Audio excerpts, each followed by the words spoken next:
Adventures by Morse. Carlton E. Morse presents Dead Men Prowl, featuring Captain Friday. If you like high adventure, come with me. If you like the stealth of intrigue, come with me. If you like blood and thunder, come with me.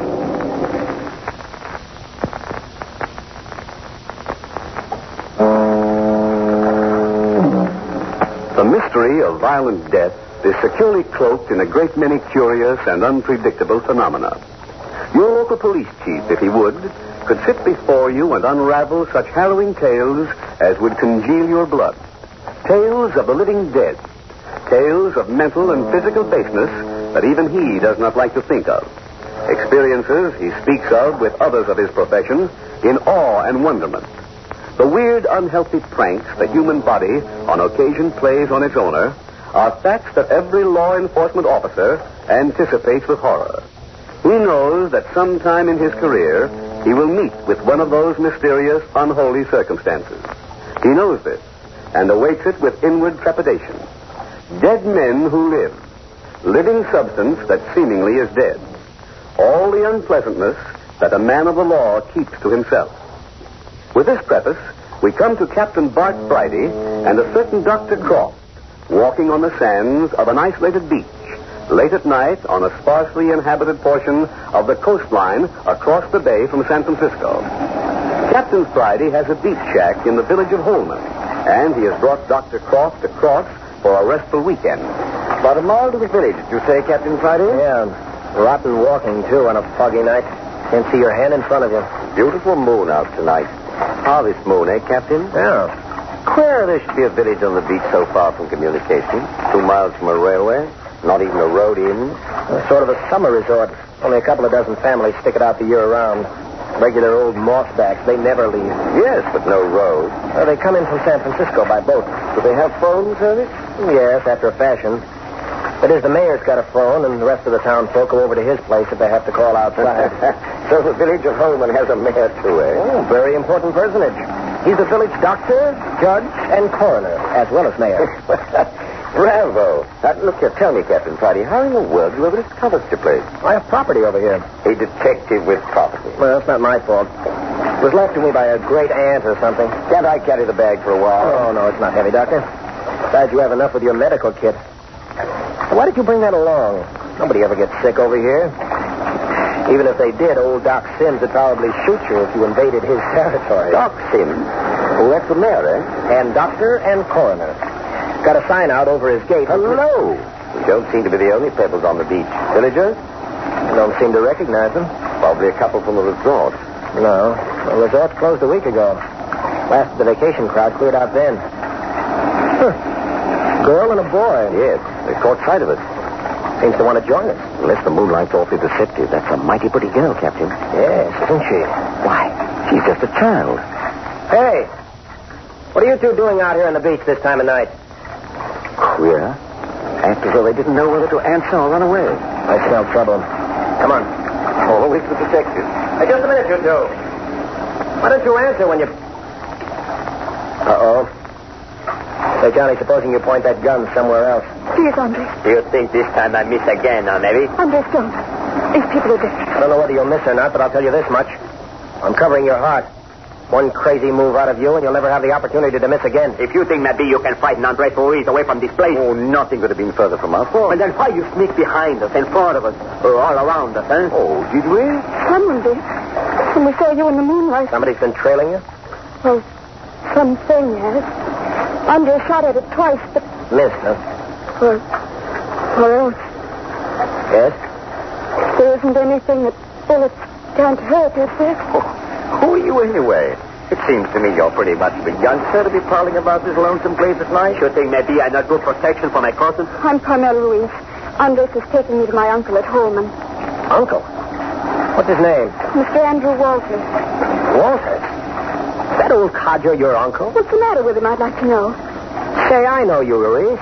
You're the boy who arrived at Walter's place last week, aren't you? See, that is correct. Kept pretty much to yourself, haven't you? Never down in the village? I had no business in the village. You say, Carmel, that Ruiz is your cousin, and he's taking you to Walter. Is Mr. Walter also his uncle? Of course. You see, I haven't any people. I've been in a convent in the South. That's funny.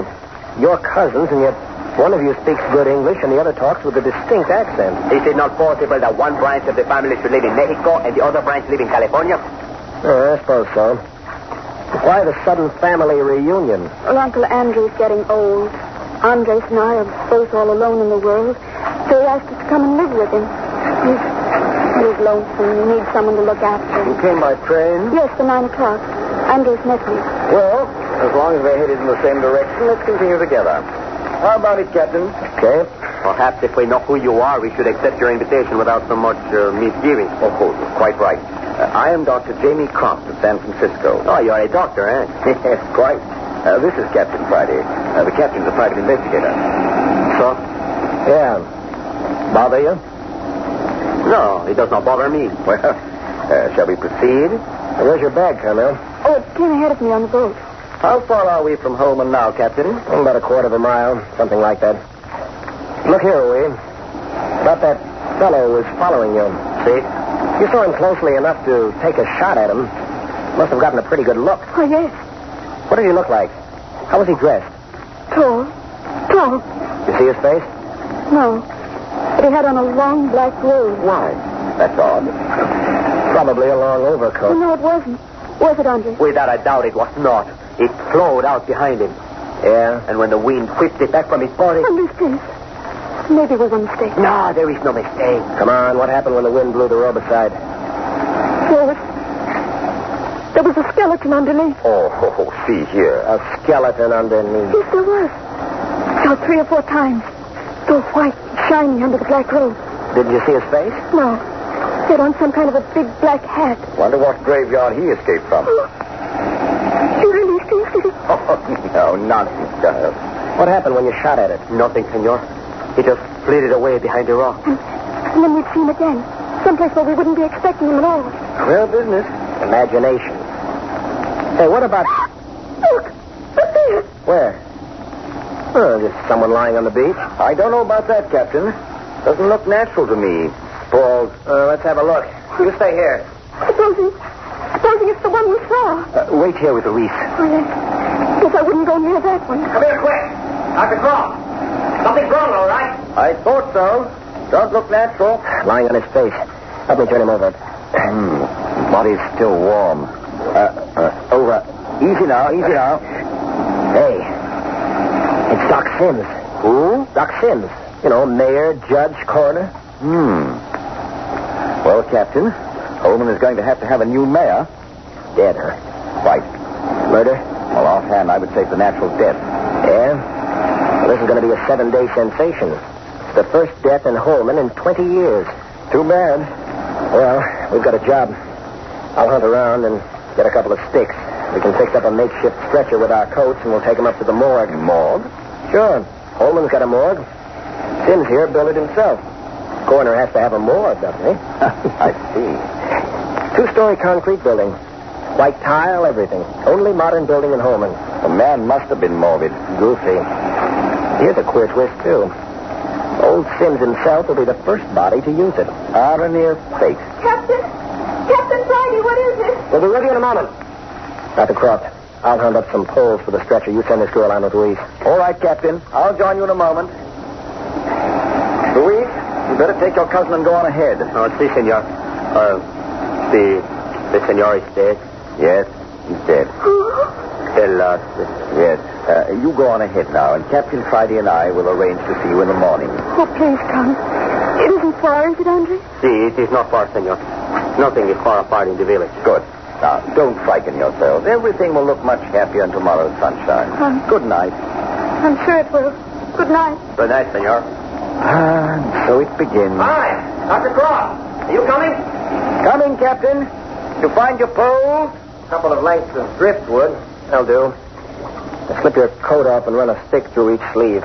See? The way I'm doing. That's ingenious. Yeah, I guess that'll do. All right, let's lift him on. Over a little. I've got him. All right. Down. I'll take the pole at the head. You take the feet. Quite an efficient stretcher, Captain. Good thing we haven't much further to go. Poles are none too strong. All right, up with him. He's not a heavy man, is he? By the way, Captain, is Holman proper right on the waterfront? Yeah, most of the houses front right on the beach. The one street runs back up the hill with right angles to the beach and a few scattered houses back on the hill. This is a pitiful business. Having to break the news to the relatives? Not in this case. No relatives to notify him. Oh, really? Lives alone, eh? Yep. Neighbor woman did his housework, cooked his meals at her place, and carried them over on a tray. Straightened up the place once a week. Recluse? Yeah, mighty near. Want a rest? No. Doing very nicely. Yeah. Doc Sims didn't like folks much. Any enemies? Just old Andy Walters. The uncle of Carmel and Ruiz? Mm-hmm. Same fellow. Nobody likes him, though. Mean old skinflint. Just a general dislike between them? No, something deeper. They hated each other like poison. Some kind of feud.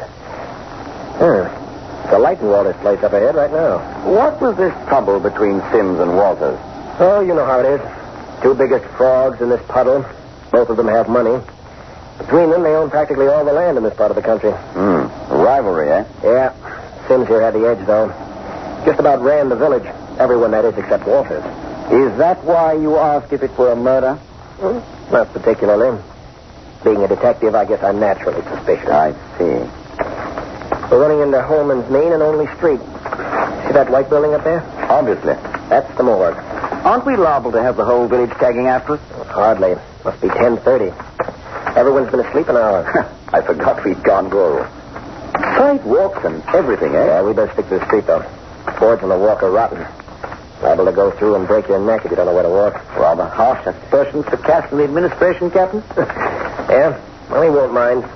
We're carrying the administration, and he's dead. Oh, who lives in that square box yonder ahead of us? Oh, Sims' place. Come on, we'll cut through this lot. Shortest way to the morgue. Good-looking structure. Quite modern. You say it never had a corpse in it? No. Oh, by the way, we'll have to go into Sims' pockets for the key to the place. I'll leave that activity to you. Okay. Well, this is it. I'll let your end down.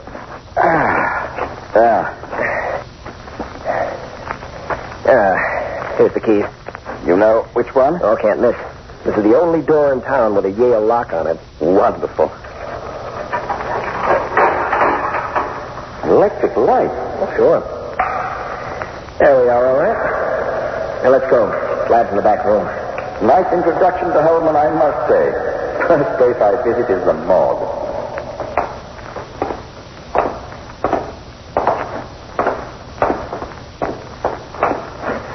All right. Lower it to the floor while I open the door and snap on the lights. Little light while we... Captain Friday, look. Hey. A body on the slab. I thought you said nobody ever died in Holman.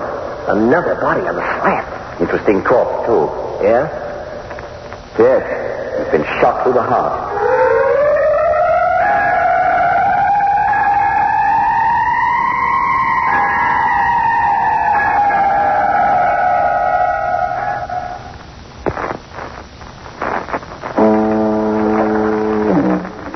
Captain Friday brought Dr. Croft to the isolated village of Holman across the bay from San Francisco for a weekend.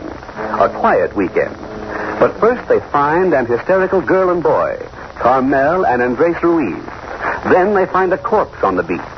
They take the body to the village morgue, and on the slab is a second body. A body with a bullet hole through its heart.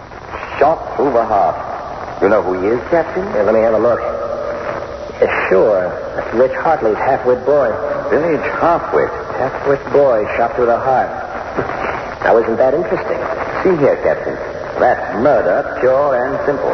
Yeah. You still certain old Sims here died a natural death? You think there's a connection? I can't see any reason why Holman should go along deathless for 20 years. Walking, blazing. Girl screaming. She's coming this way. Come on. This place needs the police department.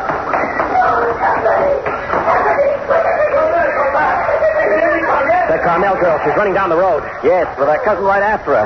Better get out and stop her. She's insane with fear. I'm going to have to shoot that Ruiz guy yet. Not yet. He's dead. Stop it, Carmel. Stop crying like that. It's you, Senor Doctor.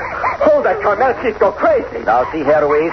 Stop waving your arms like a madman. You frighten the child into hysteria. Me? I have frightened. But, Senor, I was only saving Carmel from destroying herself in the ocean. Yeah, we saw you chasing her, waving your arms, yelling. If you haven't frightened her, then what has? Oh, I forgot you do not know. Dead. Who's dead? This Senor Walters, my uncle. What? Walters, too? He, it is true, with a rope about his neck in his room. You mean hanged, Andres? What's going on in this place? Captain, is there anyone we can question? Sim's housekeeper, old lady Parsons. Her lights on in her house. That screaming and yelling's probably waking the whole neighborhood. Good. Ruiz, take Carmel to Miss Parsons and then join us at your uncle's place. Of a certainty. Where's your uncle's body? In his room. Where's his room? It is the second floor front. The door, it is open. Miss Ruiz, we understand what a shock this is, but try to get hold of yourself. Take her along, Ruiz. Beastly. Utterly beastly. Let's get up there, Croft. May not be too late yet. Set the pace. I'll follow.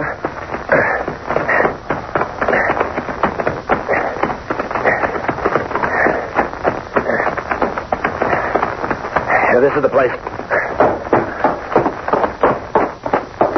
The door's open in this way. Second floor, he said. Running certainly not my forte. Yeah. Here's the stairs. Right behind you. Right. Careful. Darker than a coal bin. That's better. Lights on upstairs. He said the front room. Must be down that way. Yeah. Yeah, there it is. You got a sharp knife? Yeah. There's a lot of Boy Scout in me. Joe. Most unpleasant. They're right in here. Well, I'll be a son of a gun. Look here, Doctor. He's been cut down and left lying on the bed. Say, what kind of a show is going on here anyway? He's past our help, Captain. Yeah. I can see that. What do we do now? Get him over to the morgue, I suppose.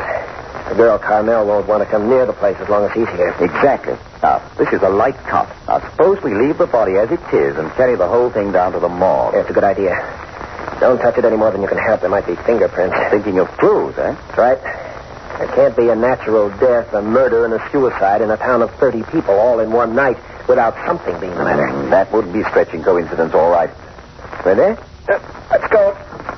I'm sorry about all this, Dr. Croft. I promised you a quiet weekend. If I'd had any idea that everybody in Holman was going to die tonight. Oh, here. We go down these stairs. Apology accepted. What do you make of it, Well, if you want my idea, somebody's committing a nuisance. That's a king-size understatement. No! Hey! Hold it! Hold it! Tripped over the stairs carpet. Watch your step. It's loose and it skids. I'm watching. So you think there's a definite connection between these three deaths? You're darn tootin'. Well, in that case, we'd better have a closer look at Dr. Sim. That's our first job. Yeah. The autopsy may disclose something of vital interest. Yeah. Easy now. Cart will slide through the door. So far, so good. Now, down the steps.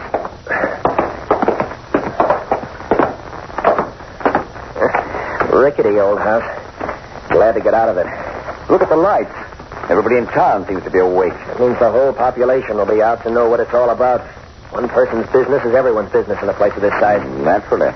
If we step along, though, we may make it to the morgue before the population gets into its pants. I suppose it's too much to hope that they won't annoy Carmel Ruiz tonight. That child needs to be left alone. Thing to do is to shove this body in with the rest. Lock up, and go over and get her. Get, huh? Yeah. I'll take her and her cousin down to my shack.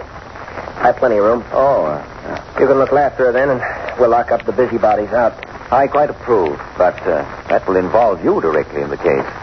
Involve me. I'm in it up to my neck right now. So are you, whether you realize it or not.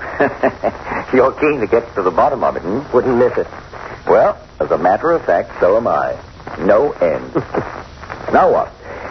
You know, they've been trying to elect me constable of Holman ever since I came over here. I've been putting them off. Now I think I'll accept the nomination. Well, it would give you an official standing. That's the idea. Give me a chance to go after the guilty guy right. Well, we are back again. I shouldn't have left the door open. Hardly matters, I suppose. Probably not. Get right inside. I saw a shelf of fresh sheets. Yes, there they are. We'll cover up all three and call it a night. Hello, Doctor. Here. Somebody's been visiting our morgue. My word. Must have gone through Doc Sim's pocket. They turned him on his face. Most peculiar. He's lying crumpled up just as we found him on the sand. Doctor, I don't mind telling you this sort of thing gives me the shivers. Shall we turn him back? No bother. I'll cover him up. Say, what do you suppose he had in his pockets anyone would want? Money? Nobody carries money over here. Haven't any place to spend it. Keys, then. That's it. Keys. Well, they didn't get him. Good thing I took him off him. Gives Sim's death a decided flavor of murder, doesn't it? Doesn't add up. Doc Sims and the Hartley boy dead. Walter's a suicide. Captain, if someone wanted to rifle Sim's pockets, why didn't they do it out on the beach where we picked him up? Maybe we arrived on the scene too soon. That's an idea. There. Well, that's the best we can do for them tonight. Come on, I'll lock up and go over to old lady's apartment. Grisly atmosphere, morgue. Imagine erecting one in your backyard. Go ahead, Doctor. I'll lock up. Good.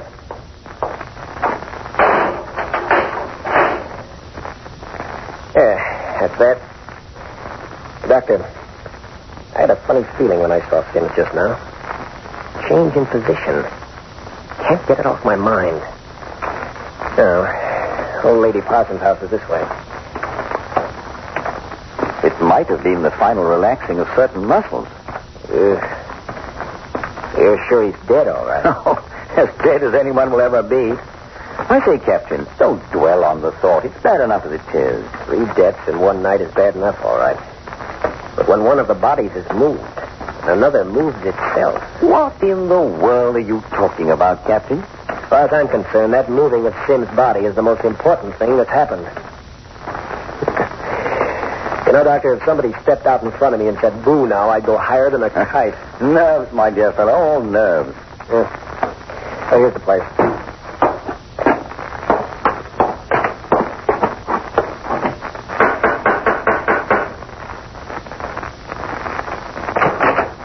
Louise, I thought I told you to meet us over at your uncle's house. Oh, but it was not possible. My cousin Carmel, she was so much afraid. Where is she now? Upstairs. Has she been put to bed? How is it possible? 5 or 6 women are with her. Scandal mongers at work already. Oh, bad. And the rest? Shall I go up and see what I can do, Captain? Okay, go ahead. If you need any help, call out. I think I can take care of things. But where can you take her? I'm taking you and your cousin over to my place for the night. Dr. Croft will be able to look after her then. Oh, thank you, senor. It is a great worry off my shoulders. Say, Ruiz, have you been outside? I do not understand. Outside, over to the morgue, for instance. But I assure you, senor. I don't want to be assured. Have you or haven't you? But I tell you, Miguel. Now, just lean on me. Oh, they're coming down. We'll have you in a place where you can sleep in a jiffy. Got her, huh, Doctor? Oh, please. Easy. Now, Ruiz, supposing you support us on the other side. Oh, I'm all right. Of course. Now then, we're ready. If only we didn't have to go by the morgue. Well, now, supposing you just close your eyes. We'll guide you, and you'll never know when we're passing it. It's only a couple of blocks to my place. Oh, this is most distressing. Death all around us. El Diablo. In heaven's name, Captain, what's that? The sheet. He's wearing the sheet around. The village of Holman, isolated little beach resort on the Marin County coast, 2 miles from the nearest railway and 5 miles from the only road, has for transportation facilities only commercial tugs and private sailboats, which ply between San Francisco and its one rickety pier at varied intervals. There are perhaps 30 permanent residents in Holman. This late in the season, all the summer residents are gone, and the resort hotel is closed. And to this out-of-the-way nook, Captain Bart Friday has brought Dr. Jamie Croft for a quiet weekend. But it was anything but quiet. Let Captain Friday tell it. But first, we found Carmel and Andres Ruiz, cousins, on the beach, frightened by what they called a skeleton parading in a long cloak. Carmel and Andres are niece and nephew of Andrew Walters, one of the 2 rich men of Holman. Next, we found the body of old Doc Sims on the beach. Sims was the village's other rich man. Apparently, he died of natural causes. Doc Sims, among other things, was coroner of Holman, and at his own expense had erected a tiny modern morgue. To date, the morgue had never had a victim. But on carrying Sims to the concrete structure, we discovered on the slab the body of the village half-wit, murdered. But that wasn't all. No, that wasn't all. In fact, it was just the beginning. For on top of everything else, Carmel and Andres found the body of their uncle, Andrew Waters, hanging in his room. 3 deaths in one night, and Holman hadn't had a death for 20 years. And then to add a dash of macabre to the mystery, who should Captain Friday and Dr. Croft see walking in the moonlight ahead of them but one of the bodies they had just locked in the morgue? At the moment, Dr. Croft and Carmel Ruiz are at Captain Friday's cottage. Now, Miss Ruiz, sit down on this little footstool. Right up close to the fire. You must get over a fit of shivering, you know. I'm so cold, Dr. Croft. Maybe I had something hot to drink. That's a splendid idea. Now, you sit here close by the fire with this blanket around you, and I'll rummage about in the kitchen and see if I can't make some coffee. Oh, it's terrible. Terrible. Now, Miss Ruiz. Please, won't you call me Carmel? Miss Ruiz makes me feel so lonesome. You look like a very small infant huddled up in that blanket. I'm 18. Oh, quite. Now then, I'm going to see about that coffee.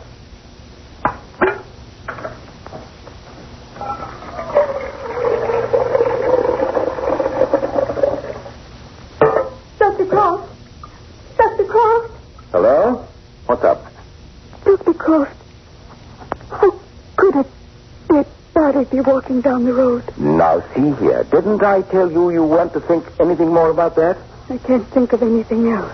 Now, here, let me take your hand. Ice cold. Now, this will never do. The coffee's on. Supposing I sit down here beside you and hold these cold hands. Oh, in a very professional manner. And then we'll talk. That was the worst of all. Dead man walking around. Everything else was bad enough. The skeleton that followed us on the beach. My uncle hanging. Oh, why doesn't Andres and the captain come back? They'll be here presently. I don't think they should have followed the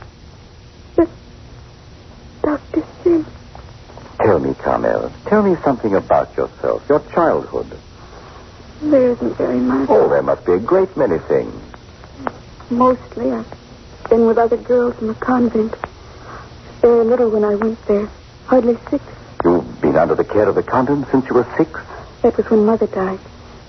I don't remember Father at all. But you've had some very happy years, it would seem to me. Oh, yes. They were so good to me. But I did want someone of my very own. Family, the same as other girls. Quite naturally. And so when Uncle Andrew sent for me, you see, I didn't even know I had an uncle until he sent for me. Queer business. Oh, but I was happy. I came just as quickly as I could. And when I got off the train on this side of the bay, there was Andre. And you discovered that you had not only an uncle, but likewise a cousin, eh? A real family. Then it all started. All these terrible things. Now. See here, you're not going to tremble anymore. See how warm your hands are getting. Oh. Hello? Here comes Captain Friday and your cousin. Hello, Doctor. Here we are. Oh, please, Carmel, is everything all right? You see, it was necessary I go with Captain Friday, or I would not have gone. Did you catch him? I know this. I must we have come to the conclusion that we have made mistakes. Make yourself comfortable, Andres. I'm making coffee out in the kitchen. Now, if you'll come along and show me where you keep things, Captain. Yes, good idea. Any luck at all, Captain Friday? No, not much. And nothing about this thing makes sense. It's beginning to give me the jitters. Fancy that. Well, fancy all you like, but that was Doc Sims that went down the road ahead of us. But Doc Sims is dead. We placed his body in the morgue. Yes, I know that. Oh, how can you be certain? Did you catch him? No. But we went back to the morgue and had another look. I see. Yeah. I didn't care about that either. My word. Don't tell me that the great detective Captain Friday has nerves. Oh. We went back and had a look in the morgue. Doc Sims' body was gone. But does that necessarily mean that the body got up and walked off? Well, what else does it mean? We saw it leaving. Still, you might consider the theory that someone hid the body and then dressed to look like Sims. But I saw his face. And I know Doc Sims' face when I see it. Well, what do you think? So the coffee's done. And if you get more cups and spoons, we'll give our guests a hot drink and put them to bed. That was a good idea, bringing Carmel and Andres here. Yeah. Well, somehow I've got a notion they're going to play a pretty important part in this thing before it's finished. Ah? You think it isn't finished? Oh, not by a jugful. Rich Hartley's half-wit son shot to death. Andy Walters hanged. Doc Sims starts walking around after dropping dead. I'll say it's not the end. Doc Sims' body is the only one that has moved? Yeah. Oh, by the way, Captain, what about informing Mr. Hartley about his son's death? I've had enough tonight. The morning will do just as well. Grab the coffee pot, Doctor. Let's go back to the front room. Don't you think it would be a good idea to minimize everything before Carmel? Yeah. Yeah, it's too bad about her. Attractive youngster. She's 18. Yeah? She doesn't look it. You can't always tell, Captain. You can't always tell. Coffee served. Come now, Carmel. You have a cup. And then we're going to tuck you into bed and see that you get a good night's rest. Oh, please. I don't think I could sleep. Of course you will. I guarantee it. Snug as a mess of puppies. And just to make sure, I'm going to give you the bedroom that hangs out over the beach. When the tide's in, the water laps right up under your windowsill. It'll rock you to sleep. It might help. But, Senor Captain, supposing it should lap over the windowsill. I'll never have so far, fella. Well, is it not possible? Perhaps, Carmel, to satisfy your cousin Andres, you should wear a bathing suit to bed in place of pajamas. You're all so friendly. Would have been wonderful to know you all if... Well, for me, I think it is wonderful to find so good friends in this trouble. Yeah, we'll pull you out of it, okay? You just forget about it and let us do the worrying. No, it is my burden, and I shall not forget my part of it. Still, it is very good to know that one has friends. You know, these people in Hormuz, they have not been very friendly. I do not know why. Perhaps because they do not speak English very well. Yeah, mossbacks. Don't like anything that's different. No, 3 deaths in one night aren't going to fit very well with their mother, I'm afraid. I'll say it won't. I'll be buzzing like a hat full of bees by morning. Coffee make you feel better, Carmel? Queer. I do feel like sleeping. Sleepy, eh? Captain, where is this room? Clear at the back. Right down to the end of the hall. And I'll show you. Ready, Carmel? Well, all right. Good night, Andres. You wait here, Andres. We'll get your cousin settled and be right back. See, I will wait. Good night, Carmel. We brought all your personal effects from your uncle's. You'll find them in the room. You're all so good. This it, Captain? Yeah, that's right. Here you are, Miss Ruiz. Please don't call me Miss Ruiz. I prefer Carmel. All right. Carmel it is. And I think the room's beautiful. Hey, look. Come into the window. See how close the ocean is? Looks friendly, doesn't it? Hello? What's that? What is it, Captain? Tugboats pulling into the wharf. You can see the searchlight. Is that unusual? Yeah. Never heard of it before. Not at 11 o'clock at night. Oh, probably some citizen of Holman anxious to get back home from San Francisco tonight. No. Holman residents don't go to the city. Perhaps a delivery boat with supplies for the store. This time of night? Oh, well, we're keeping Carmel up. When you're ready, knock on the door and crawl into bed. Then I'll come in and give you something to make you sleep. Don't want you tossing and fretting. Thank you, Dr. Cross. Good night, Carmel. Good night, Captain. Now, Doctor, I have a notion to go down to the wharf. Everything seems to be taking on a sinister hue for you tonight. Yeah.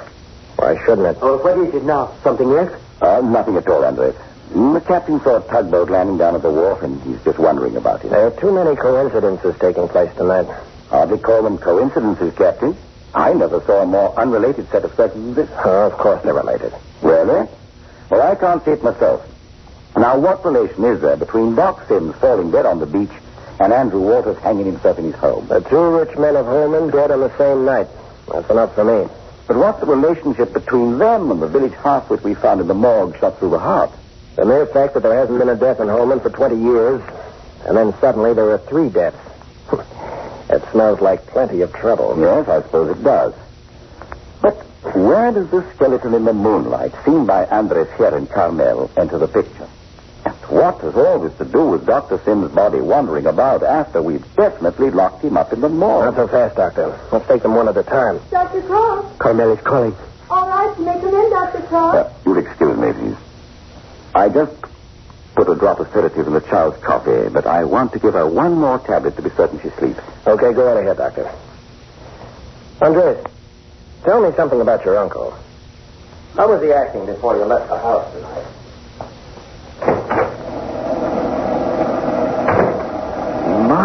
My, what a nice lot of hair. Didn't let you cut it in the convent, I see. No, Doctor. Mm-hmm. Now, I'm going to open this window. The salt air will make you sleep like a top. The sound of the waves will lull you. Seems to be stuck. There it is. There. Doesn't that sound good? Oh, yes. Now then, sit up and take this tablet. And here's a glass of water. Just enough to get the tablet down. Down. Good girl. Now then, lie down. You going to be warm enough? Oh, yes. Well, that's all right then. I'm going to make the captain give me the room right next to you. There's a door in between. Now leave the transom open. Now, if you want anything, just call. Thank you. That way I won't feel so frightened. No, of course not. There's nothing to be frightened of, child. Good night now. I'll snap out the light as I leave. Good night.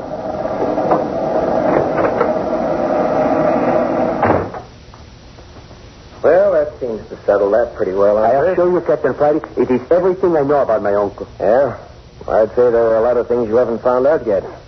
Oh, got your patient settled, Doctor? Yes. Carmel will sleep. Seems to me I promised you a restful weekend. I intended having you lie down all day Saturday and Sunday just listening to the ocean. Oh, wait. What was that? Oh, I say, Captain, you do have the jump. Didn't you hear it? Something on the porch. Could it be the walking body? Oh, come now. There. There. Didn't you hear it? Rather. What do you suppose? Quiet. Well, if it's old Doc Sim's body, it hasn't forgot its manners. Manners? Yes, open the door and let the corpse walk in.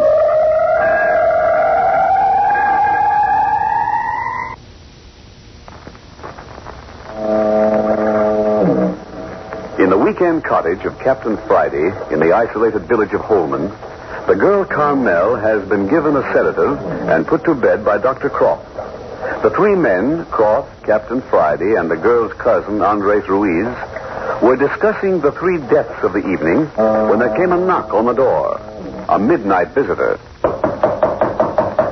Is it Dr. Sim's body? Has the decency to rap before entering anywhere. I will hold my gun on the door. Oh, nonsense. It's the same. Keep it handy, Andres. For certainty. Shall I do the honors, Captain? I'll answer it. You keep back out of the way. Well? Oh, please. Have you a room where we could stay tonight? A room? Well, this isn't a hotel. I told you how it would be. Come on, Gail. Oh, I say, Captain, how about having them in for a few moments anyway? What's going on here tonight, anyway? Okay, come on in. Follow the doctor into the front room. Of course, if we're not wanted. Oh, it's okay. Come on in. Oh, drop your bags there in the corner. Right in here. Well, where did you two drop from? Both of you look badly done up. We are. But may I introduce myself? I'm Gail Stanley, and this is my brother Martin. Delighted. And I am Dr. Jamie Croft, and this is Captain Bart Friday, who's your host. And here is Mr. Andres Ruiz, the guest. How do you do? Where did you two say you came from? From the south. You see, when we heard that our uncle had died here in Holman... What's that? Well, he did die, didn't he? Who? Well, our uncle. Isn't Dr. Sims dead? Well, my dear child, but who sent you word that Dr. Sims was dead? But it was just signed a friend. when did you get it? The messenger boy got me out of bed at 3 o'clock this morning. Said Dr. Sims had died suddenly and we should come immediately. Funny you should get the message this morning when he didn't die until sometime this evening. What? Oh, how horrible. Got the telegram with you? You have, haven't you, Martin? Yes, of course. Just a minute. Yeah, here it is.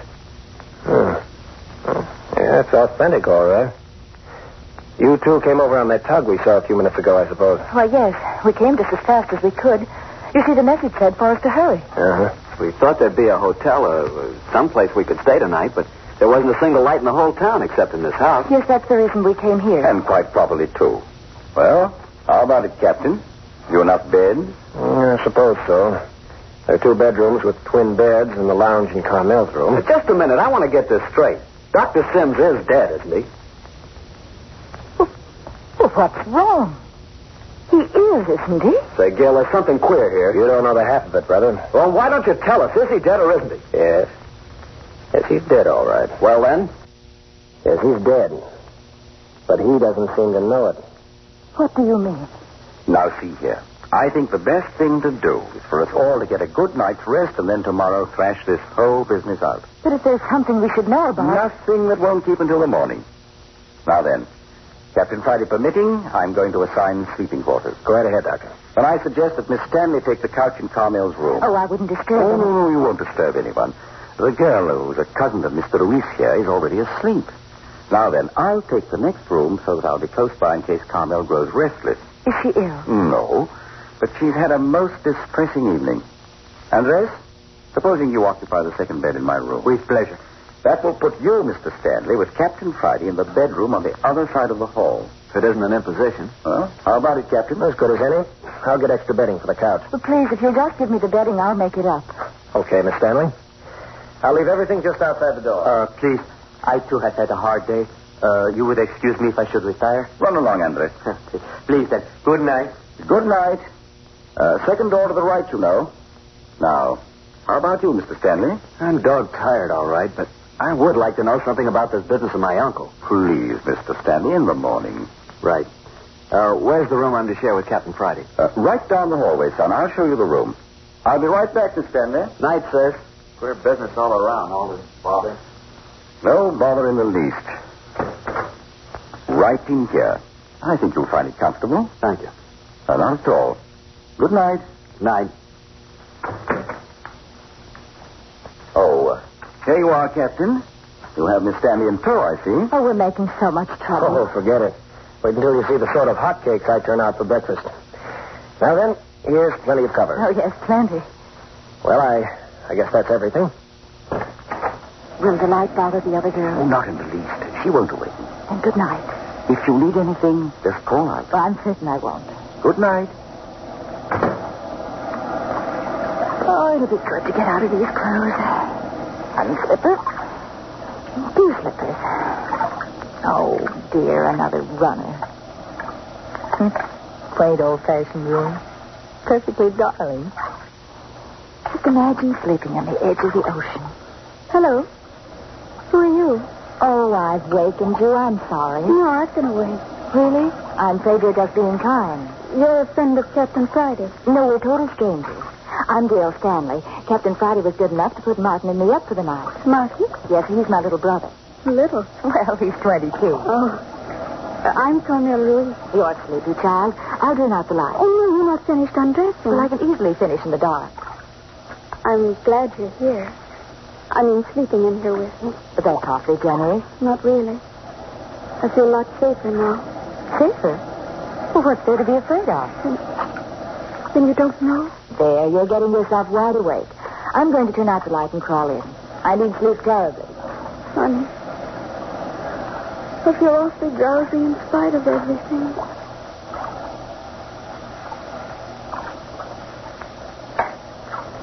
There. Oh, my, but a bed feels good. Imagine going to sleep to the sound of waves. Isn't very dark, is it? With the moon coming in. It's simply enchanting. What? That's strange. What? That shadow. Didn't you see it cross the room? What? Well, no. Queer. I guess it was my imagination. Well, good night. Good night, Dale.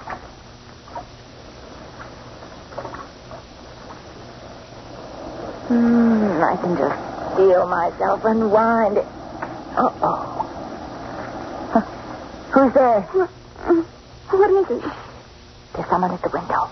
Oh, please. Go, Captain Friday. Don't let it get in. Be quiet. Wait. It mustn't, I tell you.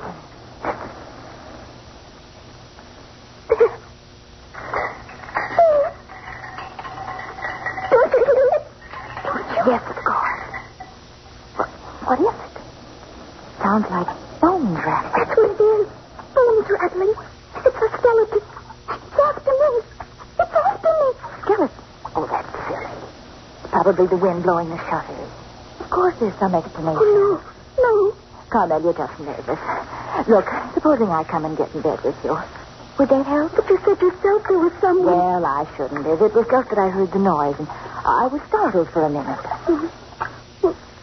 Would you come and sleep with me? Of course.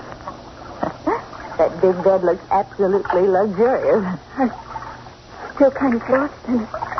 So big. Our grandmother slept in beds like this. Oh, marvelous. Old-fashioned feather beds. You don't think it was the skeleton? Say, what in the world are you talking about, Carmel? What skeleton? The one that followed Andres and me on the beach tonight. Why, I never heard of such a thing. I never did either until I came to Holman. But it did. You mean just a bare skeleton? No, it was wearing a cloak. A long black cloak. It had a huge black hat pulled down over its face. But if it was covered, well, how do you know it was... Because the wind blew the cloak back and there it was. And you think it's come here now? That's what I thought. Do these people, I mean Captain Friday and Dr. Croft, know about it? Yes. What did they say? They didn't say anything. But I know they think we were mistaken.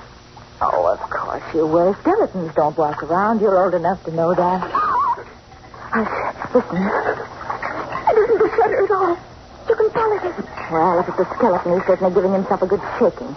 Miss Fanny, get back in bed. What are you going to do? I'm going to see what's outside the window. Please. Please don't go near the window. Please. Nonsense.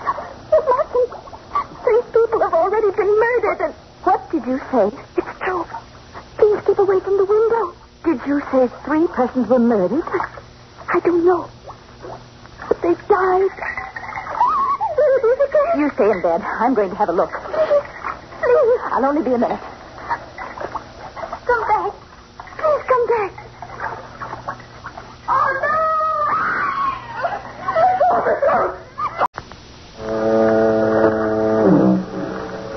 3 men have been killed in the tiny isolated village of Holman, across the bay from San Francisco.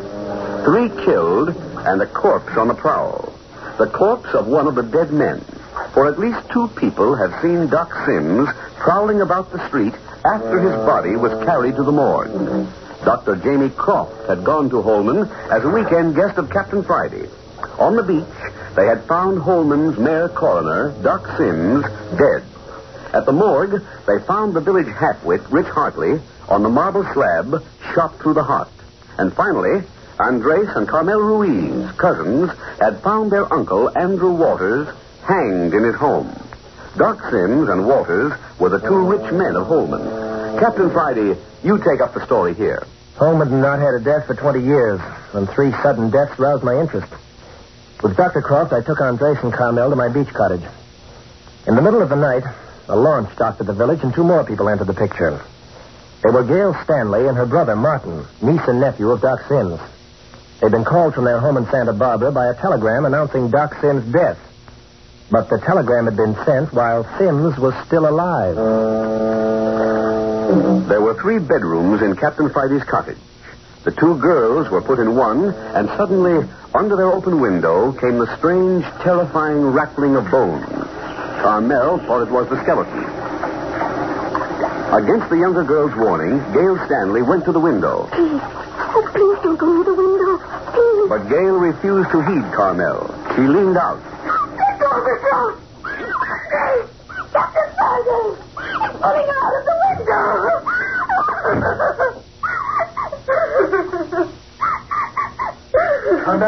Carmel, I thought that. Have you gone mad? Oh, Andres. The skeleton's got it. It came to my window. From the position. Where is everyone? I don't know. Outside the window. Oh, Mike, who was that screaming? Take the coat. Captain Friday, the skeleton's got Gail. Got Gail Stanley? It dragged you out of the window. Had her by the neck. My word. Come with me, Doctor. You got a gun? I'll get along very nicely. Andre, watch after your cousin. See, senor. Here we are. Gail Stanley's going all right. I pulled her out of the window. Captain, let's go through the window. He or it can't get very far carrying a 110-pound girl. Yeah. The moon's still good. Should be able to follow. Easy now. I'm down, Captain. Come on. Stand to one side. There. You see anything, Dr. Croft? Not a soul in sight. Be careful where you step, Doctor. There'll be footprints. Right. I don't see any. Oh, yeah, here they are. Which way? Seem to lead around the house and up on the grass, out of the sand. I see. You have a match, Captain? Yeah, better than that. A flashlight. Right. You notice anything about these footprints, Captain? I'll be a son of a gun. Nobody carrying a girl in his arms would make that sort of a track. Not likely.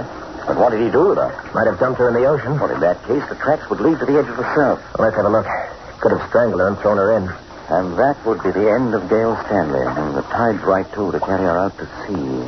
No tracks going down to the ocean. Just a minute, Captain. Girl kidnapped from my own house and murdered. A fine reputation I'll have. Captain Friday. Here, right under the window. Get down and dig sand like you've never dug before. You go nuts. Captain, if you value a human life... What's that? You mean the girl's buried here? Oh, faster, man, faster. She can't be very, very deep. Yeah. Couldn't have had much time. Diabolical. Here she is. I've uncovered her feet. Oh, keep at it. Her head's where you're digging. Yeah. Here, give me a hand. Ghastly. Oh, the poor child. Oh, stop to sympathize. Get the sand off her body. Righto. Is she dead? I don't know yet. There. I think we can pull her out. Yeah. Easy. Careful now. Careful. There. Now, lay her down. I want to see about her heart. What's the verdict? Oh, splendid. Her heart's still beating strong. Her respiration's weak. Buried or alive. Of all that terror. Now, I'm going to give her a few artificial respiration measures to force the air out of her lungs. Watch closely how I do it so that you can believe me if it takes longer than I think. Now, 1, 2, 1, 2, 1, 2. See, Captain Friday? Press, release. Press, release. Forces the air out. The lungs automatically refill with fresh air. It's a crude first aid method, but it's working. Lucky we found it when we did. Another 10 minutes would have been too late. Wet sand packed around her face. That's one up for you, Doctor. I can't figure out yet how you knew she was buried there. The fact that the man didn't carry her away was the first tip. And I noticed that wet, pyramid-like stain against the side of the house. Evidently, this amateur grave digger threw the sand against the house. Yeah? I mixed it all together. Fine detective I turned out to be. So what next? Then I noticed the sand had been disturbed. We can be thankful the sand was wet. That's smart work, Doctor. I gotta hand it to you. How's the girl? Doing well. Going to be all right. Look here. Have you got my sister out there? That you, Stanley? Yes. Where are you? Leaning out of the window right above you. Is that Gail? Yeah, what about it? What's the matter with her? What are you doing to her? Supposing you climb out the window and find out. No. You can do better than that. Go and tell Carmel and Andres to put a pot of coffee on. She'll need something hot. But see here, what's the matter? Do as you're told, fella. But first, toss the blanket out of the window. We're bringing her in now. Here, Stanley, we want a blanket. I heard. And do what you're told, and hurry. Well, you don't need to snap my head off. She's breathing regularly now.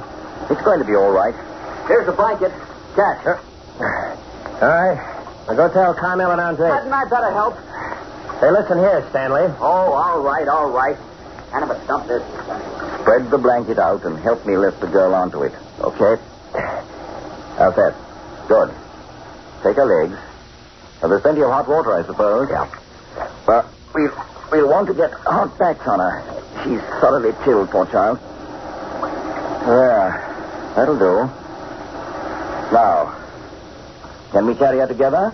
I can carry her alone. Up with it? We'll go around and come in the front door. No. Have it your own way. I'll go ahead with the flash. Okay, you lead the way. Poor kid. Well, keep away from those footprints, Doctor. I want to give him a closer look in the morning. Good idea, Captain. Look here. I think we'd better reassign rooms for the rest of the night. Neither of the girls will be willing to go back to their room. Don't blame them. Well, naturally. Supposing, then, you and I take the girls' room. We'll let Andres and young Stanley get along as best they can, and we'll put Carmel and Gail in my room. The windows are high and small. No one likely to get into them unnoticed. We can lock the door into the hallway, and the door opening between the two bedrooms will be an added protection for them in case of emergency. Oh, that's okay. Can you get in the door with her? Yeah. Get in sideways. All right. Easy. There you are. Good. I got the fire built up. Here. There on the lounge. Everyone must be out in the kitchen. Andre! Come out. Captain Friday! Come here, please! What now? Stay with the girl, Doctor. All right. I'll kill you. Here. What are you going on? Captain, make them stop fighting. Make them stop. Stop fighting. Here, you two. What's this about? El Diablo, I will kill this person. Oh, you will you? Well, that black eye is just a trigger. Take it easy, Stanley. If we didn't have enough trouble without The reason for all this rumpus. There is reason plenty. It's me. Oh, you, huh? Please, Captain Friday, it's not funny. But see here, Carmel. Male attention is meat and drink to most girls. Hey, but Captain, this Stanley person insults my cousin. Insult, huh? What are you up to, Stanley? Is it an insult to admire a girl? But with the look you give her. Hands off, Stanley. You're admiring from a distance. Matter of fact, you might be showing a little more concern about your sister. You said she was all right. Go in the front room. I'll bring the hot water. Dr. Croft is with your sister. Please, Captain Friday, may I wait for you? Oh, if you like. Hey, you two go on and give the doctor a hand. Okay, have it your own way. Please, Captain Friday, Well? what did you mean about men being meat and drink to most girls? Out of the convent and into the fire. What? See here, Carmel. You've got to expect a certain amount of attention. You've been shut off from the world. Now you're out in it. One of these days you'll want to marry. Won't you? Why, yes. Huh? Of course. Well, got to have men around you. Otherwise, how are you to know which man you'll want to marry? Oh. Yeah. And if you're a wise child, you'll be amused by the attention. You'll be very diplomatic. Appease all of them. Keep the friendship of all of them until you discover which is the one you want. But how does a girl tell which one she wants? Don't worry, you'll know. It's automatic. But take my advice and see if you can't keep those two young Romeos from each other's throats. Try it. I've got a hunch you have a knack for diplomacy. Well, I'll try. Now let's go into the other room. Come on now. Run into any trouble, you come to me. Hi, Stanley. Call Captain Friday. Your sister's coming too. Oh, coming too, huh? All right, Doctor, we'll take care of her. It took you a long time to get that hot water, Captain. Had to settle an international dispute. See here. Miss Stanley's pajamas are wet from the sand. She must have something dry. Carmel, get some fresh pajamas out of her bag. Oh, Andres. Si. You go along with her. Hurry now. Assuredly. Come, my cousin. Captain, will you wring out a cloth in this hot water, please? Bathe her face and arms. The pulse is good. Respiration's normal. You going to be okay, Doctor? Oh, no doubt about it. You see how the color's coming into her face? It's better if we can get her into dry things before she comes to. We found another pair of pajamas in the bathrobe. Will they do? Nicely. Now then, Captain, you and the two young men clear out for a few minutes. Carmel, you stay here. Yes. Emily. Oh, we're going to have Miss Stanley back with us any moment now. Doctor, will she cry? Cry? Oh, I don't think so. But she'll be very ill. She's had a terrible experience. Gail never cries about anything. She was very near the brink of death. Persons returning from so near the edge are apt to be filled with a terrible horror. Hey, look the expression on her face. Oh, she's terribly afraid. What's the matter with her, Doctor? You said my sister'd be all right. You said she'd be all right. What's the matter with her? What have you done to her? Easy, Stanley. What have you done to my sister? What have you done to her?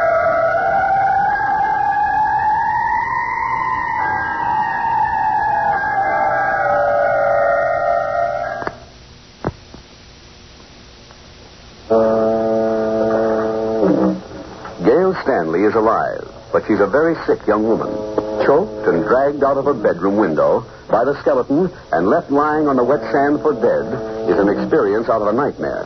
When she began to come to, her mental horror was so terrifying, she frightened her brother almost to the point of hysteria. Something's happened to her. Dale never cries. What have you done to her? You think something is wrong with her, eh? You know she was dragged from her bedroom window by some creature and was buried alive in the wet sand, and you stand there asking, is something wrong with her? Is she insane? What kind of a guy are you, Stanley? Well, I never saw my sister act like that before. You don't seem to understand. It is terrible to approach death, but not one half so terrible as to return to life after you have once looked on the other side. You mean she'll know what dying's like when she comes to? Perhaps. Don't you see all the delicate machinery of her body came almost to a standstill? There's a terrible strain on her system getting it started again. No, don't you see anymore. Don't you see anymore. Captain Friday, can you carry her again? Sure, Dr. Why? Bring her back to the room she's to occupy. Now, you two men, gather up all the extra blankets you can find and heat them one at a time before the fire and bring them to me. Most assured, right away. Carmel, see if you can't find a hot water bottle. Fill it and bring it. Yes, sir. Now then, Captain, bring her along. There now. Easy. There we are. Say, my sister must be pretty sick. Is that as bad as you feel? Oh, let me alone. Look here, Andres. I'll hunt around for blankets, and you warm them and take them into the doctor. Here's one. No, very well, if you wish. Andres, There is a hot water bag in the bathroom. It hangs behind the door. I saw it. do you think it's safe for me? Come on, I'll go with you together. No. I think she is safer alone. Oh, you do you? Well, I... Don't be so dramatic, Andres. Of course Mr. Stanley will look out for me. Please do come. You want me to come? Of course. But, Carmel, Please, let's hurry. Dr. Croft wants the bag right away. How am I doing, Cousin Andres? Here it is. I'll have to get hot water in the kitchen. Okay. You'd better look for more blankets, Mr. Stanley. I won't be afraid in the kitchen. Oh, please. Don't act like that. But you're hurting me. Keep tight. You are pretty. I thought you weren't a gentleman. Say, you asked me to come along, didn't you? Because I was afraid. You know, I could call for help. Why don't you? Because I feel sorry for what would happen to you. Oh. Haven't you that much consideration for me? You're going up in a hurry. You don't sound like the frightened baby I tried to kiss out in the kitchen less than an hour ago. You'll take your hands off of me. Thank you. I'll go and find more blankets. Well, I'll be doggone. All right, you win. You're sure you're not afraid to go back alone? Please, you'll wait here until I get down the hall? All right. I'll watch until you say. Oh, there you are. Yes. I was just getting ready to come and look for you. That would have been foolish, Andres. Oh, I see you have the hot water bottle. Shall I go to the kitchen with you? You keep talking, I won't be afraid. See. I've taken 2 blankets into the doctor. Miss Stanley, she stopped crying now. The doctor, he give her something. She's talking with them. You hear me, Cornell? Yes. Please keep talking. Huh? Well, the doctor is giving her medicine to make her sleep. He says these hot blankets will make her drowsy. Oh, you have it filled already, huh? Good. Well, I have another blanket ready. We will go together, eh? I wish you would come with me, Andres. Cornell, did this Stanley fellow, did he bother you? Oh, what a silly question. Because if he did... Please, don't bother your head about it. Then he did. Mr. Stanley was a gentleman, Andres. Well, then it was an accident. Here, they put Miss Stanley in here. Oh, yes, I've forgotten. As I leaned out of the window, 2 strong hands grabbed me around the throat. Well, didn't you see the face? Just for a second. It sort of swam before my eyes. I was being choked and Anybody you ever saw before? No, I couldn't tell. It wasn't like a normal face. It was all puffed out, almost round. And the eyes were dead. Oh, here, Miss Stanley. Take another sip of this. It will help you to forget. Red eyes, bloated face. Nobody in Holman of that description. No one answering the description of the skeleton Carmel and Andres saw either, is there? Kelly. Is there anything else you saw, Miss Stanley? Yes. Something so awful. I can't believe I saw it. Yeah? There was a rope around his neck. It was tied around his neck and hanging down in front of him. My uncle. Carmel, don't you dare faint. You slapped me. You're much better off slapped than in a faint. Please, Carmel, you sit down. See? No. You stand up. Walk about. Keep moving. You'll be all right in a moment. Bloated face, dead eyes, rope around his neck. Andrew Waters was found hanged tonight. Look here, Doctor, that can't be true. What can't be true? I'll swear Waters was dead when we found him. I know he was. Then what's he doing walking around? We saw Doc Sims walking around. I must be going nuts. And one dead man has as much right to walk around as another. Do you know what you're talking about? No. Do you? I know one thing. I'm going over to the morgue right now. If Waters has been walking around... Oh, come, Captain. You don't really believe... Well, if Miss Stanley... Hey, look here, Miss Stanley. Are you... Sleep. Yes. I gave her a pretty severe sleeping potion. She'll sleep until morning. Well, I'm going over to the morgue. You want to come along? No, I think I'd best stay here. It's only about a block. No. You take Andres. Where's young Stanley? Yeah, where's that guy? Either of you seen him? Why, I left him gathering up blankets about 10 minutes ago. Yeah. Just a minute. What's he up to? Carmel? Yes, sir.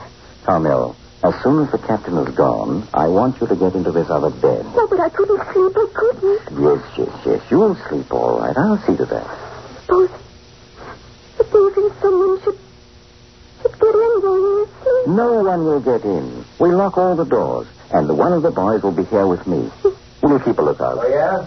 Maybe you were, maybe you weren't. Go on in here. Don't try to manhandle me. I don't care who you are. Here, you're not so loud, Stanley. Can't you see your sister sleeping? I was in my room getting a blanket, and this fellow jumped on me and began pushing me around. Getting a blanket, huh? Didn't think I saw you stick this revolver down under the covers, did you? That's my gun. Yeah, sure. That's what I'm telling you. What you doing with it? Just got it out of my grip for protection. Yeah? And why did you hide it when I came in? A person ought to be able to protect himself without letting the whole world in on it. Yeah? Give it back to me. Okay, baby. I'll be mighty careful what I did with it. Now then, Doctor, I'm going over to the morgue. Andres will go with me. If you wish. All right, then, Stanley. You stay here with me. Come along, Andres. Get your hat. Dr. Cross, you will look after my little cousin. Oh, don't worry. She'll be safe and sound asleep when you return. Ready, Andres? I am coming, see. Good night, Carmen mia. Be careful, Andres. Be careful, please. Oh, you must not worry for me. Good night. All right, let's step on it. Still moonlight. See, it does not seem possible this is the same night we first met. So much has happened. Doesn't it that? Hey, look here, Andres. There's something I've been wanting to ask you. Here, we can take this path across the lot. Shorter. See. Well, what is it you wish to ask? You were, as far as we know, the last to see your Uncle Andrew alive. I do not know that. I was with him just before I left to meet Carmel at the train. Yeah, that's what I mean. Andres, what frame of mind was he in when you left? Oh, very much interest in what Carmel would be like. We talked for almost an hour, making plans. Yeah. It's not a suicidal frame of mind? Oh, no, senor. I'm sure he did not contemplate suicide. No, it was not possible. Yet who would murder a man by hanging him? And what man would stand around and let himself be hanged? If he were unconscious before... Captain Friday, look. A body. Is someone else dead? There's only one way of finding out. See, he is sprawled out. It's Doc Sims' body. El Diablo. The dead man, who is he? Still wrapped up in his sheet. Here.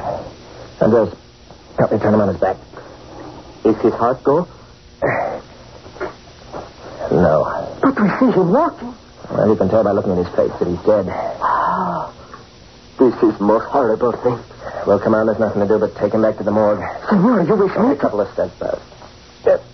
Grab a hold of his legs. Oh, I do not like these. Yeah, maybe you think I do. You grab hold. Ready? All right, let's go. Put him in the morgue. Here, hang on, don't let him slip. I have not let him slip. Well, he moved. We'll put him in the morgue and have Doc Croft come down and give him another examination. Not much use, though. I know a dead man when I see one. Oh, this is bad thing. Yeah, this is the place.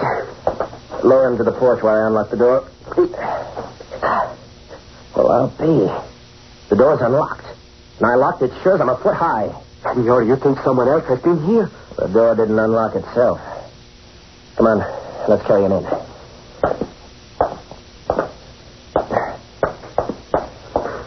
Where will we take him? Right straight through to the inner room where the other bodies are. Oh, please, I would rather not look at them if you do not mind. Okay, look the other way. You'll have to help me get Doc Sims in. Well, if it is necessary. Yeah. You're right in here. Careful. And now then, lay him on the floor while I turn on the lights. Oh, before you turn on the lights, I will go out. Wait for me outside the door. Oh, sure, senor.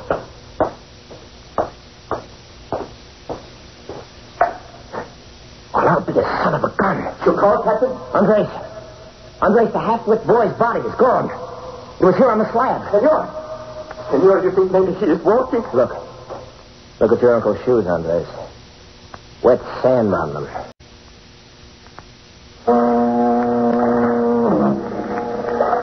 What strange thing is this which has enveloped the seacoast village of Holman? Skeletons abroad. Dead men on the prowl. 3 men have died in Holman. 1 naturally and 2 others violently. And since the 3 had been placed in the tiny village morgue, all 3 have shown terrifying activity. Old Doc Sims' body was seen hurrying from the morgue.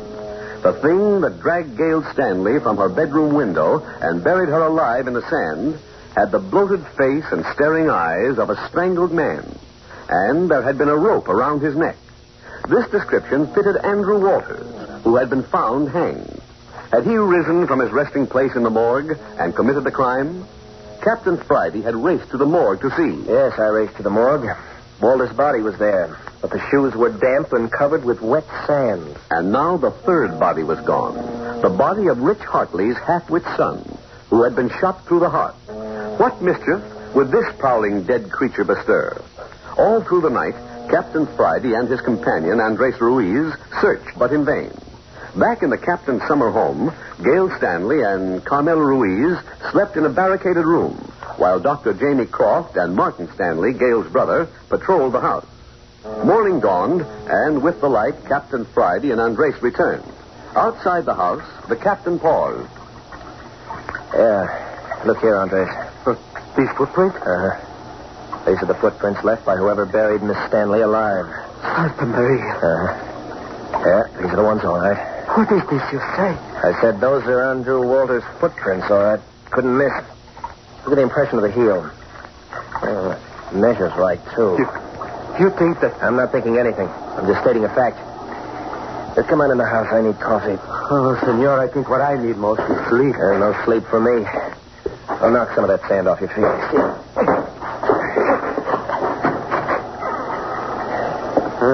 Everybody must be asleep. Somebody will be around. Hello. That you, Captain Friday? Oh, hello, Dr. Croft. You think we were lost? Well, you two must be about dead. I've some hot coffee for you. Come out in the kitchen. Oh, good. Where's young Stanley? Oh, I let him go to bed a couple of hours ago. No use all of us being dead on our feet.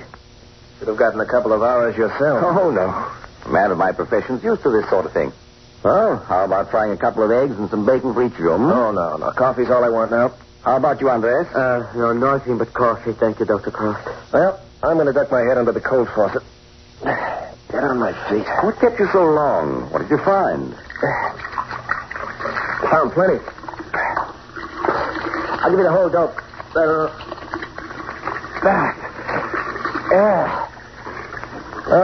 Feels good. Want to try it, Andres? Please, I abominate cold water. Yeah. Clear out your head. Here, Captain. I'll pour the coffee. Draw up a chair, Andres. Well, in the first place, Doctor, I want to tell you it's a doggone shame that you're not getting the rest you expected. Forget it, Captain. When I asked you over here, As a matter of fact, old chap, you didn't ask me. If I remember correctly, I practically begged you to bring me. Insisted. I wouldn't take no for an answer. Yeah, but I know you wanted to come. You needed the rest. Oh, well, this excitement will probably do me more good than the rest. Come now. What did you find at the morgue? Doctor, I don't know what to think. Andrew Walters' body was gone, then? No, it wasn't. No? Well, it was there, all right, but there was wet sand on his shoes. Mm-hmm. But my uncle, he is dead. I saw him myself. Nevertheless, the tracks out there in the sand were made by Andy Walters' shoes. No doubt, I suppose. Not a bit.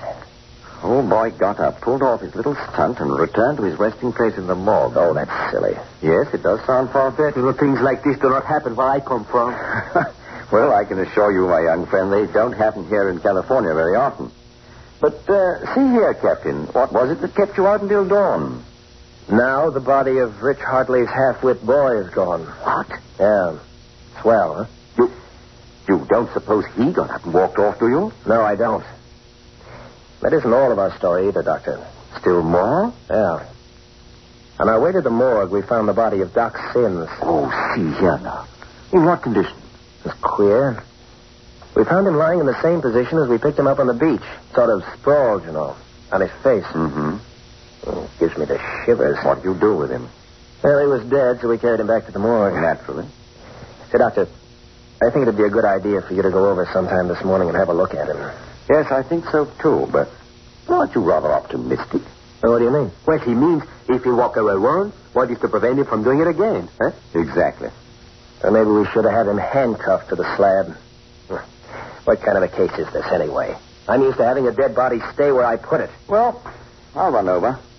I doubt if even the hardiest dead body will have the audacity to go prowling about in daylight. I hope you're amused. Quite. Hey, listen, Doctor. Did you ever hear of anything like this mess before? You mean dead men walking? Yeah. Why, yes, I have, Captain. There are a number of records. Records of dead men walking? I cannot believe it. I personally know of a case. Uh-oh. One of the girls must be awake. I heard a movement in the back of the house. Have they slept all night? Soundly. Drink your coffee. I'll be right back. Oh, Senor Friday, it is great relief that it is daylight. I tell you what, Andres. When you finish your coffee, go in and catch 3 or 4 hours sleep. The doctor and I will keep Carmel under our eyes all the time. Oh, please, how can I ever thank you? Oh, forget it. This cousin of mine, she is more dear to me. Both girls are awake. And Miss Stanley insists that she's able to get up. That's something. I was afraid we were going to have a sick girl on our hands. Miss Stanley has a marvelous stamina. By the way, I should advise making light of her experience. Oh, okay, Doctor. But see here, you started to tell us of a personal experience. Oh, yes. Well, there was a chap over in San Francisco who was pronounced dead. He was attended through his illness by a reputable physician, and there seemed no doubt at all. The body was sent to an undertaking parlor, and all funeral arrangements were made when he suddenly got up and started wandering around the place, frightened the attendants. The matter, of course, was hushed up. You mean he went on living? No. He never actually knew what happened. His mind was dazed. He died naturally a few hours later.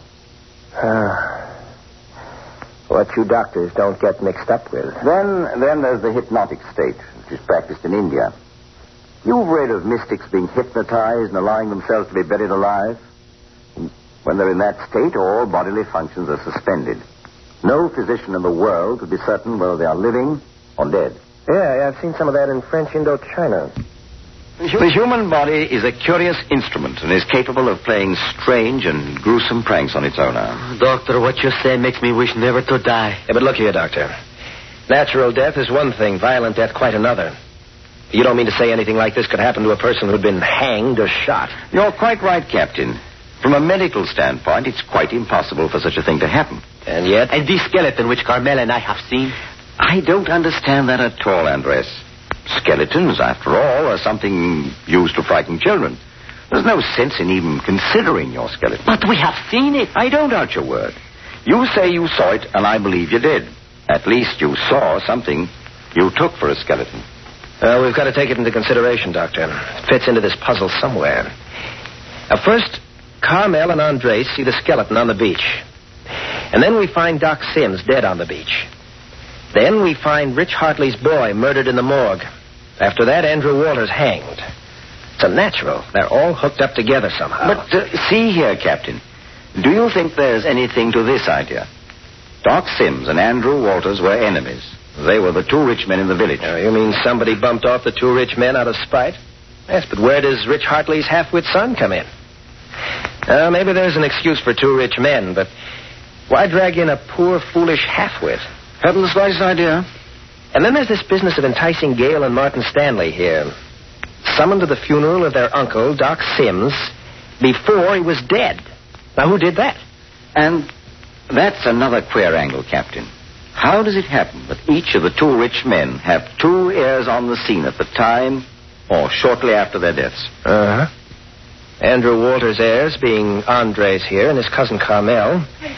And Gail and Martin Stanley representing Doc Sims. Here come the girls. Well, Carmel, I'm perfectly all right. You still must be careful. Oh, well, good morning. Are you feeling tip-top, Miss Stanley? Yeah, almost. A little shaky, but otherwise. Here, you better sit down. A strong cup of coffee would put you into shape. And you, Carmel? Oh, I'm just glad it's morning. I had the most horrible dream. Where's Martin? Oh, your brother is still sleeping, Miss Stanley. Had rather a difficult night. Andres, you better run along. You need rest. Oh, haven't you been to bed at all? Please, Carmel, you are all right? Yes, really I am. Why haven't you been to bed? Well, I have been with Captain Friday. We have only just come in. Just come in. Well, where in the world have you been? I'm just looking the situation over. Come. Now, you children sit down and drink your coffee while I fry you some bacon and eggs. How do you like them? Over? Couldn't I do it? I am the doctor. Do as I say. Well, I like mine over. Straight up, please, and not too hard. Go along, Andres. Please, if you will excuse me. Of course, Andres. If you will call me in a couple of hours. We'll route you out, and we want you on the job. Very well. Please do not forget now. Oh. Sounds like visitors already this morning. Not surprising after the night we've given this village. You go and see to your visitor, Captain, while I feed the ladies. I have a hunch it's Rich Hartley. Oh, the father of the murdered boy, eh? Yeah. I'm not going to like this. It sounds like he meant business. What would you be doing if you had a son lying in the morgue this morning?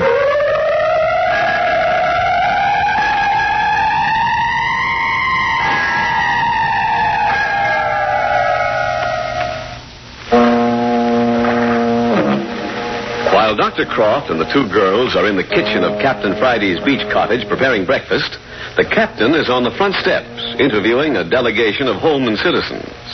Dr. Croft is acting as chief cook and bottle washer and isn't making any too good a job of it. Well, there goes the eggs into the frying pan. There's one. There's two. Two apiece, Oh, Doctor, your toast is burning. Oh, my eyes. Oh, and look at the bacon. Oh, I do. Oh, I say, Carmel, lend a hand to that toast. May I help, too? No, you sick part. You're our invalid for the morning. Oh, dear. Oh, how's the toast? I can scrape it. Well, the bacon will do. Eggs are coming along nicely. Here, Carmel, hand me those plates. I'll hold them while you take up the bacon and eggs. That's an idea. There. That's probably good. Now, these are for Miss Stanley, and this is for you. Just the smell makes me feel like a new person. All right. Now, you two sit there and eat and answer some questions. Answer them. Well, I'm full of questions myself. No, it's important that we get a few details straight at once, if you don't mind. Of course not. Now, Miss Stanley, why do you think that you and your brother were called to Holman? Well, because of Doc Sims' death. But why you two specifically? Saying for the moment that everything concerning Doc Sims' death is normal, why should you two young people be the ones called? Well, it's been understood right along that when Doc Sims died, we would be his heirs. But why not your father and mother? Doc Sims' sister and brother-in-law. Well, Mother and Dad are very old. Neither is well. I see. Seemed very certain that our uncle, Doc Sims, would outlive both of them, and so he made his will directly to Martin and me. Yes. No other relatives? No. So, by Doc Sims' death, you and your brother come into valuable property.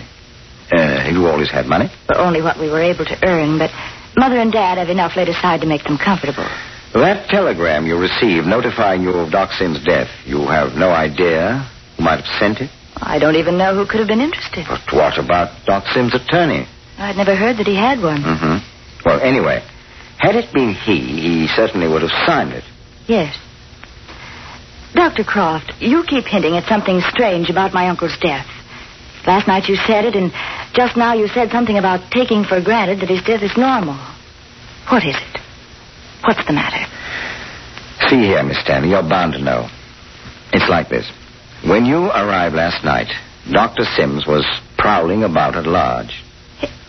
He what? You see, Captain Friday and I had taken him to the morgue and... Well, he got up and left. Oh, how terrible. Yes, it was highly embarrassing. But, well, where is he now? Well, this morning he's back in the morgue. Well, is he dead? So Captain Friday believes. A little later, I'm going to investigate. And Carmel, did you know about... What about this? Yes. Oh, you poor child. No wonder you didn't want me to go near the window last night. You can see now that there is something very peculiar going on in Holman. Yes. And still more peculiar, Miss Stanley, are certain other facts.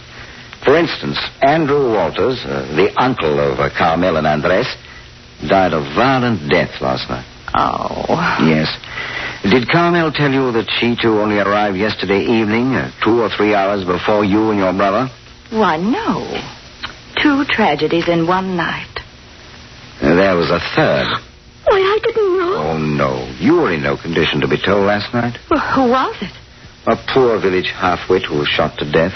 Oh, who did it? We don't know. Was it the same person who tried to kill me? No. I think not, Miss Stanley. Well, here's Captain Friday back. Hello, Coroner. What's that? It's a fact. The town council met out in my front yard, and I gave them an earful. Yes? At my suggestion, they elected me special officer in charge of this case with the official title of constable. Oh, I say. They have more gumption than I suspected. And at my further suggestion, they elected you coroner for this special case. Jove, now. How the honors do fall. Coroner Jamie Croft. Look here. I suppose they'll be wanting an inquest next. Set for tomorrow. But, see here, I've got You better let them do as they like. When they get an idea, there's no changing them. How about the father of the half-wit? Oh, Rich Hartley? Yes, I saw him. He's pretty badly upset. Could he give any explanation? No, not a bit. The boy had a habit of roaming at night. They couldn't keep him in. Didn't try very hard, as there seemed very little danger. Too bad. I suppose the whole village is bursting with excitement. Never anything like it in Holman before. They're holding a town meeting. A what? Town meeting. Couldn't even wait for breakfast. Everybody's there. But see here, what's the object? Oh, blow off a little steam, I guess.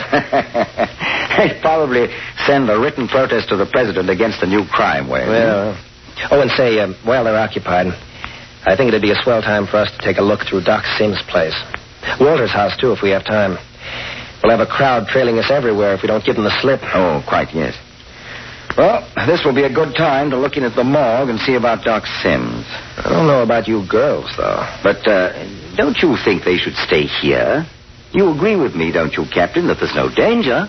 Yeah, not in the daytime.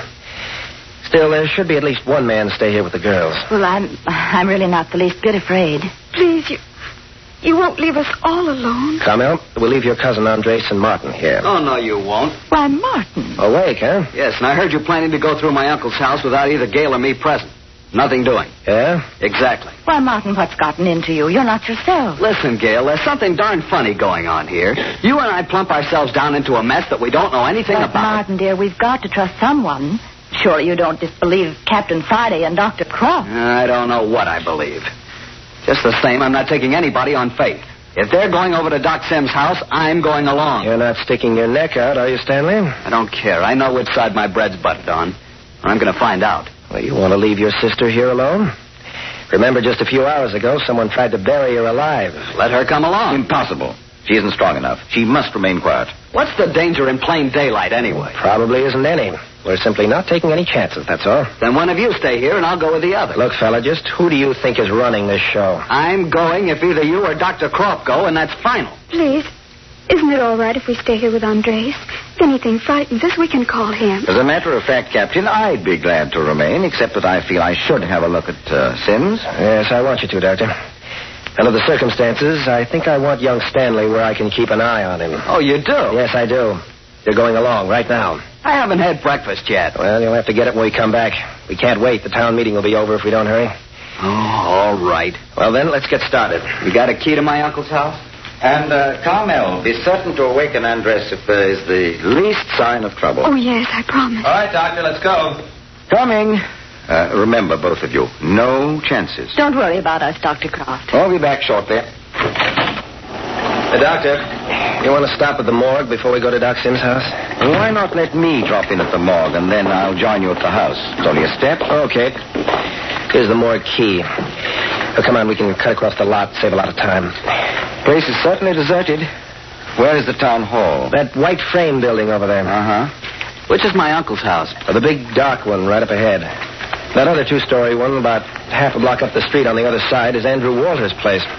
Who's he? Stanley, haven't you got this straight yet? Andrew Walters is Carmel and Andre's uncle. He was found hanged last night. Oh. Who did it? That Spanish chap, Andres? Who? What made you say that? Just wondered. Yeah? Well, let me ask you something. Did you have anything to do with the death of your uncle? What are you talking about? My question's just as good as yours. Well, here's where I turn for the morgue. Join you in a few minutes. Okay, Doctor. Come along, Stanley. Ever been in Holman before? No. Well, we'll go into your uncle's place the back way and leave the door open for Dr. Croft. Some house. Old Doc Sims had his own ideas about house construction. All right, in this way. Oh, careful. It's gloomy and the floors are bare. No windows at all on the first floor. Yes, well, that was his idea for protection against thieves. No windows on the first floor, and only a front and back door, both of which could be barred from the inside. What did he have that needed all that protection? You should know that better than I. You're one of his heirs. As far as I know, most of his estate's in property. Well, let's begin by examining the room where he spent most of his time. Cross between a study and a medical laboratory. Right down this hallway. Rotten, musty smell. Oh, wait a minute.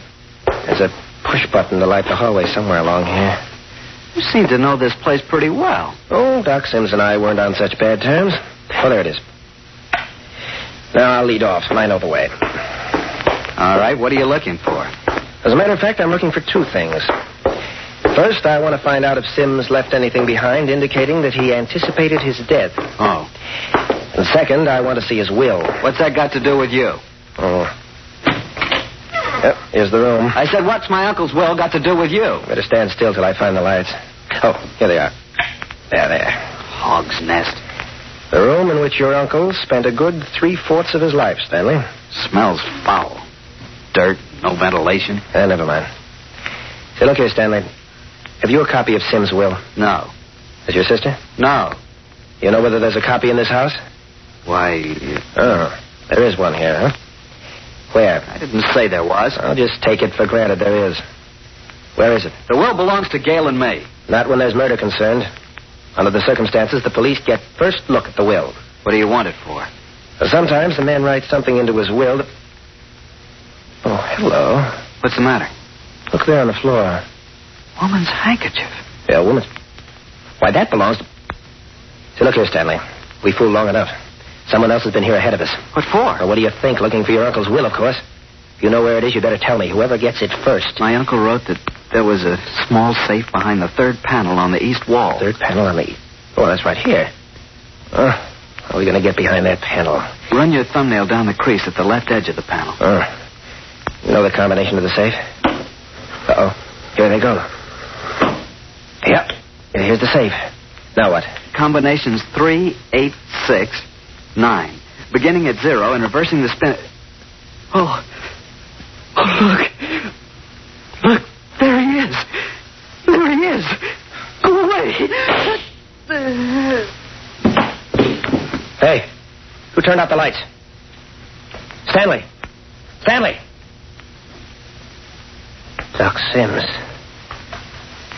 Doc Sims, is that you, Doc? What are you doing here? Aren't you dead? But don't just stand there. Can't you speak, Doc? How's it I can see you in the dark? Don't come near. Don't. Stand back. I'm going to shoot. Oh.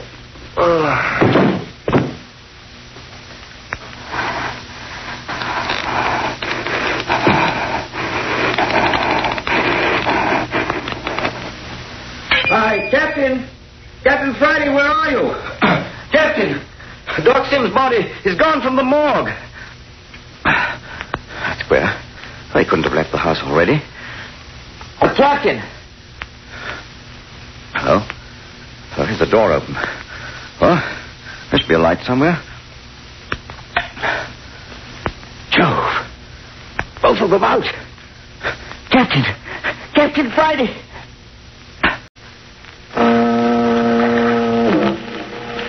If there is a terror more deadly than fear of the unseen, the unknown, it is that of facing a horror your senses tell cannot exist, and yet which you can very plainly see. And that's what is happening in the coast village of Holman, where twice the dead body of Doc Sims was seen to prowl, and 2 other bodies had risen from their resting places in the little morgue to carry on strange and sinister antics.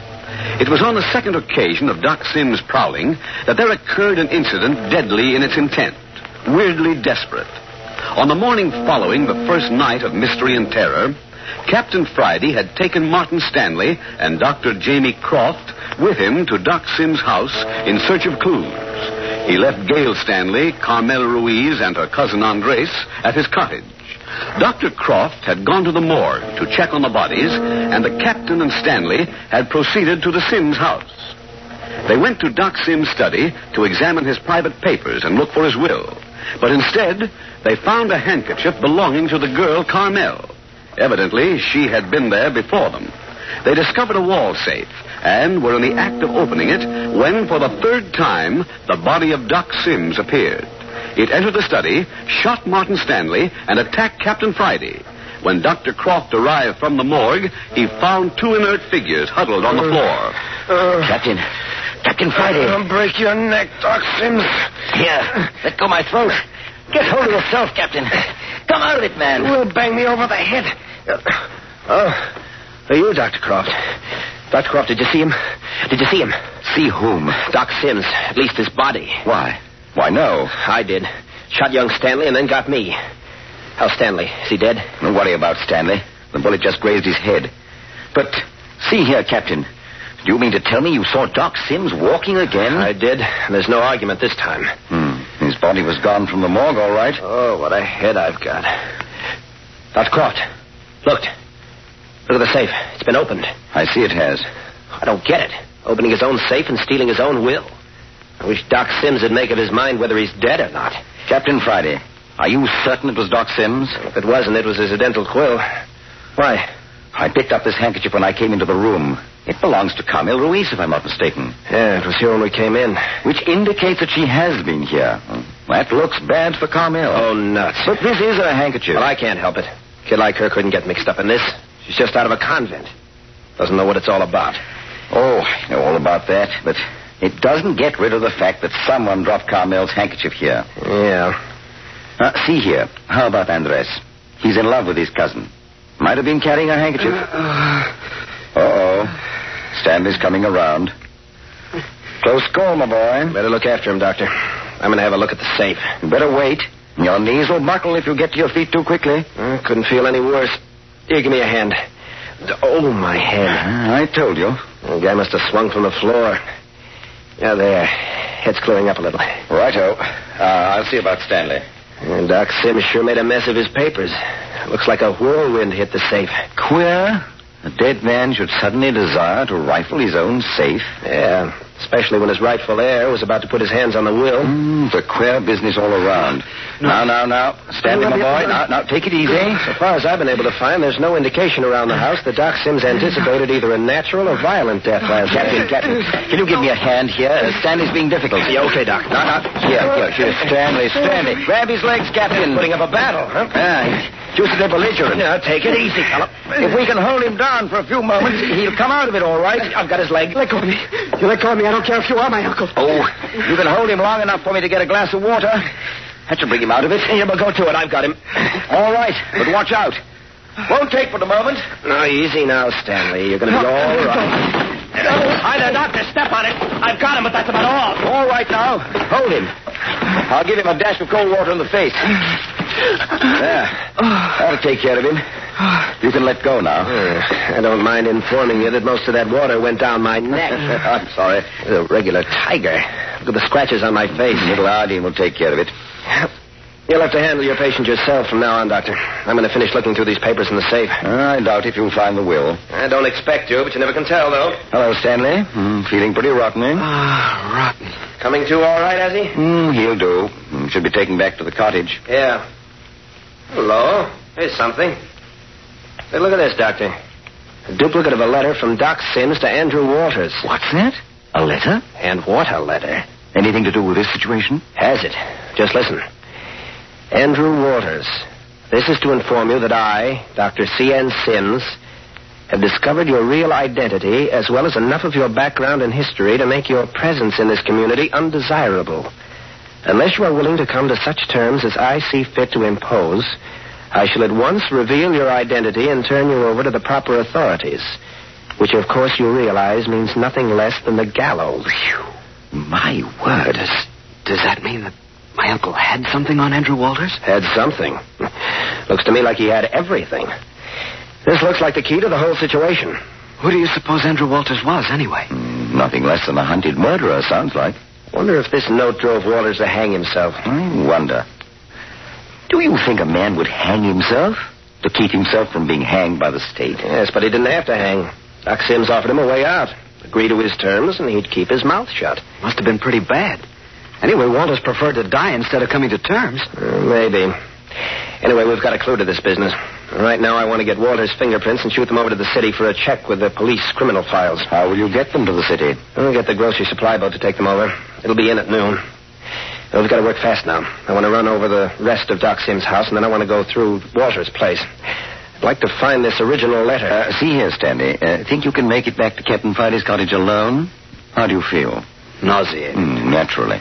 Now, the question is, would you rather drag yourself over to my place or lie down in the lounge here while Dr. Croft and I finish looking around? Me stay in this place along with a corpse sneaking around with a gun? Okay, you run along back to the cottage then. Take it easy, fella. You'll feel better out in the fresh air. All right, but... But what? Well, just remember, if you find that will, it belongs to Gail and May. Now, listen, Stanley. No one's trying to beat you out of your estate. At least not in this crowd. You'll get the will if we find it. Now, run along. Oh, I feel rotten. Oh, by the way, Stanley, tell Andres that we're going to search his uncle's place in about 10 minutes, and if he wants to be in on it, tell him to wait for us out in front. I'll tell him. Oh, and don't mention this letter. You don't need to worry. That clip on the side of the head took a lot of belligerence out of our young friend. Yeah, that and the sight of his dead uncle. Yeah, come along, Doctor. There's nothing more in here. Take a look upstairs and then shoot over to Andrew Walters' place. Dr. Sims must have been a queer sort of codger. Yeah, shut off from everyone. Sometimes he wouldn't be seen for days at a time. Oh, here's the stairway. Beastly dark.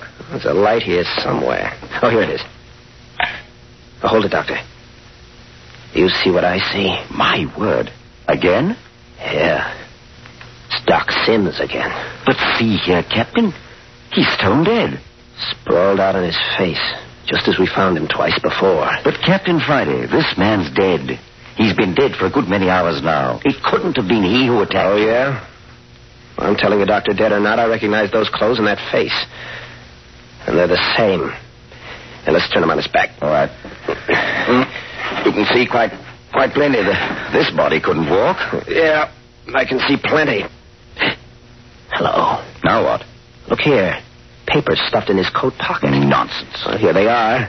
Here's the copy of the will, and here's a sealed envelope. Sealed envelope? Yeah. Says, to whom it may concern in case of my death. Oh, well, see here, Captain. It looks like our dead friend here walked in, knocked us out, and raided the safe, all right. Got this far in making a getaway and collapsed. Oh, rubbish, man. Okay, Doctor, then you explain it. I don't pretend to. What are you going to do with that will and the letter? Hang on to them until we get back to the cottage. I have a hunch that everybody's going to be interested in them. Undoubtedly. Say, look here. I've got more than I expected already out of this place. I'll leave the rest until later. Anxious to get over to Walter's house, As a matter of fact, I am. Let's go. Oh, what about Doc Sims' body here? We'll put him on the lounge in the study and lock him in. Aren't you afraid he'd walk off again? I think I can take care of that. How? We'll not only lock him in, but we'll tie him down. That ought to hold him. Now, come on. Come on, give me a hand. You ready? All right, up we go. All right. It's the third time I've had to play ambulance for this bird. It's going to be the last. This way you want him? Yeah. Get down now. I saw a piece of cord around his... Oh, here it is. Tie his feet together and round underneath the lounge. Grab the other end, Doctor. Jove, Captain. You're not serious. You think not? Put a half hitch on the leg of the lounge.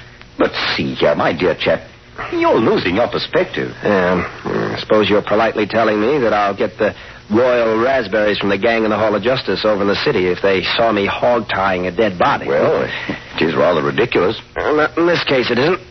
Doc Sims is dead, and he's simply got to quit prowling around. I'm constable of Holman now, and I say it's against the law of what's right and decent for a dead man to go gallivanting around. Have fun and hold earnest, eh? Something like that, Doctor. Here. How's that? I've never seen a more thorough job of trussing. Okay, then let's get going. Is there a key in the door? Yes. Good. Well, we're through here. Go ahead, I'll lock up. The villagers ever got wind of this prowling of the dead business, there'd be one swell hullabaloo. Yeah, but what about the father of the murdered half-wit boy? Didn't you tell him that his son's body had disappeared from the morgue? No. I intimated that he'd feel a lot better if he didn't go to the morgue until it was necessary, and he took the hint. I see. There's another thing. If we don't find the Hartley boy's body before the inquest tomorrow morning, it's going to be very embarrassing. Mm-hmm. In that case, it seems to me we'll have to give them the whole story. Yeah, which is what I don't want to do. The less the village knows about what's going on, the easier it's going to be to work. Go ahead, Doctor. Let's get outside. Phew. My word, what a musty hole. Didn't realize it until we got out in the fresh air. Just a minute while I lock up. There. Now, Andrew Walters' place. It will be interesting. Yeah? Why? Isn't it said that a man who hangs himself leaves his phantom self behind to stalk the death chamber?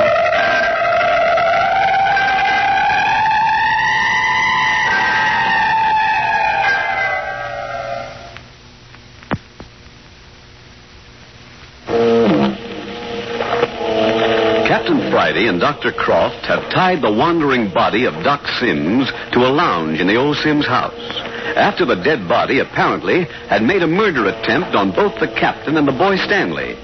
Just now, the two have locked up the house, and with certain private papers from the Sims safe in his pocket, Captain Friday is leading the way to the second murder house, Andrew Walters' house, where last night he had hanged himself.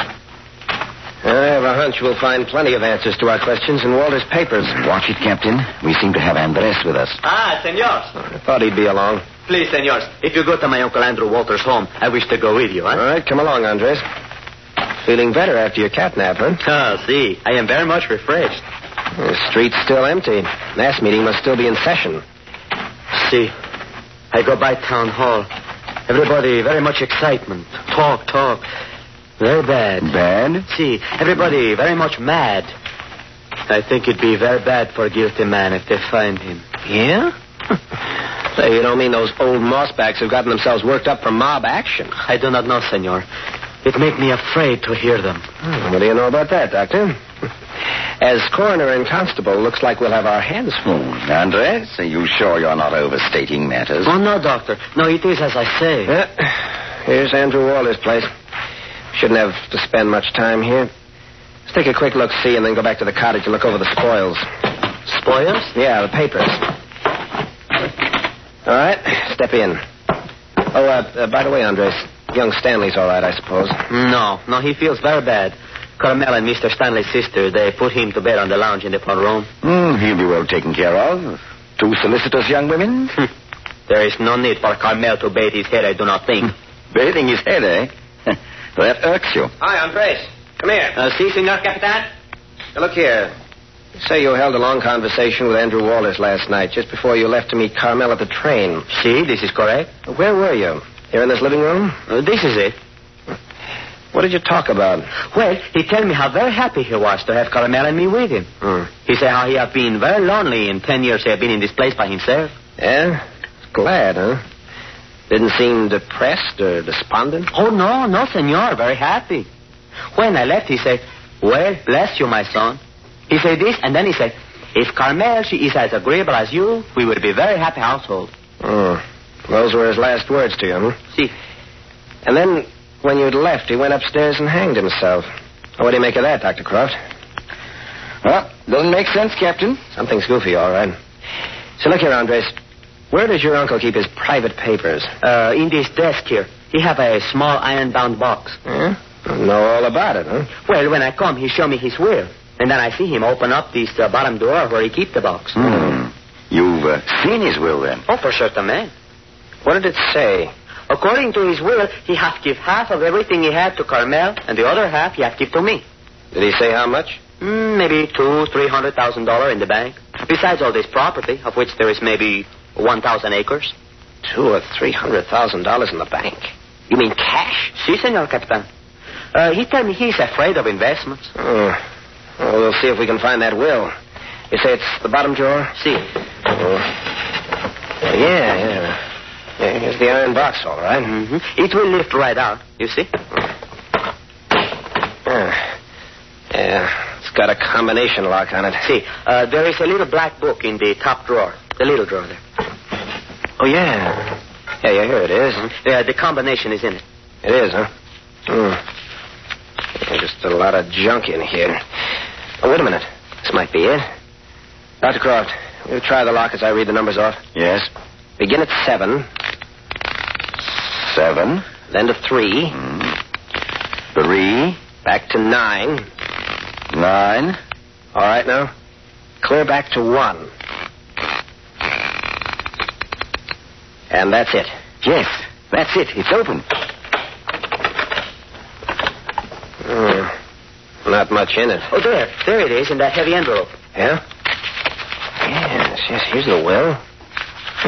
I'm getting quite a collection of papers. Oh, but, senor, this will, it belongs to Carmel and me. Yeah, there's plenty of time to talk about that one. Listen. What you say? Shh. Somebody coming into the house. Jove. They say a murderer always returns to the scene of his crime. Why do you think it's the killer? But who else? At least we can surprise them. Nobody knows we're here. Captain Friday, are you in here? Oh, it's Gail Stanley. What's she doing here? Hey, you two wait here. Miss Stanley, we're in here. My cousin Carmel is with her. Wait. Stay here. Hey, what's going on? Come on in here. Now, you too, Stanley. Captain Friday, we had to leave. The whole village is down at your cottage. Oh, what's the trouble? Please do something. Carmel, what is it? I tell you, Captain, they would have hanged us. You sure? Hey, now, wait a minute now. My word, it can't be that bad. Oh, but it is. Now, wait a minute. Stanley, you do the talking, the rest of you keep quiet. Well, it was horrible. The first we knew, 20 or 30 people were in front of the cottage. They were yelling and throwing things. What's that? Throwing things at my house? Yes, and when I went to the door, somebody threw something and hit me in the face. Well, I slammed the door as quickly as I could. By Jove. Old-fashioned mob, eh? Oh, and they called us names and kept yelling to bring out Andre. What? They called for me? Oh, the son of a gun. Yes, and then we ran to the back of the house and crawled out the bedroom window and got away without them seeing us. Jolly little party. Martin thought you'd be over here, and that's why we came.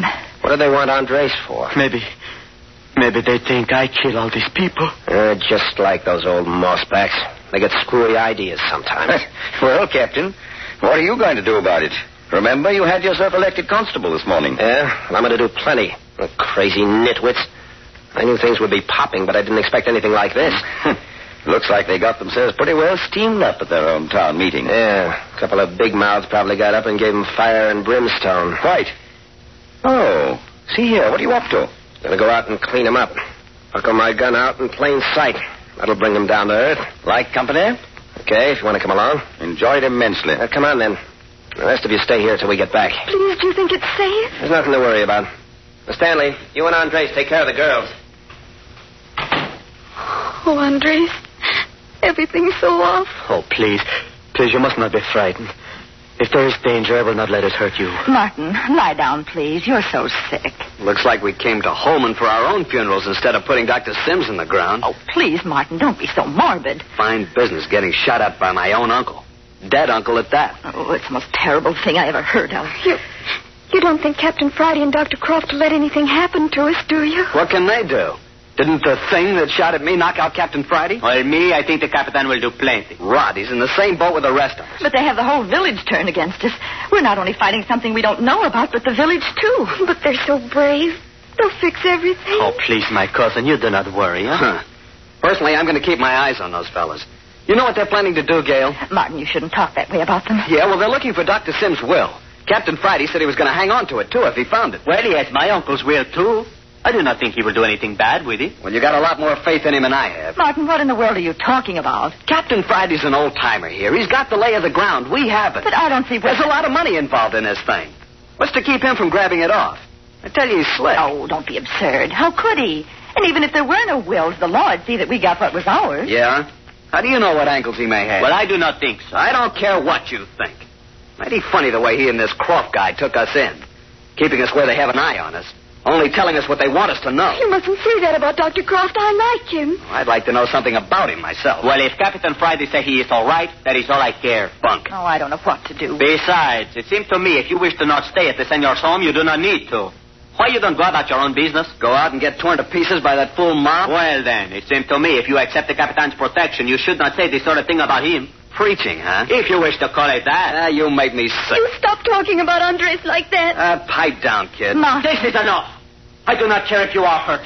You say one more little thing like this to my cousin. Oh, for the love of Mike. And if you wish to speak with me in future, you please to change the tone in your voice. I think you deserve that, Martin. Please, we mustn't quarrel. Everything will be all right if we just keep... All right, here we are. The war's over. They didn't hurt you. Oh, do I look hurt? Well, where's Dr. Croft? I sent him over to Doc Sims' house to check on things. What right does he have over there? Uh-oh. What's the matter with you, Stanley? He's always irritable when he isn't feeling well. Oh, cut it out, Gail. I want to know what business Dr. Croft has in my uncle's house alone. Well, if you must know, we found Doc Sims' body sprawled on the stairs over there. Oh, Doc Sims. Oh, no. Yeah. And we locked it in the study. I asked him to drop in and see that it was all right before coming back. The body of my uncle? That's what I said. And was he dead? You never saw a deader body. But I saw him. I saw him raise the gun and shoot me. Yeah? Well, you haven't got anything on me.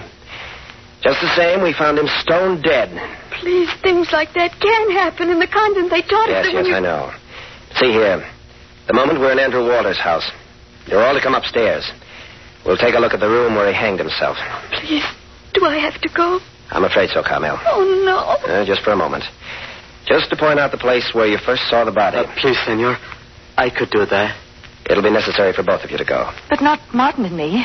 No, if you two would rather wait in here alone. Oh, yes, please. Okay. Dr. Croft will be over any minute now.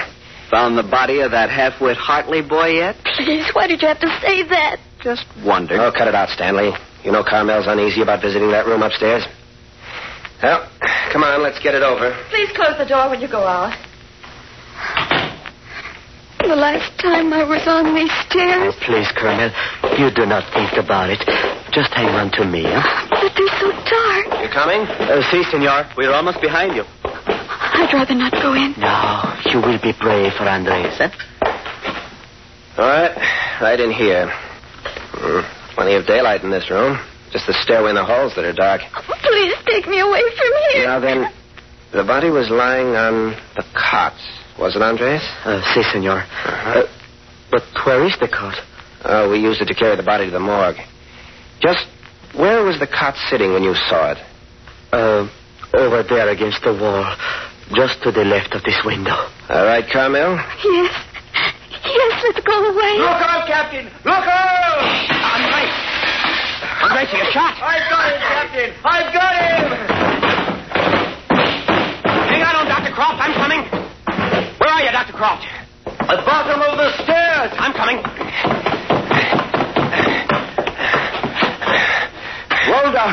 Rode all the way down the stairs with him. Get a light, man. Lying still. Must be knocked out. Here's my flash. Look here, Doctor. It's Rich Hartley's. 3 men died violent deaths in Holman. Doc Sims, Andrew Walters, and Rich Hartley's half-wit son. These tragedies brought 4 young people to the village across the bay from San Francisco. First to arrive were Carmel and Andres Ruiz, cousins. They were niece and nephew of Andrew Walters. Then came Gail Stanley and her brother Martin, niece and nephew of Doc Sims. Captain Friday, who had a summer home in Holman, took the 4 under his wing, and with the aid of his weekend guest, Dr. Jamie Croft, endeavored to untangle the mystery behind the 3 murders. But let Captain Friday tell it. Each of the 3 bodies in the village morgue has taken it upon itself to prowl around or disappear altogether from time to time. When Dr. Croft, young Martin Stanley, and I searched Doc Sims' house, 2 of the bodies were missing. That of Doc Sims and that of the half-wit Hartley boy. Doc Sims' body was found after an attempt was made to murder Stanley. I tied Doc Sims' body on a sleeping cot and locked it in a room. Next, we searched Andy Walters' house. Along with Carmel and Andres Ruiz, I was upstairs in the room where Andrew Walters died. Gail and Martin Stanley were waiting downstairs. Dr. Croft had left the house to examine Doc Sims' body. Suddenly, there was a warning cry, the sound of a shot, and two figures hurtled and rolled down the full length of the stairway. A few minutes later, Captain Friday had gathered the entire group in the living room of his summer cottage. Now, look here. I want everyone to stick close to my cottage from now on. No one's to go near Doc Sims or Andy Walters' house without my permission. Is that clear? Si, Senor Friday. But please, could we not have more fire? See how my cousin Carmel, she is shake. No, I'm not cold. Just that I can't forget that you might have been killed, Andre. Oh, it is nothing. It did not hit me. See here, Captain, I suggest we stir up the fire and all gather around and talk this thing out. I'll admit I'm pretty badly shaken myself. Rolling down those stairs with a murdered man in my arms. Boo. Okay. Come on, Andres. We'll go out and bring in a couple of big chunks of rootwood. I thought we'd get sunshine today, but the fog seems to be hanging on. It's almost like night. It's so foggy. See here, Miss Stanley, what's wrong with you? You haven't said a word since we left Andrew Walters' house and returned here. Oh, white as a ghost. What is it? Well, it's all pretty terrible, isn't it? Terrible? Of course, it's bad, but you're making entirely too much of it. Well, I didn't realize what we were up against, Dr. Croft, until I saw the stark, dead body of that murdered Hartley boy lying there. Oh, it was bad. I didn't realize until I saw his dead body and knew that somehow it had come alive. That dead body had held a gun and tried to kill one of us. Well, now you know how I felt, sis, when Doc Sims, my own uncle, took a shot at me. Yes, I know, Martin. I'm getting sick of it. There's no use of us standing around and getting our heads shot off. Let's go back to the city and hire a lawyer to clear up this mess. But, Martin, we haven't any money to hire a lawyer. We could borrow on Doc Sims' estate, I'll bet. After all, it's ours. I'm afraid you won't be able to leave Holman without Captain Friday's permission. Nuts to Captain Friday. Well, I suggest you talk to him. Here he comes now. Can we get through the door with it? Attaboy, Andres. Oh, this is fine big stump of wood. All right. Got a good hold? See? And let's toss it in the fireplace. Mm-hmm. 1, 2, 3. Yeah, there she goes. There's your fire, Dr. Croft. Now then, is everybody settled for a talk? Before we begin, Captain, I think young Stanley here has a question. Yeah? Gail and I are going back to San Francisco and get a lawyer to take care of this. No, you're not, Stanley. Who's going to stop us? I am. I happen to be constable of Holman now, and I'm holding all of you until we can get this thing cleared up. You haven't any right. We'll all be killed. Somebody's tried twice now. Now, look here, Stanley. This goes all for the rest of you. I suggest you forget about pulling out for a while and sit and listen. I've been looking over these papers we picked up at Doc Sims and Walter's houses. But first, I want to ask some questions. What questions? Before this last attack, let's just review where each of us was. Now, Dr. Croft here dropped in at Doc Sims' house down the street to see how the trussed-up body was doing. Did you see it, Doctor? It was just as we left it, Captain, still tied to the cot. Right. Now, Miss Stanley here and her brother were in Andrew Walters' study. You asked to be allowed to stay there while the rest of us went up to examine the death room. Yes, that's right. Stayed downstairs at your own request. Well, you remember I told you I couldn't bear the sight of the room where a man was hanged. Yes, I remember. Well, you two were in the study on the first floor. Carmel and Andres here and I went up to the second floor. We just started to examine the room when we heard Dr. Croft yell. What was it you yelled, Doctor? I think I said, look out, Captain, look out. Yeah. The next minute there was a shot. See, so close to me I feel the air. It cut my face like sharp knife. Close one, all right, Andres. And then the next thing we knew, Dr. Croft and a second person were rolling down the dark stairway together. I rushed down, and there was the doctor hanging onto the body of the murdered half-wit, the Hartley boy. I'd never go in that house again for anything. But look here, Doctor.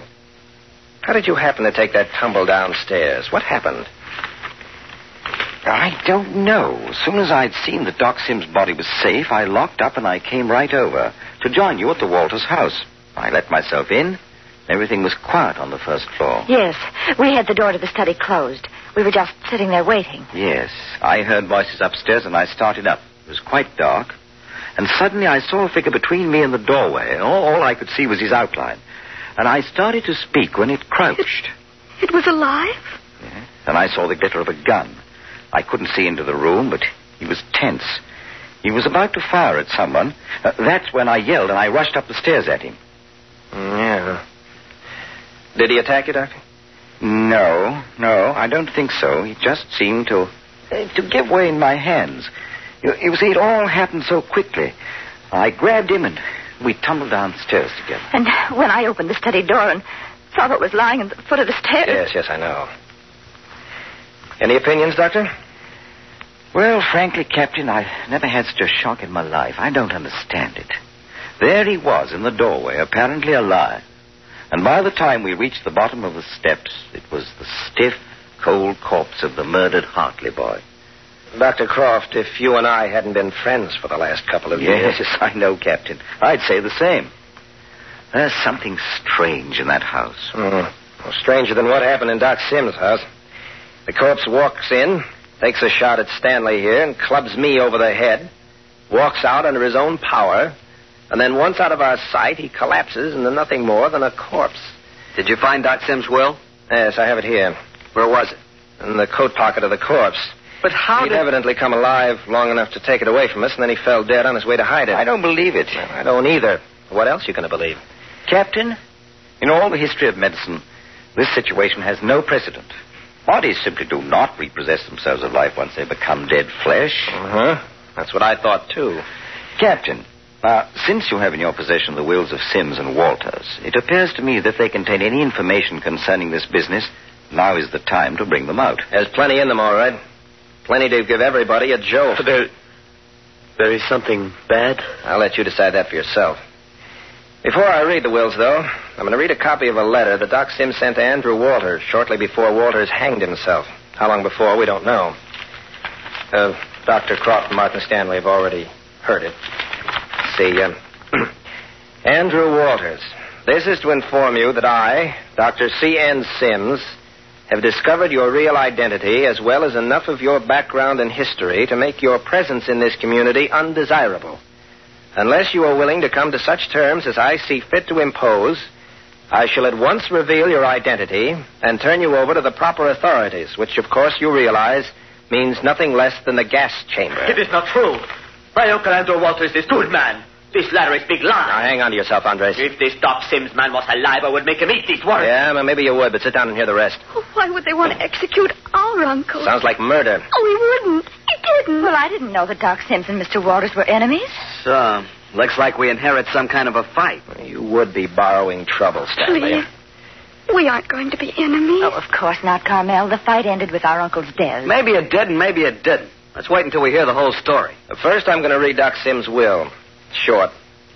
All it says is, believing that I shall outlive my only sister, Gail Sims Stanley, I hereby do on this day bequeath all my personal and business property in equal parts to my niece, Gail Stanley, and my nephew, Martin Stanley. That's all except for the date. Well, that's something like it. Nothing hard to understand about that. That's not the whole story. Wait until you hear what Andrew Walters has to say in his will. Okay, but what's that got to do with Gail and May? Plenty. See here, Captain. Is all that his will? That's right. Thought he was writing a book. It's his personal history. You've read it? Mm-hmm. Then why not tell us the gist of it? We can each read the details at our leisure. That's a good idea. That suit you, Carmel? Oh, yes, of course. How about it, Andres? Please, you do what you wish. Okay. Well, this is how it is. Andy Walters and Doc Sims were brothers. Wait. Then you mean to say we four are cousins? That's right. But I do not see how it is Say, how do possible. you get that way? How could a guy named Sims and one named Walters be brothers? Because Andrew Walters is an assumed name. I don't believe it. You will when I finish. Sounds like a most engaging tale. Yeah. You see, according to Walter's story, there was quite a big family of Sims originally. There were 3 sisters. First, Bonnie Sims. See, my mother. That was her maiden name. Yes. Then came Gail, for whom you were named as Stanley, and Joyce, Carmel's mother. But what about the brothers, Captain? Well, here's the angle. Doc Sims was the eldest. Then came his brother, Andy Walters. His right name was Vance Sims. But see here, Captain, why did Van Sims change his name to Andrew Walters? Now, just a moment, Doctor. That concerns another member of the family. Another, eh? Mm-hmm. Another boy. Franklin Sims. Oh, 3 boys and 3 girls. Well, what happened to him? He was murdered 20 years ago. Another murder in the family? Santa Maria. Is the whole family to be wiped out?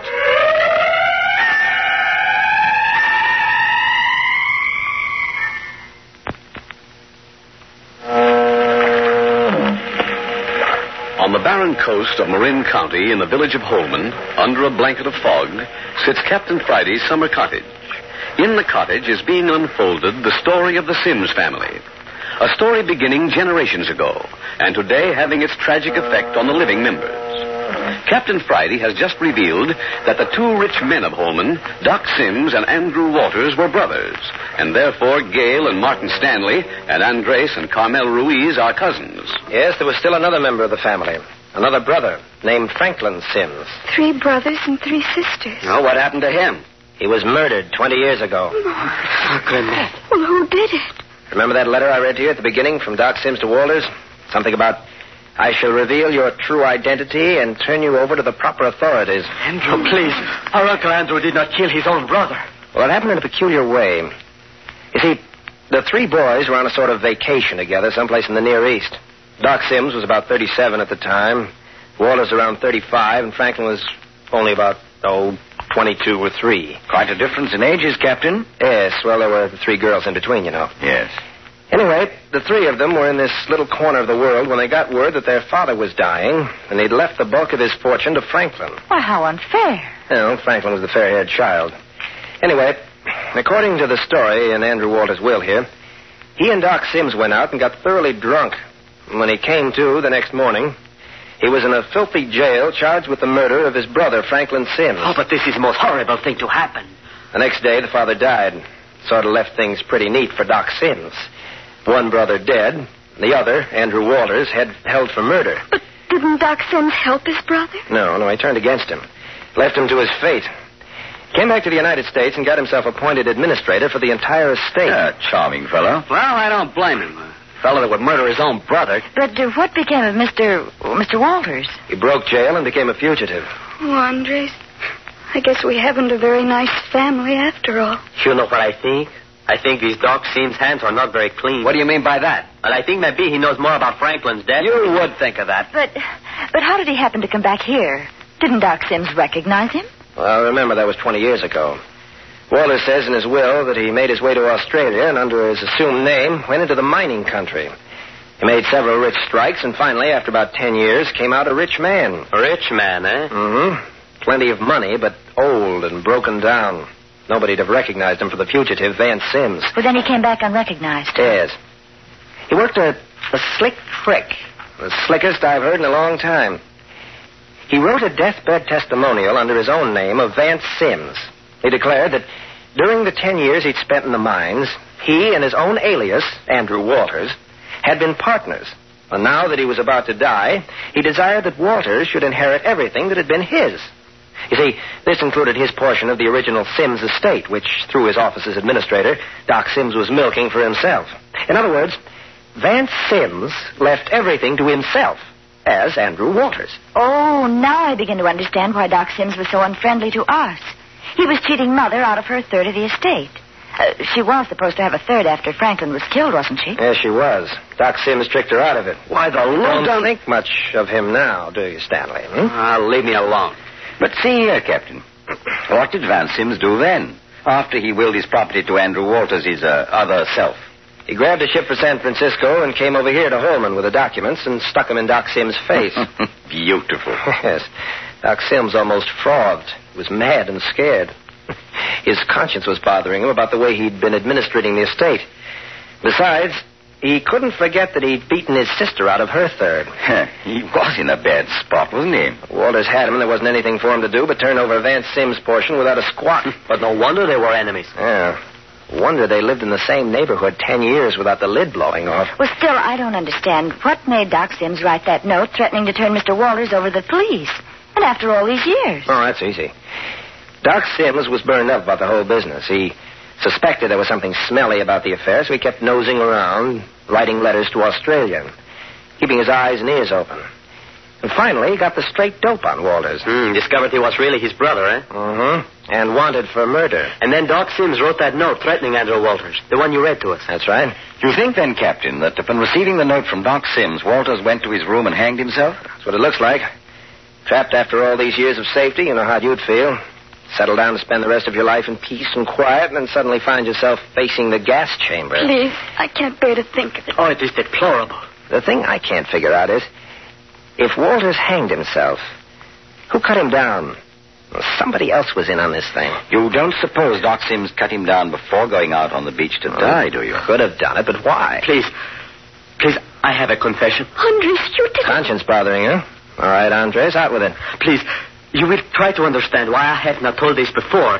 Well, what's on your mind? Did you kill Andy Walters? No, I did not do that. Well, you've got something on your conscience. No, I will explain.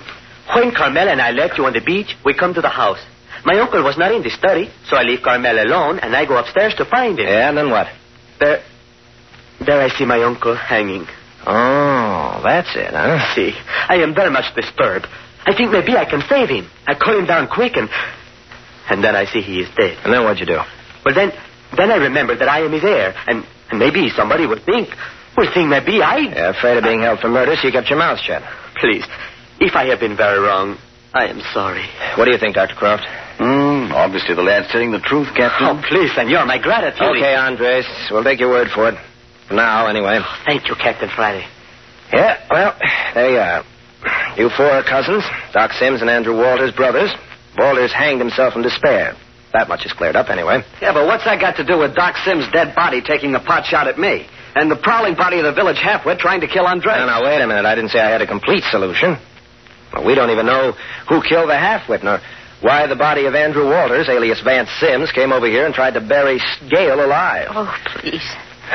All I can see right now is that it looks like all the dead bodies in the neighborhood have conspired to get rid of you four. Oh, please don't talk like that. At the convent, they always told us there was something sacred about being dead. You're quite right, Carmel.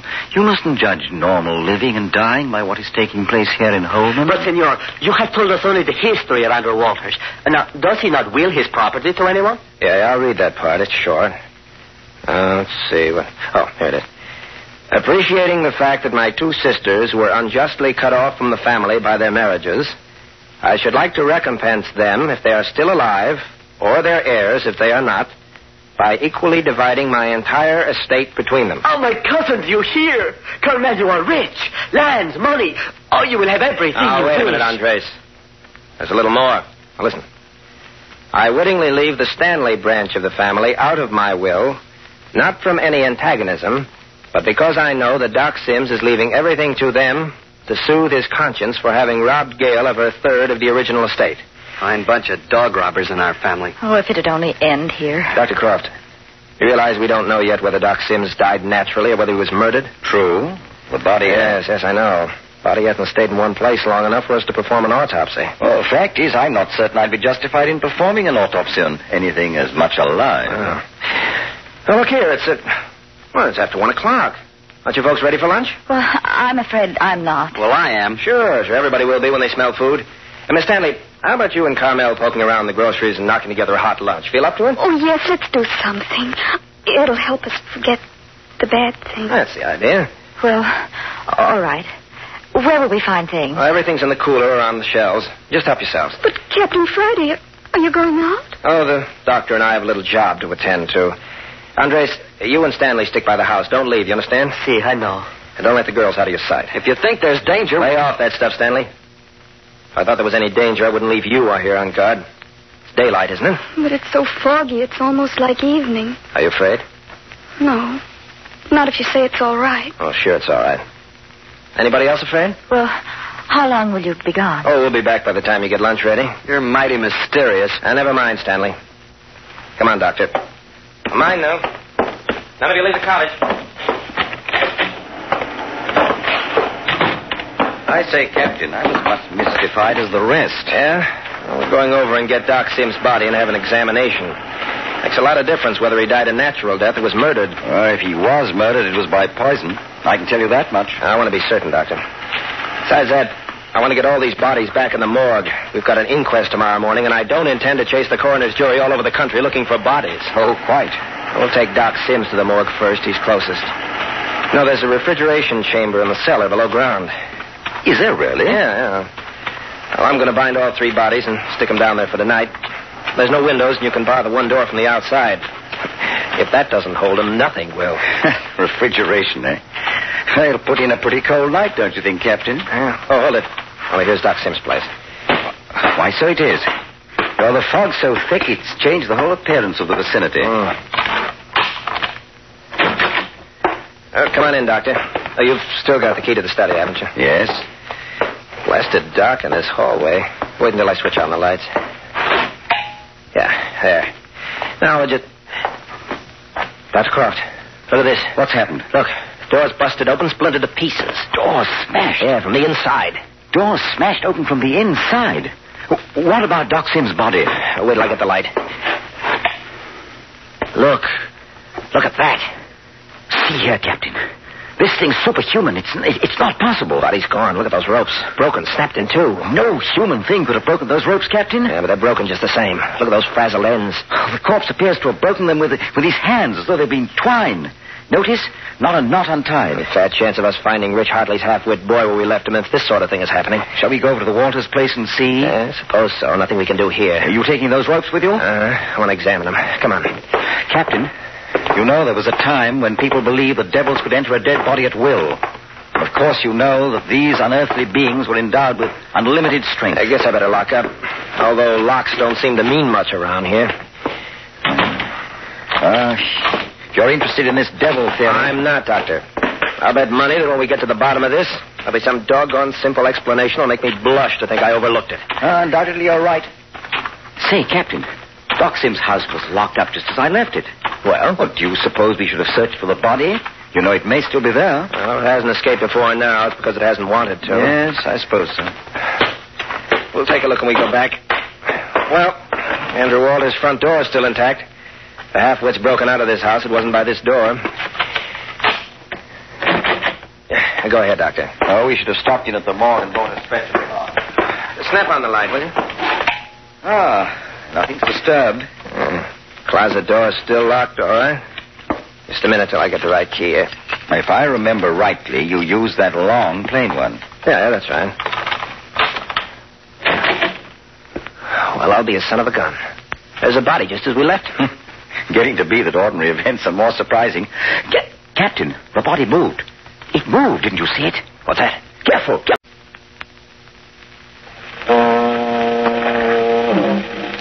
The terror which has been spread over the village of Holman by the apparent uprising of 3 dead men has reached a new climax. The corpse of old Doc Sims has struck twice. The body of the dead Andrew Walters has attempted a murder of its own. And the body of the murdered half-wit boy has shown all the activity of an inspired spirit of evil. Captain Friday and Dr. Jamie Croft thought at one time today that they had all the corpses corralled and under control. And then everything broke loose. Let the captain tell you. Dr. Croft and I tied the dead body of Doc Sims to a sofa and locked it in the study of his own house. We recaptured the corpse of the murdered half-wit Hartley boy and locked it in a closet at the Andrew Walters house. Walters' body was supposed to be in the morgue. The excitement of the prowling dead had upset the 4 young people.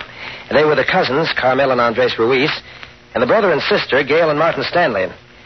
Well, when we quieted them down and established them in my cottage, Dr. Croft and I returned to examine Doc Sims' body. To our amazement, we found the study door smashed down from the inside and the corpse of Doc Sims gone. The ropes that had bound him were lying on the floor, snapped and broken as though by superhuman strength. From there, they rushed up the street to Andrew Walters' house, expecting to find the murdered half-wit's body also gone. But it was still locked in the closet. Captain Friday bent over the body when suddenly Dr. Croft yelled a warning. And then there was the crash of wood on skull and a deep void of blackness. Dr. Croft, what's happened? It's so blamed dark. Oh, where am I? What's happened? Dr. Croft, is that you? Captain Friday? Are you hurt? It's so dark I can't see a thing. I was knocked out. What makes it so dark? We're locked in some kind of a closet. Locked in? Are you badly hurt? No, it's just my head. Oh, it feels like it's bursting. Yeah, same here. Captain, what happened to us? Don't know any more than you do. I was bending over the body of the Hartley boy. Last I remember was you yelling, "Look behind you, Captain." What did you see, Doctor? That's right. Now I remember. I saw something creeping up behind us. I just caught a glimpse out of the corner of my eye when something hit me. And I tried to warn you. Looks like we were hit over the head and shoved into the same closet we had the half-wit's body locked in. About the same size. You sure we're locked in? I haven't tried the door, but if anybody would take the trouble to dump us in, they'd certainly lock the door. I suppose so. Oh, feeling the way I do, I don't seem to care much. Well, feeling the way I do, I care a lot. Oh, I think I can stand. Yeah, I can stand, but that's about all. Ooh, wobbly. We're locked in all right. Well, we don't seem to have hung on to the bodies of either Doc Sims or the half-wit in spite of our precaution. It's a funny business, Doctor. You'd think anybody with a brain could corral and hang on to 2 or 3 corpses. Think you can stand up, Doctor? Perhaps, if there's any necessity. There's plenty of necessity. Come on. We're going to get out of here. We are? Sure. Don't want to grow old in here, do you? No, but I don't. All right, come on, then. We're going to smash in the door. How? There's scarcely room to move. Well, we can brace our feet against the back wall and push. You think it can be done? Oh, why not? It's a pine door. If we can't break the lock, we can break through a panel. Let's try it by all means. Now, wait a minute.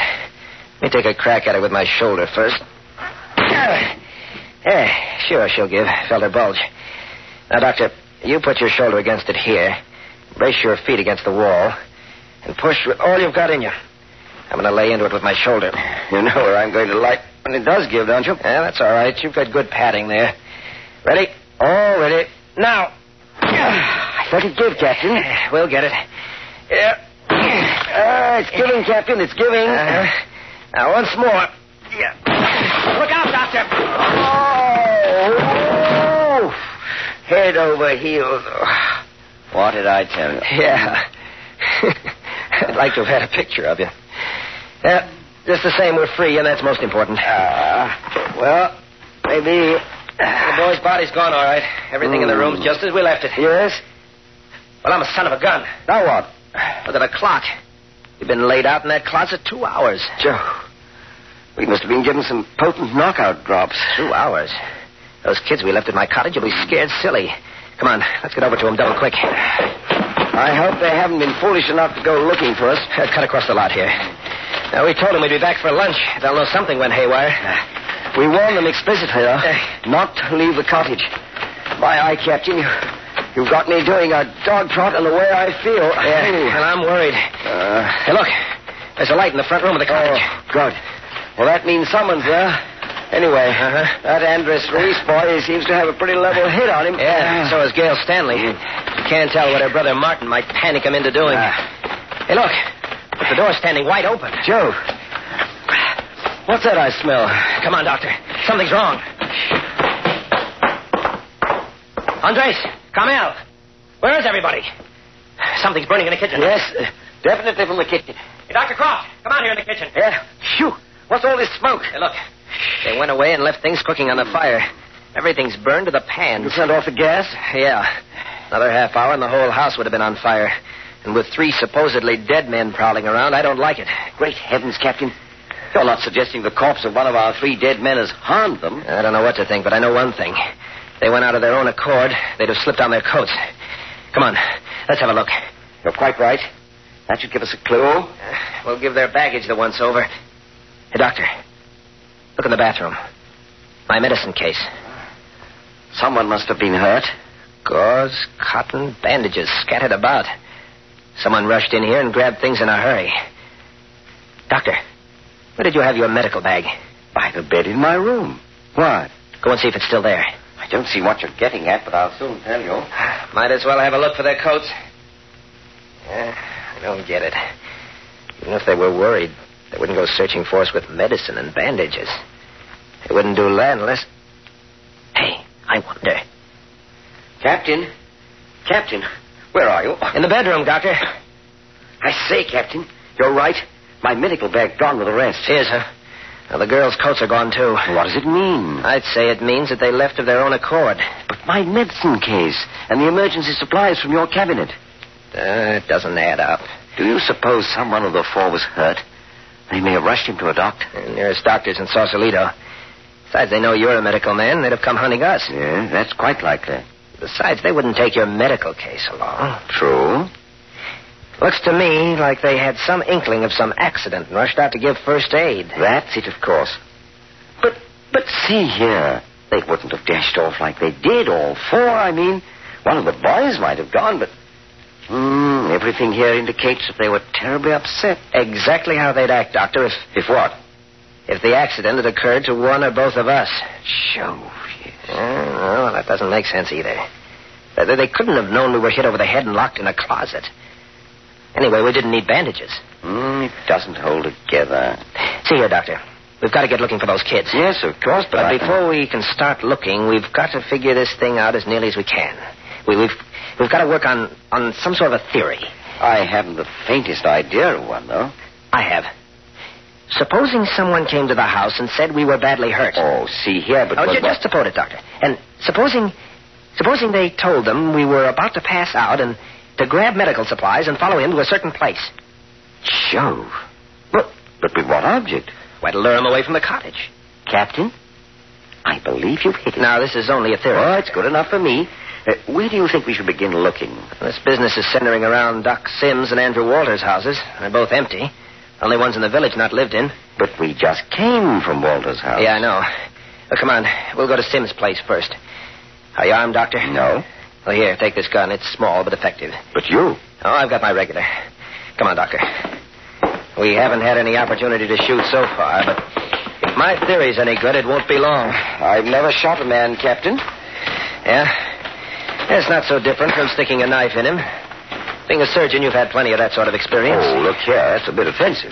Confound this fog. It's getting worse and worse. Gonna last all day. You know, Doctor, another reason why Doc Sims' place is a good spot to start the hunt is that the kids knew we were going over there. They'd go there without giving it a second thought. Shall we take the path through the vacant lot? Yeah. How's your head now? So much excitement, I've forgotten all about it. Yeah, looks like it's going to be pretty skinny pickings for the coroner's jury tomorrow. We only got one of our 3 corpses to put on exhibition. Going to be rather an unhappy affair, I'm afraid. Yeah, bad. For the village and its temper, no telling what'll happen. No more mob scenes, I hope. Not while I'm constable. Say, what's the meaning of that light in the morgue? Light? Yeah. Just see it through the fog. Hey, we might find some answers in the morgue. Don't suppose one of us left the light on, do you? No, I don't. Come on, I'm going to have a look. But see here, what about those 4? They may be in bad trouble. Sure, this may be a clue to it. I don't follow you, Captain. You're not used to following hunches, Doctor. That's my meat. Better have your gun handy.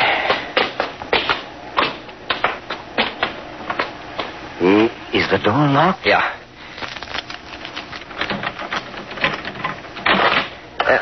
Come on in, Doctor.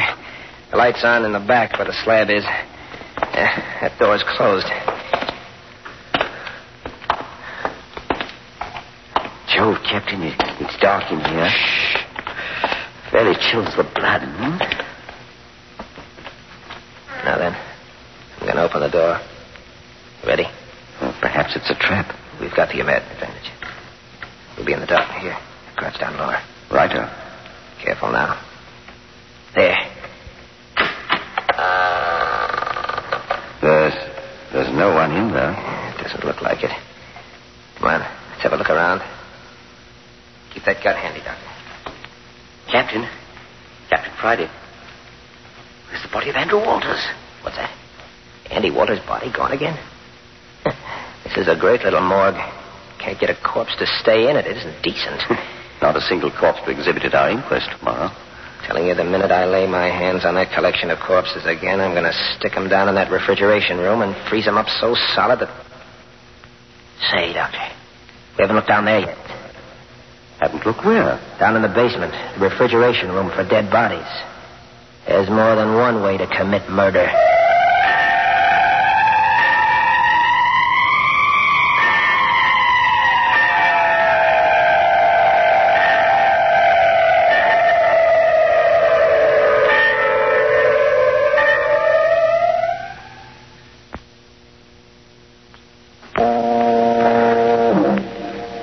There's a refrigeration room in the basement of the miniature morgue in the village of Holman.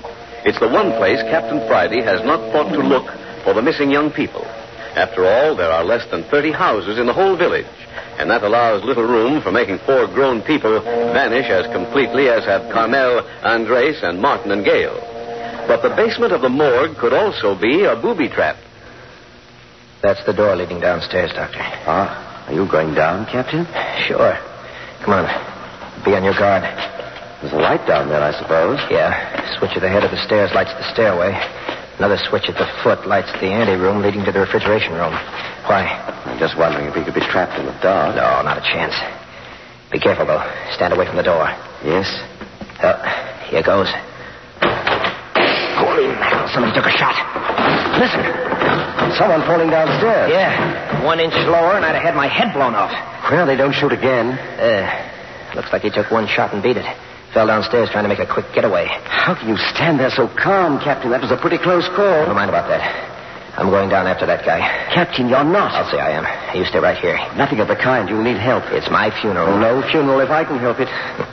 Attaboy, Doctor. Here, come on. We'll go down the stairs with the lights out. Go ahead. I'm with you. Don't follow me too close. We don't want to collide and give ourselves away. I'll watch. Come on.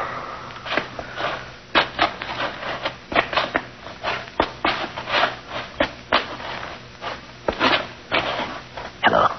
What's this? A would-be murderer dropped his gun. You found his gun? Yeah. Fellow got away so fast he left it behind. So much the worse for him. Let's go on. Coming? Yes. You're plenty quiet. You should have been a burglar. Here we come to the bottom of the stairs. Haven't heard a sound, have you? We'll have to feel our way in the dark. Okay. Come on. Is there another exit from the basement? No. Doctor. Yes? Just bumped into one of our corpses. I can tell by the feel. Captain, are you certain? Sure. It's all in a heap. This must be the chap that fired at me. That'd explain the gun. Who is it? Just a second. It's the half-wit Hartley boy. What are you going to do with him? Leave him here for the moment and go on. But, Captain, You stay here and watch beside him. If you wish. Looks like we'd found their hangout, all right. Whose hangout? Hangout of these dead bodies. Looks like this is where our corpses have been hiding out. You talk as though you thought we were fighting the dead. Looks like it, doesn't it? Looks like this chap was set to guard the head of the stairs. Imagine the others will be around close by. I'm going on ahead and turn on the light. Captain, you don't know what you're walking into. I can shoot as fast and straight as the next guy. You stay here and wait for me. There's the light. That's Croft. Come here, quick. What do you see? Come here and take a look. What is it now? Oh, my eye, what an exhibition. Can you imagine it? Look at Andrew Walters stretched out there on the floor on his stomach. What's that, a rifle in his hand? Yeah, 30-30. Pointed right at the foot of the stairs. But he's dead. You can tell by the way he holds the weapon. Yes. He's dead or he'd have taken a pop at us. Look at old Doc Sims slumped down over there against the door to the refrigeration room. Talk about the army of the dead on guard. Gives you the shivers. There never was anything like it in the world, Captain. It's just as though they had set themselves to die fighting to protect that room and then... Protect that room?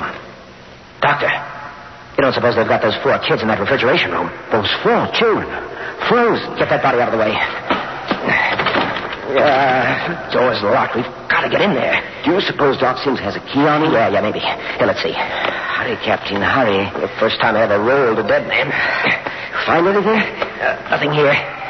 Hey, maybe it's on the key ring I took from him yesterday. Good. Hurry. Hurry.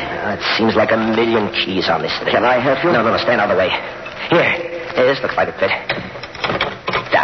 No, doesn't fit. Here, try No, that's too big. Here it is. Here.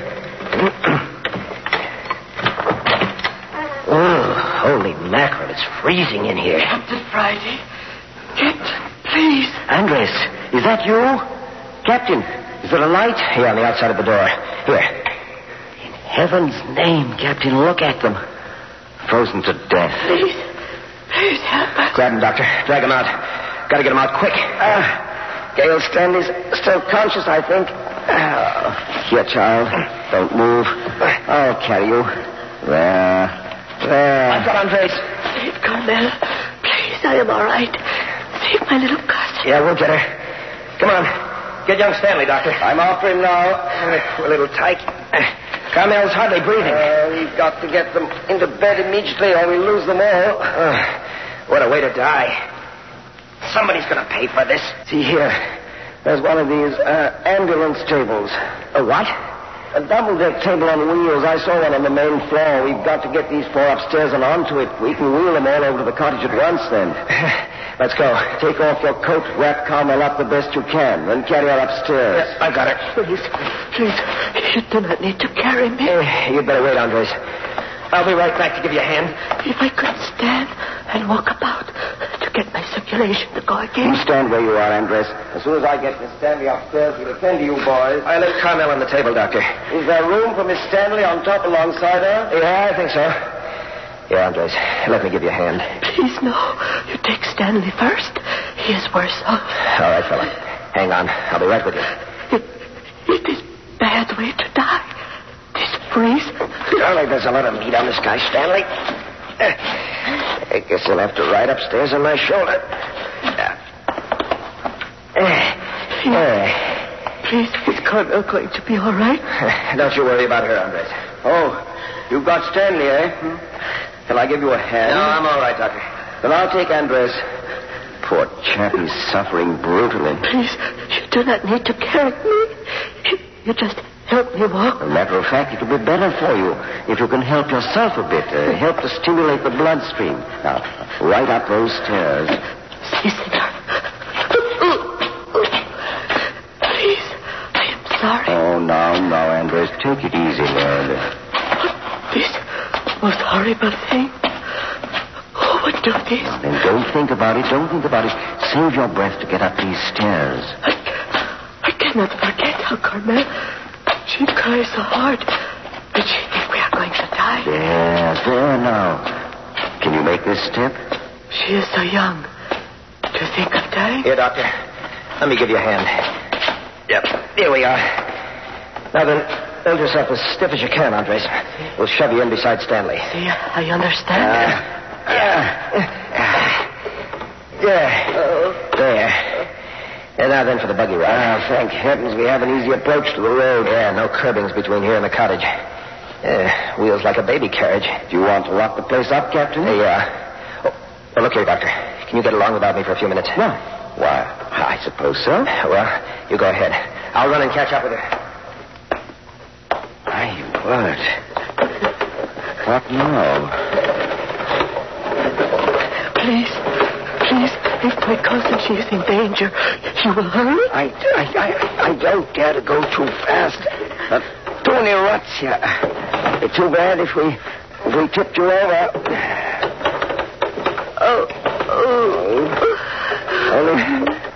Only a moment more now. Then we'll be at the cottage. Oh, this is mercy. Okay, Doctor. I'm with you again. There you are. Couldn't see in the fog until I got right on top of you. All right. Here we are. Get them in the house as fast as you can. Yeah, you bet. Great heavens, Captain. My medical case. I've got to have stimulants. Don't worry, I got it. Found it when I went back. Oh, Jove, what a fright. Here, get the unconscious ones in first. Then I can be working on them. Yeah. You take Carmel, I'll bring young Stanley. Yes, I can take her and still open the door. Think Stanley's going to come too, Doctor? Put him there on the floor before the fire where it's warm. Carmel's the hardest hit. I'll attend to her first. Yeah, go ahead, Doctor. I'll bring in the others. Stimulant to keep her heart action strong. Yes, this will do the work. What do you want, Miss Stanley, Doctor? Oh, put her beside her brother. And when you've got Andres in, gather blankets and roll them up. Better build up a big fire. Yeah, okay. There's some party. Biggest attempted massacre I've ever been on. I'm afraid Carmel's going to have to take an awful beating before she comes around. There now. I better have a look at young Stanley. Lean on me more, Guy. Lean on me. But I bet... Oh, come on. Don't be so independent. Yeah. You flop down here beside the others. I have never been so cold. How about Carmel, Doctor? Come here, Captain. Yeah?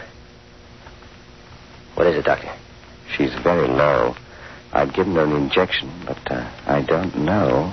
Hey, you're not giving up hope. Shh. Please, what is it? Now you've done it. Doctor, do not tell me she... No. Andres. Come Carmel's going to be all right. Now, you see, this is no time for sentiment. We've got to slap and massage her rather sharply now to get the blood flowing. I understand. Her whole body, Andres. You understand, Andres. We've got to get the blood to flowing. You mean whip her? Exactly. Whip and massage warmth back into her body. Here's a bunch of blankets, Doctor. Hey, look. Stanley's coming around. Here. Give them each a drink of this. Okay. I'm having a deuce of a time getting Carmel out of these frozen pearls, though. There. Now then, I can work. In heaven's name, Doctor, not so hard. Keep Andres quiet, Captain. Yeah, what's the matter, fella? It's for her own good. My poor little cousin. I say, Captain, why did you go back into the morgue? Why did you stay behind? I dragged our 3 corpses into the refrigeration room and locked the door.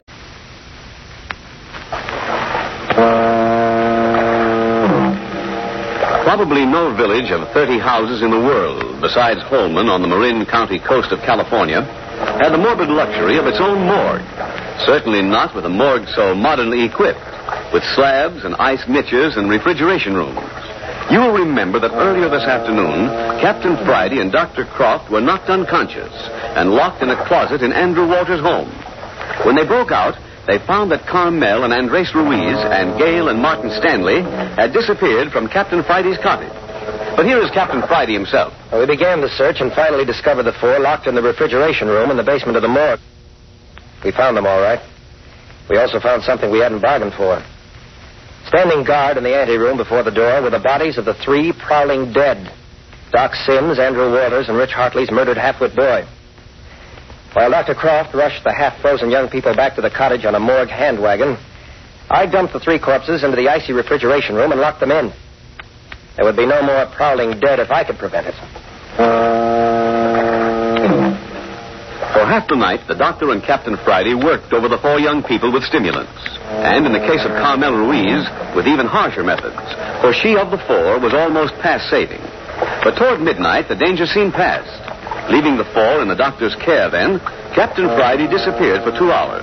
And when he returned, he was full of unsuppressible excitement. Doctor! Dr. Croft, where are you? Doctor... Oh, hello.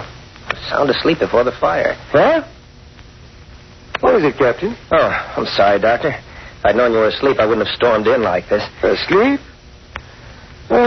I want to be sorry. I had no business dozing. Oh, see here, Doctor. You're dead on your feet. A little tired. But I must say, you're standing up under the strain as though you hadn't missed an hour's sleep. Well, I'm used to it. I can live on nothing but excitement for a week if necessary. Well, the sleep I've had has revived me. Better go on back to sleep. With you bursting with news? Yeah?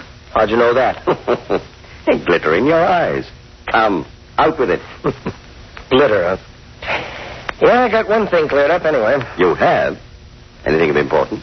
Well, I think so. I know who killed the half-wit Hartley boy. Really, Captain? Haven't any idea yourself. Huh? Oh, I say, now don't keep me waiting like this. Well, I'll tell you.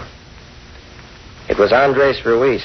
Andres Ruiz? Captain Friday, I think you are my friend. Hey, where did you pop from? I hear you say I do this murder. Andres, I thought you were asleep. No, I'm not asleep. Yeah, I can see that. And if you say I killed this half-wit boy, you lie. Lie, huh? You cast disgrace. Hey, Andres, don't shake your fist like that. Well, then you say it is not true. Come on and sit down. I want to talk to you. No, I will not sit with anybody who say I am a murderer. Sit down. You say these things. Sit down. Better sit down, don't you think, Andres? Doctor, you do not think I have killed anyone? You better sit down and hear what Captain Friday has to say. Well, very well. But I tell you... Now then, Andres, I've been around the beach. I found this not very far from where we first met you and Carmel last night. The cloak. The cloak which the skeleton wear. Uh-huh. I thought you'd recognize it. You find this on the beach? Uh-huh. And further on, I found this. By George, Captain, you seem to have had a very profitable evening. This is the hat we see him wear. There is no doubt. Yeah, there's no doubt, all right. And did you find the skeleton? Sure. You did? Andres, I found tracks and blood on the sand. Blood, eh? Yeah. And even you, Andres, would hardly expect to get blood out of a skeleton. Now, would you? But no. What is this you are saying? If you shot at a skeleton, then you admit you did shoot at the skeleton, don't you? Yes. If you shot at the skeleton and drew blood, you'd be willing to admit that there was something mighty queer, wouldn't you? Please, senor, what is it you wish to say? We'll get at that in a moment. I followed the footprints for a bit, and then pretty soon the footprints got wobbly, and they stopped altogether. After that, there was only a sort of blurred trail, so somebody was dragging himself along on his hands and knees. Plenty of blood, though. Oh, what have I done? Oh, it is not possible. Just a minute, Andres. Where do you think the trail led? To the morgue? Right, to the back entrance. The door was unlocked. There were bloodstains on the steps and a smear here and there on the floor. Oh, this is the most terrible thing ever happened to me. I even found stains on the edge of the slab where his soaked shirt had rubbed as he pulled himself up onto the barrel piece. Oh, see here, Captain, that's a bit far-fetched. Supposing Andres here did mistake the Hartley boy for a skeleton and shoot him.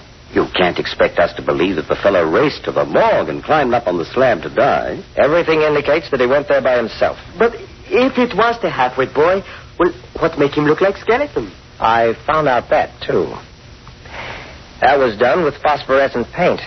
See here, Captain, you're making this village moron a most unusual character. Oh, no, Doctor, not when you get to the bottom of the thing. As soon as I got all this material together, I beat it over to his father's house and routed him out. Will he send me to jail? We'll talk about that later, Andres. I told Rich Hartley the whole story, and he saw right away what had happened to his son. To amuse the boy last Halloween, he'd given him several rubber masks and a can of phosphorescent paint and showed him how to fix himself up like a skeleton. Oh-ho. And the poor lad was simply carrying his Halloween celebration over several months. Uh-huh. I was just out for a little fun, and Andres here, not understanding, took a shot at him. Oh, never as long as I live will I shoot another gun. As for him going to the morgue when he was shot, his father explained that in spite of everything that Doc Sims had ever been able to do, the boy had insisted on making the place his playhouse. Jove. And you think in his death agonies, he crawled to his beloved playhouse to die. That's right. But still, Captain, that doesn't explain how his body came to join in the antics of the prowling dead. No, but it takes an awful burden off my mind. Now we can concentrate on Doc Sims and Andrew Waters. There's where the sinister business is concerned. But what is to become of me? Please, senors, if I have killed a boy... Here, Andres. Rich Hartley's a decent sort of fellow. Well, old moss back, but a just man all the same. I advise you go over and have a heart-to-heart talk with him tomorrow. Oh, please, senor, if this will do any good... Better still, he'll probably be at the inquest. It'll take you long. Oh, I will do anything. I think if we can convince him that the shooting was a mistake, that it was accidental, and that the whole thing is as horrible to you... Yes, see, I will make him understand. I don't think you'll have any trouble with him, Andres. Never in my life have I killed a man before. No, Andres, you mustn't brood like this. Get the thing out of your mind and go back to bed. Bed? Oh, no, I will never sleep again. Always I will see the face of this poor little half-wit boy. Oh, please, you will not mind if I go outside? My head hurt like it has never hurt before. All right, go along out and get some fresh air then. You think he's recovered enough from the chill he got, Doctor? Oh, quite. But, Andres, wrap up a bit. Oh, yes, I will. Oh, never have I known anything like this before. Poor chap. He's utterly distracted. How's his cousin Carmel, Doctor? Is she going to be all right? Oh, right as rain. Not only that, Miss Stanley and her brother will be as fit as ever by morning. Marvelous, the recuperative forces in youth. Yeah, that's a load off my mind. You know what, Doctor? What's that?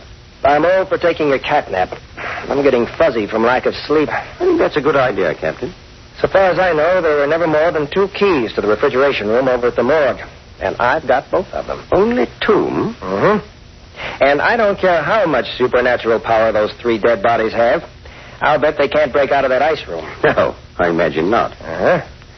And with them safe on ice, I figure we owe ourselves a couple of hours' rest. Well, you run along. I have a notion to toast myself before the fire. The chair's comfortable. If I get drowsy again, I'll just drop off. Do you more good to go to bed? I fancy not. I'd rather be fully dressed if anything should come up. Uh-huh. Anticipating anything? Nothing especially.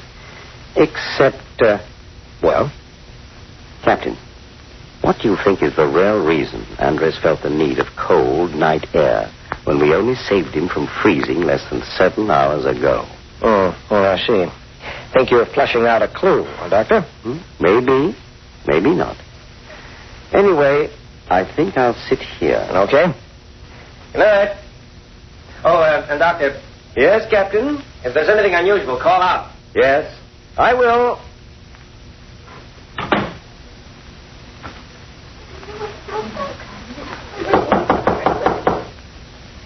Who is it? Captain Friday. What are you two girls doing awake? Oh, please. Please, Captain Friday, come in here. Say, what are you two girls doing sitting up in bed jabbering like magpies? You're supposed to be asleep. Captain, there's somebody prowling around outside our window. Uh-oh. You sure? Yes, there really is, Captain Friday. We were afraid to get up to call anybody. Prowling outside, huh? Nobody could get in. Window in here's too small. Besides, it's way up high. Oh, I know, but, well, nothing seems to make any difference to these dead creatures. You wait here a minute. I'll go take a peek out of the window in my room. Please be careful. I'll be all right. Theo, I'm going to do just what you did when that awful thing pulled you out of the window. Oh, Captain, please wait. No, nothing in sight. Uh-oh. I'll be back in just a minute. I'm going out the window. Theo, you seen something? Well, don't be a silly, Carmel. Captain Friday can take care of himself. I wouldn't feel so frightened If what, Carmel? if I could only forget about that awful cold room in the morgue. I can't seem to get that terrible cold feeling out of me. Well, you mustn't think about it. Just be glad that... Well, Martin, are you awake, too? Thought I heard voices.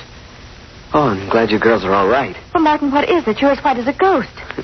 I was having a horrible nightmare. Finally woke me up. Carmel, are you all right? I think so. Yes, of course.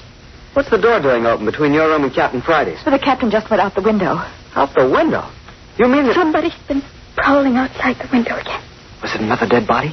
Did you see who it was? No, we just heard footsteps. There's someone at the captain's window now. Listen. Come on, fella. It's all right. I brought the prowler along with me.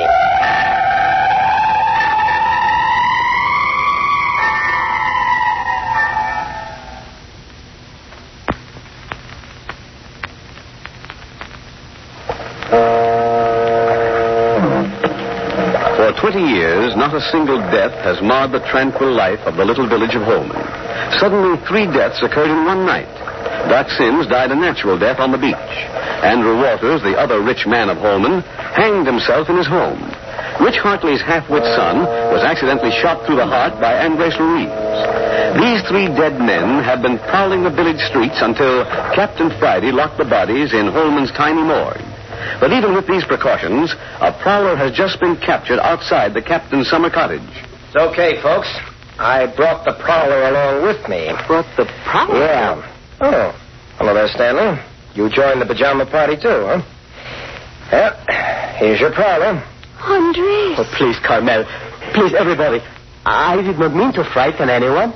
I could not sleep, and I wished to do something, and so I walked up and down the beach. So I would know everything would be all right with you, Miss Stanley, and Carmel. Oh, that's it.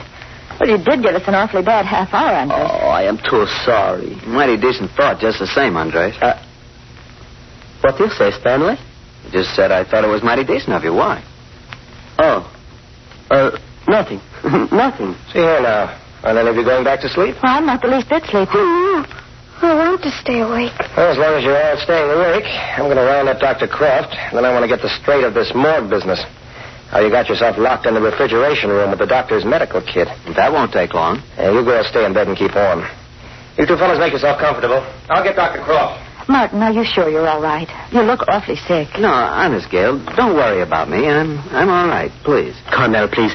You will keep warm. I'm all right now, Andres. Really, I am. Oh, when I think how you suffer in that horrible place, I turn to water in my heart. I cannot bear it. Oh, Andres. I'd give anything in the world if I had a brother like you. Brother? Brother? You wish me for a brother? Why, Andres? You look so hurt. I thought you'd like to know how much I like you. Huh? Oh, but of course, Carmel Mia. It is beautiful compliment you give me. The doctor's fallen asleep, all worn out. I'm not going to bother him. We'll get along without him. Of course, the poor man. I'd like to have had him here to see if all you folks are okay. If anybody gets tired, we can stop, eh? Yeah. Hey, mind if I perch on the foot of your bed, Miss Stanley? Of course not. Well, thanks. Okay, now, I want the whole dope from the minute Dr. Croft and I left you four here in the cottage yesterday afternoon till we pulled you out of the ice room at the morgue. Well, we were saying... Wait. Not all at once. Stanley, suppose you begin. All right. After you left, Carmel and I began getting lunch, just as you told us. Everything went all right. Well, that is, we straightened everything out. Now, wait a minute. Well, what do you mean, straightened everything out? Please, senor. Stanley and I have quarreled. Quarreled, huh? Yeah, and it was my fault. I'm sorry, Andres. Really, I am. Stanley, that trip to the morgue ice box seems to have done you some good. I don't know. Perhaps. All right, Miss Stanley, what then? Well, we got everything on the stove cooking nicely, when suddenly someone ran up on the porch and pounded on the door and began to yell. It was awful. You'd have thought he was crazy the way he went on. Well, he yelled for us not to stop for anything, that you, Captain, and Dr. Croft had been dreadfully hurt, and that we were to get bandages and medicine and rush over to the morgue. He said you were in the basement. Who was this fellow? We don't know. Didn't you get a look at it? No, he shouted through the door. We were petrified. Well, as soon as I come to my senses, I rushed to the door. But he is gone. Oh, that's a crazy business. All we could think about was you two being hurt. We forgot all about the lunch we were cooking. Oh, we did not waste 1 minute. We grabbed everything we could find in the bathroom. Bandage, medicine, everything. Well, I happened to think of Dr. Croft's medicine case, so I got that, too. It was so foggy outside, we lost our way and went past the morgue. We had to come back. Yeah, we were so excited we didn't know what we were doing. Tell me, was the front door of the morgue open? Yes, and the whole place was lighted, too. We never think it might be a trap. Why should we? They said you were badly hurt, and so we went... So you went down into the basement, and then what? Well, we all rushed into a big room. Oh, it was so cold. Was the door open and the light on in the refrigeration room? See, yes. But, of course, we didn't know it was refrigeration room when we went in. We all dashed in, the doors slammed shut behind us, and there we were. And then the lights went out. All of a sudden, I realized what had happened. Knew you'd walked into a trap. Yes. I never had such a feeling in my life. My whole body was filled with such a revulsion. I was so nauseated, I couldn't stand. I don't think we'd better go into the rest of it. But please, senor, where were you and the doctor all this time? You say the fellow came to the door about a half hour after we left the cottage? It couldn't have been longer than that. Well, along about that time, well, maybe a few minutes before, the doctor and I were getting our heads bashed in. You mean you were attacked, too? Yeah, over in Andrew Walters' house. Oh, this is too much. Somebody slugged me and then locked us in a closet where we put the Hartley boy's body. But didn't you see who it was? Not a chance. They got us from behind. How'd you get out of the closet? Smashed in the door. Look here, Captain. Could the same person have done both jobs? You'd have been busier than a bird dog if you did. Yeah, this is going to take some figuring. That's enough. None of you went outside the cottage until this voice called to you. I'll say not. We stuck to each other like birds. Please. I know. You were thinking about me. About you? Well, you think that because... Oh, please, must you tell about what I have done? Oh, I got you. You mean our little conversation about the halfway? Oh, please, if it is not necessary... Don't you worry, Andres. That's in the bag for the time being. Oh, for this I thank you, senor. Captain Friday! Listen, that's Dr. Croft. Captain, quick, something's gone wrong. What's the matter? Well, I was awakened by a woman screaming. I had dropped off to sleep. Woman screaming? Where? I didn't hear anything. I heard it twice. It was an agonized cry, one right on top of the other. Strange. Where did it come from? In the distance. You don't suppose that Suppose what? Why, it occurred to me that our dead friends may have escaped from the morgue and are prowling in some of the neighbors' homes. Yes, that's a possibility. Come on, Doctor, we'll check on it. Please. Please, you're not going to leave us alone again? See here, Captain, this is pretty serious. These young people shouldn't have been awakened this way after the harrowing experiences they've been through. Well, the captain didn't awaken us, Doctor. We were awake. I'm perfectly all right. No, Carmel isn't. Look at her bright eyes and her flushed cheeks. Oh, really, I am. Please don't leave us. Oh, Doctor. Here, Doctor. Maybe you better stay here. Stanley, will you stay here with Dr. Croft? Well, anything you say, Captain. Come out here a minute first, Stanley. I want to talk to you. Oh, I know. I've been making a horse's neck of my head. Now then, Carmel, you lie down. I don't want to go to sleep. I don't want to be left alone. Now then, no one's going to leave you alone. I'm going to stay right here with you, and so is Martin Stanley and his sister. Of course, Carmel. We won't leave you. All right, Stanley. Mind what I tell you. Andres, you ready? You're coming with me. Please, if anything should happen to Carmel... Nothing's going to happen. Put on your hat and step on it. Carmel, you will do what the good doctors say. Everything will be all right. Andres, let's go away from here. Oh, please, you get well and we will go away. Let her alone, Andres. You're simply upsetting her. I will kiss you on the forehead. See? I am your big brother. I will be back. All right, Andres, let's get out of here. We've wasted too much time already. Cut across the lawn to the sidewalk. Oh, the doctor was angry because we upset Carmel. I suppose we did go too far. I had to get that information, though. Maybe I should have called him after all. Please, where are we going? I don't know. The doctor said he heard a woman scream. Somebody in the village has been yelling. There'll be a crowd around. Oh, if it was not for this thick fog. Yeah, it's beastly. Here's the sidewalk. We'll have to patrol up one side of the street and down the other. Nothing will get by us that way. It is good there is only one street. Yeah, a short one at that. If you see anything, Andres, that's out of the ordinary, sing out. Please, if I may ask it, have you no idea who is caused all this? Idea, huh? I've been collecting a lot of ideas lately, Andres. A lot of them. Well, then you perhaps know who is doing this thing, eh? You'd be surprised what I know, Andres. Well, then why you do not arrest somebody, if you know? Listen, fella. All I'm waiting for now is a break. Things are piling up. And when the right time comes... Now, let's see here, Andres. Keep mum. Oh, with all my heart, I will not say a thing. But please, if I can give any little help... What is that? It's the morgue. Come on, it's the morgue. Please, I am losing you in this dark. Come on, Andres. They're blowing up the morgue. Oh, this is awful. Here I am, Andres. Look out you don't trip and break your neck on that rotten sidewalk. How should I watch out when I cannot see one little thing? Yeah, watch yourself. Here, over this way through the lot. Imagine that, blowing up the morgue. Maybe these bodies which have given us so much trouble are no blown more. Up, huh? I hope they are. Oh, it is terrible, Fox. Yeah, I don't see why.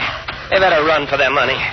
Only madmen would run around in fog like this. Yeah, you've got to take a chance on breaking your neck once in a while in this game. I do not think I wish to be detected.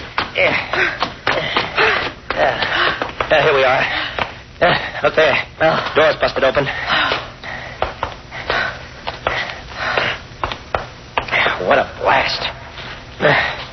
Wonder if the lights will turn on. Are you not afraid of what you will find? There won't be anybody inside. If there is, he got blown up plenty with that blast. Well, where is the light? Here, along the wall somewhere.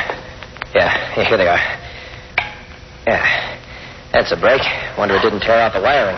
But I do not see any explosion. I have an idea where to look. Come on down into the basement. You mean this refrigeration room? Yeah, come on. Here. Now, wait till I find the stair lights. Yeah, there she is. Look there at the stairs. I'm the son of a gun if it isn't our old friend, the Hartley boy. Oh, he was come upstairs and they could not go any further. Look how he is fall on his face. Looks like a jailbreak, all right. Come on, let's go on down.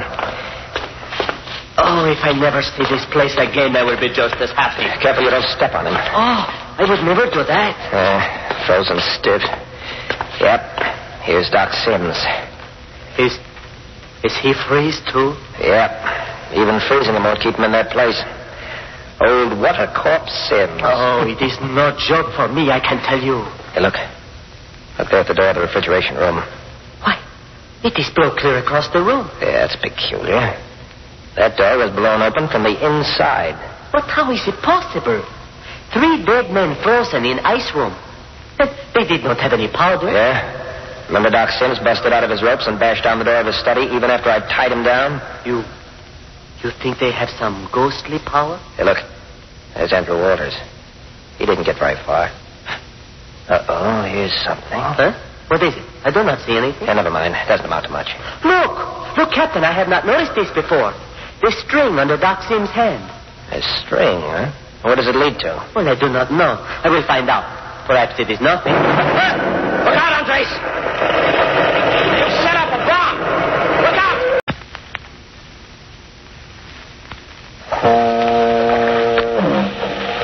In the tiny coast village of Holman, death stalked everywhere, with grinning lipless gums and outstretched claws. Dr. Jamie Croft had prevailed upon Captain Friday to permit him to spend a weekend at the captain's summer cottage in Holman. They had no more than arrived on the scene when the heavy hand of death struck 3 times. 3 deaths in the little seaside resort where death had been unknown for 20 years. Doc Sims had been found on the beach dead, apparently of natural causes. His rival for control of the village, Andrew Waters, was found hanged in his home.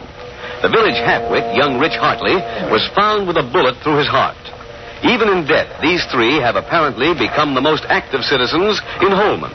They have been handcuffed, tied, and locked in the village morgue, but to no avail. Captain Friday has been appointed village constable by the people of Holman. Yes, I've been made constable, all right. But the 3 dead men still prowl the streets of the town. There's some angles to the case that just don't seem to add up. Carmel and Andres Ruiz, cousins, came here to visit their uncle, Andrew Walters. A few hours after they talked with him, he was found hanged. Gail and Martin Stanley came to Holman to investigate the death of their uncle, Doc Sims. There's a funny thing about that. They were notified of his death before he died. About the only thing I've uncovered so far is that Andy Walters was masquerading under an assumed name. He and Doc Sims are, or were, brothers. The 2 rich men of Holman were feuding. Now they're both dead. It wouldn't be so bad if I could keep track of their bodies. I've tried everything. A few hours ago, I locked all 3 in the refrigeration room of the morgue. Seems to me a frozen corpse should stay put, but even that didn't hold them. Captain Friday had very definitely locked the 3 prowling dead in the refrigeration room of the morgue. Several hours later, Dr. Croft heard a woman screaming in the night. So, leaving the doctor and Martin Stanley with the 2 girls in his cottage, the captain set out with Andres to discover the trouble. Nothing was uncovered in the heavy black fog until suddenly there came a terrific explosion from the morgue. Quickly, the 2 men dashed to the death house to discover that the door to the refrigeration room had been burst or blown open from the inside. Furthermore, the bodies of the 3 prowling dead were found outside the refrigeration room in positions indicating that they had made an attempt to escape, but had become suddenly inactive. Andre suddenly came upon a cord under the dead hand of Doc Sims, which ran along the floor to a far wall. He picked it up and jerked. There was a deafening explosion, and the whole wall rose up and toppled in upon them.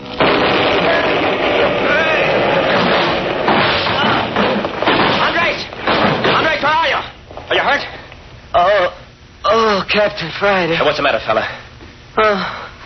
We are not dead then, senor? I'll say we're not. Came mighty near joining the prowling dead, though. Speaking of our dead, I guess they've done their last prowling. Buried underneath all that rock and cement. Look here, Andres, how are you feeling? Well, now I have got that big stone off my leg, I am all right. Nothing broken, huh?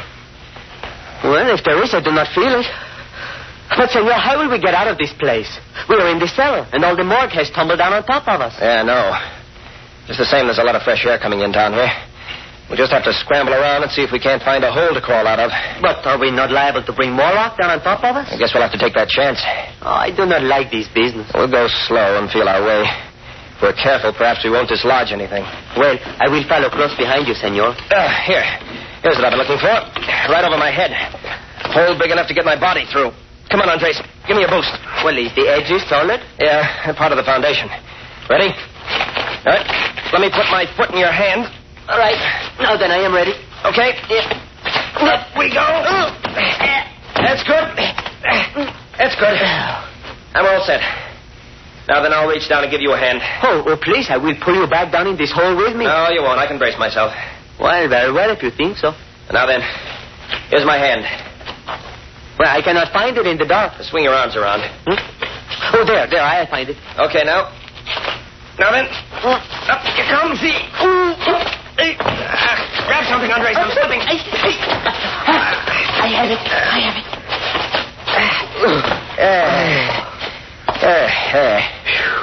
Ready to go on?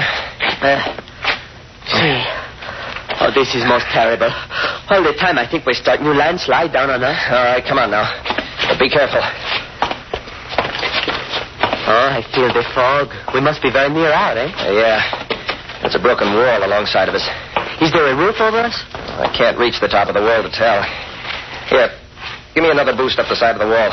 Very well. Let me step in your hand.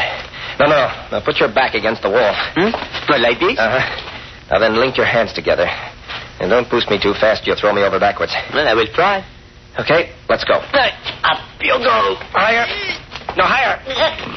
There, I got my fingers on the top. It is high as I can lift. Now, come on. Come on. I can help you a little. If I have the strength. That's well, I'm up. We'll get over this, and we'll be out of it, I think. But how am I going to get over? Well, that's easy. I'll let my legs down. You grab a hold and climb right up. Oh, but I will pull you down. No, you won't. Come on. Well, if you wish. Hurry up. Hurry up. I can't hold you all day. I climb as fast as I can. Grab hold of the top. Pull yourself up. See. You got it? See. Oh, senor, I never do this before. Okay. Now to get down the other side. Well, if you're as bad as growing up, I think I will stay right here. Come on. You hang yourself over the outside of the wall like I did. I'll slide down your legs to the ground. Then I'll help you down. Well, if we only had a rope. Well, we haven't, so come on. Ready? Oh, these sharp edges of wall cut me. Well, it'll only be for a minute. Here I go. All right. Oh, Captain, look out, I'm slipping. Hang on, Andres, hang on. Now, that was a swell thing to do. But Captain, I could not help it. Well, we made it anyway. You hurt? I skinned my stomach, I think. Do it good. Anyway, we're outside. Come on. We go somewhere else? Back to the cottage as fast as our legs will carry us. This is good. But Captain Friday, who would blow up a morgue? Whoever it is that'd like to get rid of us. See, but who is it? A funny thing. This is the first direct attempt to get rid of me. Before, the attempts have only been made on you four.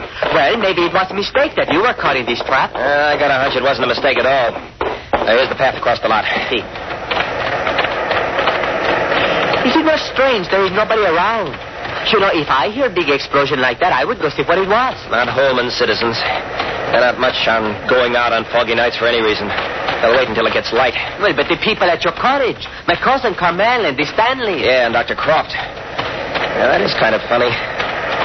Still, the cottage is right on the ocean. Might have drowned out the sound of the explosion. Oh, I had not think of that. Hold it, Andres. What is it? Listen. It's funny. Thought I heard a motorboat. I hear nothing, senor. Neither do I now. I must have been mistaken, and yet well, here we are. Got plenty of lights on in the cottage. Maybe the doctor think it's safer with the lights on.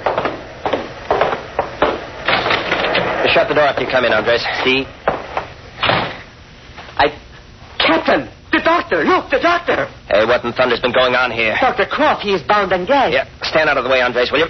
While I cut him loose. Well, his eyes are open. He's not dead. No, of course not. Now, wait till I get this gag out. There you are, Doctor. Now, what happened? Captain, quick. Go after Martin Stanley and his sister. Motor launch. Trying to escape. What's that? In heaven's name, hurry. I'm all right. Andres, quick. We got business outside.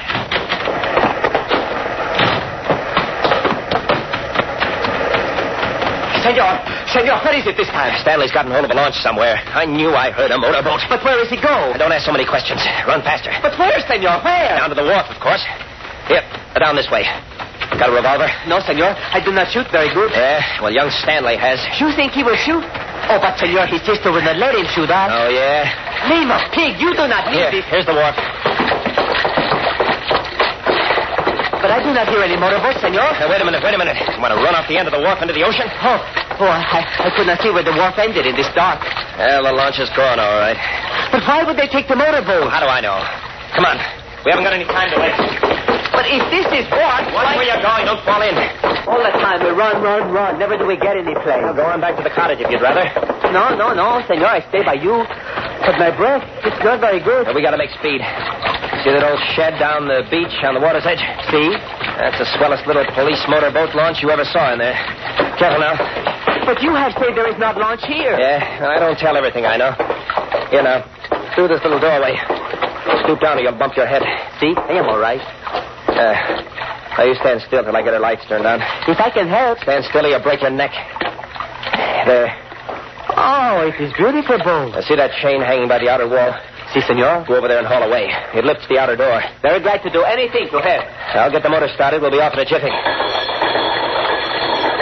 Oh, it is coming, senor. Yeah? What did you expect?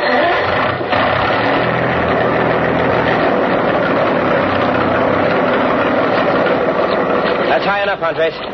Come on and get in. Si, senor. Oh, but it makes big noise. All in? See? Here we go, then.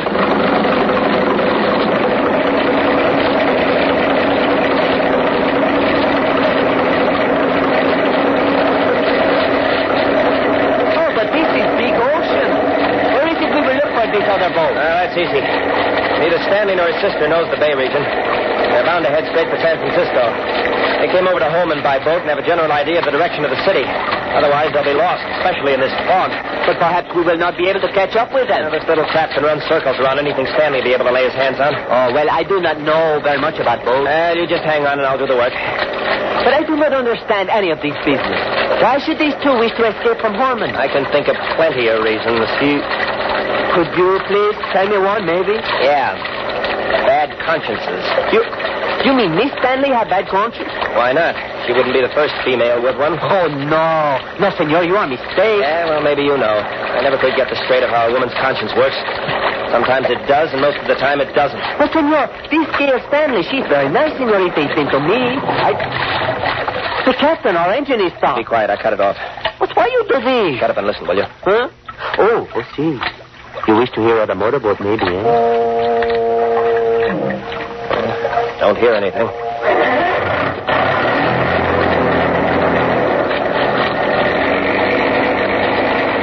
I heard whistle a big ship. No, you didn't. That was just a foghorn. Oh, I did not know. Senor Chester. Now what? Senor, what had become of Carmel? She was also in your cottage. Huh? What did they do with Carmel? If they tie up Dr. Croft, what did they do with my little cousin? Oh, probably left her asleep in her room. No, I do not think so. Well, we can't worry about everything at once. We'll catch this pair of runaways and But then... suppose they have harmed Carmel. Suppose they have done terrible things to her. Suppose... Cutting out, Andres. But, senor! Cut it out, I say. Just letting your imagination run away with you. Oh, if they have so much as lay hands on Carmel, I will kill this pig, Stanley. Andres, get a hold of yourself. I do not care if Stanley is my own cousin. I will kill him.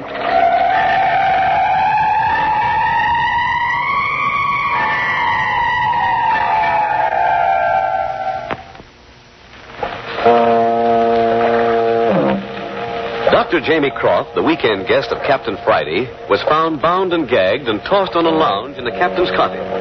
They ripped the gag from his mouth, and Dr. Croft gasped out the information that Gale and Martin Stanley were trying to escape from Holman by motor launch. In their haste to recapture the Stanleys, neither Captain Friday nor Andres Ruiz thought of Carmel, alone in the cottage. Was she bound and gagged also, or has she met up with the prowling dead? While Captain Friday and Andres Ruiz search San Francisco Bay in the police launch, Andres threatens to hold Martin Stanley responsible for his cousin Carmel.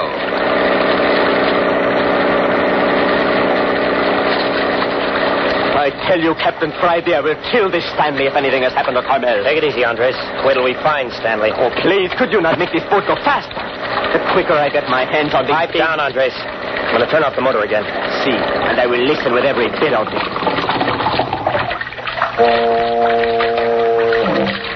I do not hear anything. Be quiet. Hey, did you hear it? Yeah, over in that direction. They call for help. Recognize the voices? Si, senor, it is them. Darn tootin' it's them.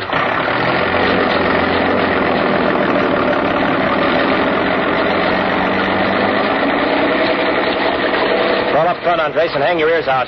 Can't hear much back here at the wheel. Si, senor. I will do good job, too. I can't be more than 50 yards from us. Blast this fog. Senor, a little to the right. I hear them. Right, huh? How's that? See. Not so fast, senor. Okay. Somebody help! There, you hear them? Yeah. Anything? Not yet, senor. Well, see, there they are. They're drifting in boats. Drifting where? Oh, I see them. I'm going to kill the motor and glide up alongside, Andres. Please save us. We're drifting out to sea. No, our motor's dead. We'll pay if you'll tow us in. Well, now, isn't that generous? Grab hold as we drift alongside, Andres. Si, senor. Oh, thank you. Thank you. We thought we were lost. All right, Miss Stanley. Give me your hand. But it's Captain Friday. Say, how'd you get out here? Do as I tell you, Miss Stanley. Get into this boat. Yes, sir. Easy. Oh. Easy. There now. Sit down. Okay. Now you, Stanley. I can get along without you. Give me your hand. All right. Hey, what are you doing? I want that gun you're carrying. I haven't got a gun. No? Well, what's this in your hip pocket, then? Nothing. You won't need it anymore. Hey, what'd you throw it in the ocean for? So it wouldn't go off and hurt somebody. Now sit down. Well, that's what I call Sit down. We had a right to leave home. Be quiet, Stanley. Andres, can you reach the launcher's line? Si, senor, I have it. I'll carry it to the back end of our craft and give it a turn around one of those hooks. We'll tow it back to Holman. Oh, do we have to go back there? That's right, Miss Stanley. Who did you steal this boat from? Oh, please. I never did a thing like this before in all my life. Ready, Andres? Si, senor.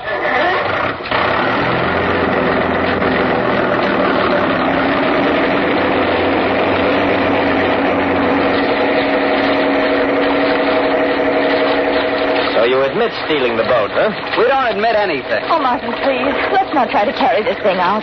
Let's tell Captain Friday how it happened. What good would that do? You tell me, Senor Stanley, what you have done with my cousin Carmel. What's eating you, Ruiz? You tell me what you do with Carmel or I will kill you. What are you talking about, Andre? Carmel. It is Carmel who I talked about. What have you done with her? Oh, we left her asleep at the cottage. You did not touch my cousin? Of course not. Why? Is she gone? I do not know. But I say to myself, if Andy has harmed my cousin, I will kill him like a dog. You better find out what it's all about before you start getting homicidal. Well, you are very bad fellow to my cousin, Senor Stanley. Oh, go take a jump in the ocean. Please, Andres, Martin's upset. You just don't understand him. This I do not wish to do. I can tell you plain. Come on, Miss Stanley. What's it all about? It's pretty plain that you did steal this boat. Yes. Yes, we stole it. Sis, are you crazy? Well, Martin, I think it's right to tell the truth. I'm going to tell. Leave it to a girl. Well, we had no intention of running away, and until Dr. Croft told us there was a boat tied down at the dock. Yeah? How did he know? Well, after he'd gotten Carmel asleep, he went out to get some fresh air. When he came back, he just remarked that there was a boat tied up at the dock, and... Yes, then what? Well, that gave us the idea of trying to get back to the city. It wasn't Gail's idea at all. It was all my doing. Oh, please, Martin. Well, it was my idea.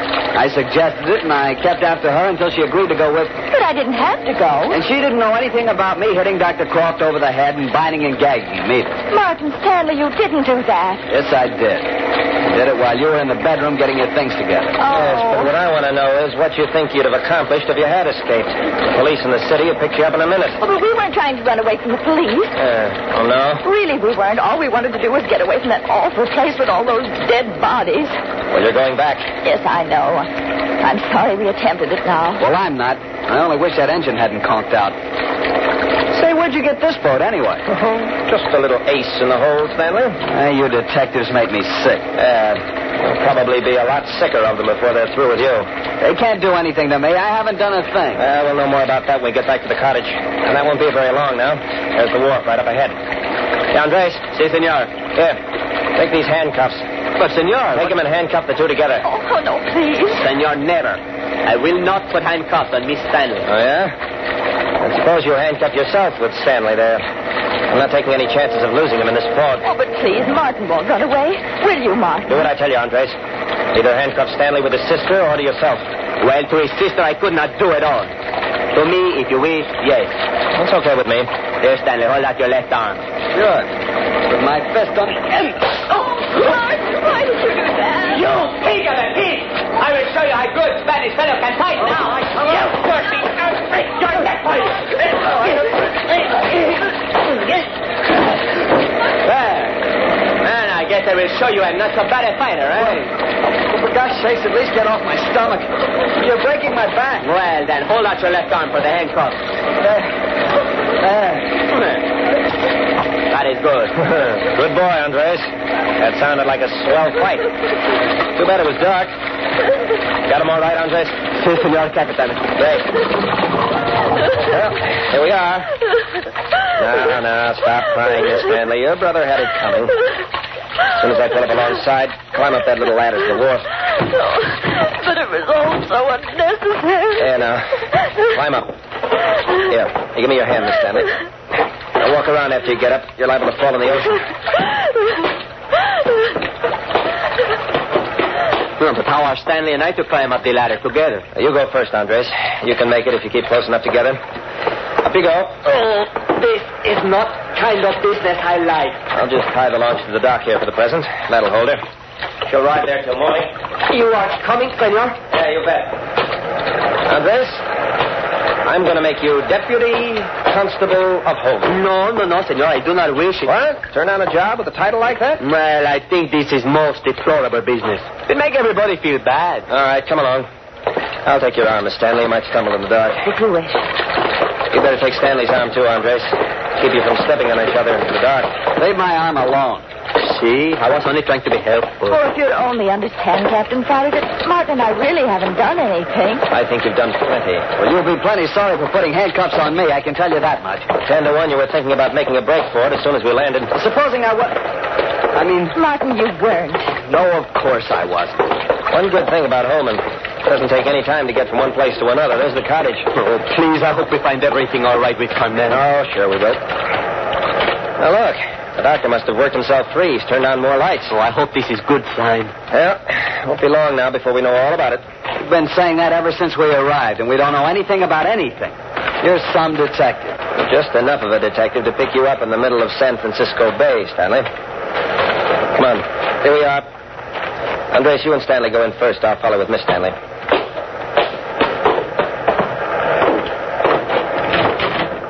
Hello. That you, Captain? Got him, eh? Yep, we got him. I say, Stanley, whatever possessed you to tie me up? I wouldn't have stood in your way if I'd known you were determined to go. The heck you wouldn't. You threatened to lock me up if I made a move to leave the house. Perhaps so, but it never entered my head you'd be so savage about it. Dr. Croft, I'm terribly sorry that Martin... Oh, there now. I know the stress you young people have been under. Captain, where's Carmel? What, isn't she here? Carmel? Then your doctor is not Carmel with you? With me? Why? But see here, Carmel's room is empty. I thought you had taken her with you. Carmel, she is gone. Well, something has happened to Carmel. Shut up, Andres. See her, Doctor. She wasn't here when you got loose. Why? Captain, Quick, I want to see her room. You haven't touched anything, have you? I hadn't laid my hands on a thing, Captain. Oh, Carmel. Here now. You folks stand back. Keep out of the room until I've made an examination. Clear back out into the hall. Stanley, if you have done anything with my cousin, you'd better tell me. Honestly, I haven't got your cousin, Andres. Jiminy, I'm not that kind of a guy. Well, somebody has. Hi. Hi, Doctor. Come here. What is it? What have you found? Look at these tracks. Somebody tramped across the wet sand, climbed into the window, and came in here beside the sleeping girl's bed. Oh, no! Do you recognize those tracks, Doctor? For heaven's sake, Captain. No. Do you? Yes. Those are the same tracks made by Andrew Walters the night he buried Miss Stanley in the sand. 2 days ago, Captain Bart Friday and his friend and guest, Dr. Croft, arrived in the little resort village of Holman across the bay from San Francisco. They had intended spending a quiet weekend at Captain Friday's summer cottage. But they had no sooner arrived in the village when things began to happen. On the beach, they stumbled on the dead body of old Doc Sims. They found Andrew Walters, the other wealthy man of the village, dead by hanging. Then they found the half-wit Hartley boy shot through the heart. The weird part of the whole thing is the fact that these three dead are apparently prowling the streets and houses of the town of Holman. That right, Captain Friday? Yes, that's right. I've tried everything. Handcuffed them, tied them down, even stuffed the three bodies in the refrigeration room at the morgue. But it didn't do any good. They're still prowling. The only thing I know for certain is that Doc Sims and Andrew Walters are brothers. Walters had been masquerading under an assumed name. The half-wit Hartley boy had been accidentally shot by Andres Ruiz. I've smoked out that much. Plus the fact that our other guests, Andres and Carmel Ruiz, and Gail and Martin Stanley, are related. But this latest development has just about got me stumped. Carmel Ruiz has disappeared. Yes, Carmel Ruiz has disappeared. The prowling dead have taken the little cousin of Andres. Death stalks in Holman. While Dr. Jamie Croft lay bound and gagged in Captain Friday's cottage, and while the captain and Andres were racing along the coast of the Pacific to bring back the runaway Martin and Gail Stanley, brother and sister, one of the prowling dead had somehow escaped from the ruins of the morgue. He escaped from the ruins to stalk into the rear window of the cottage and kidnap the sleeping Carmel. And the dead thing who did this was the strangled body of our own uncle, Andrew Walters, the prowler who earlier had buried Gail Stanley alive in the sand. And the reason Captain Friday knew it was Walters was that the prowler had left damp footsteps on the bedroom floor and on the wet sand outside the window. And those footprints were Andrew Walters. And the thing with the swollen face, dead eyes, and a rope around its neck had Carmel Ruiz in its possession. Andres Ruiz, cousin of Carmel, is beside himself over the disappearance of Carmel. He is pacing the floor in Captain Friday's summer cottage. But I will go crazy. I will kill myself if anything had happened to my Carmel. If you do not find her, Senor Captain, I will go mad. Now, take it easy, Andres. Sit down, will you? You get on my nerves pacing up and down like that. But Captain Friday... Look here, Andres, be reasonable. It's no use running around the country. We'd never find her that way. If you'll just hang on to yourself for a minute. You have idea? I might have if you'd be quiet for just 2 minutes. Oh, in 2 minutes I will be mad. I do not know what I do now. Look here, Andres. I can't tell you how sorry I am. I haven't the faintest idea of what happened to Carmel. Well, you have shown very bad nature, Senor Stanley. I do not know what to believe about you. I don't blame you for saying that. It's true, and I know it. And I'm sorry. Well, for why have you done all these things? Say bad things. Try to run away. I don't know. I'm always pulling something I'm sorry for afterwards, but look here, Andres. If there's anything I can do to help save Carmel, I'll go the limit to do it. And he means it too, Andres. Yes, I think he does. Hey, look, everyone. I've got a hunch. I'm going out for 3 or 4 minutes, and you 4 stay here. Don't one of you dare move out of this room. Not out of the room? Not a move. Like company, Captain? Well, not this time, Dr. Croft. I've got to travel fast. Anyway, I'd like you to stay here with the others. You'll all be safer. But what about your own safety, Captain? Don't worry, I'll be okay. Now, mind now. Don't even leave the room. Where do you suppose he's going? Oh, if he will only bring back Carmel. Oh, I hope he does. I feel we should be doing something. Oh, see, but Captain Friday said to wait here. It's all nonsense sitting around in one room when we might be out searching. You are nervous too, Senor Doctor. Oh, it is enough to make everybody crazy. But still, Captain Friday said he had an idea. Yes, but supposing it is wrong, Miss Stanley. You're right there, Andres. Theories are very dangerous things to work with. They're as apt to be wrong as right. And still, I have very great faith in this Captain. Oh, yes, we must believe in him. We'd be lost if we didn't. Oh, who else have we to turn to? Well, there's Dr. Croft here. I'm afraid I'm not much of a detective, Stanley. I tell you, it is not possible that my Uncle Andrew Walters took Carmel. It is not possible. He's dead. The dead have done a number of impossible things lately, I'm afraid, Andres. Oh, I know, but I see with my own eyes the walls of the morgue fall down on all 3 bodies. They are pinned under hundreds of tons of stone and mortar. It's a wonder you and the captain weren't killed. Well, we would have been if we had not seen the walls falling and run into the ice-cold room, which protected us a little from the falling stones. A remarkable escape, Andres. Oh, but what I am interested in is about these bodies. They are buried deep under the walls, and yet one of the dead men have carried off Carmel. Open the door. Somebody open the door, quick. Who is this? The captain. I will open. I will open it. Carmel! Carmel! You found Carmel! Oh, now, get out of the way, Andres. Can't you see she's tied hand and foot? Is she hurt, Captain? Is she hurt? Oh, no. Here. Let me put her on the lounge. Here is knife, senor. Cut her loose. Here. For the love of Mike, Andres, get out from underfoot. She is not hurt. Tell me she's not hurt. Oh, Carmel, please. You mustn't cry like that. You mustn't. There. Here, Andres. Take the knife and cut her legs free. Si, senor. I will do anything. Oh, Carmel, but it is good you are safe. Poor kid. Get back, you folks. Don't crowd in so close around her. Here, Captain. Let me give her a couple of these tablets. She mustn't go on like that. Will they quiet her? I think they will. Here, child. Swallow these and then take a sip of water. Is there anything I can do, Dr. Croft? No, I think not. She's just highly wrought up. She'll grow quiet in a few minutes. Here, Andres. You sit here beside her. She was calling for you when I found her. She was calling for me? Oh, senor. She was calling for me. Oh, never again will I let you out of my sight.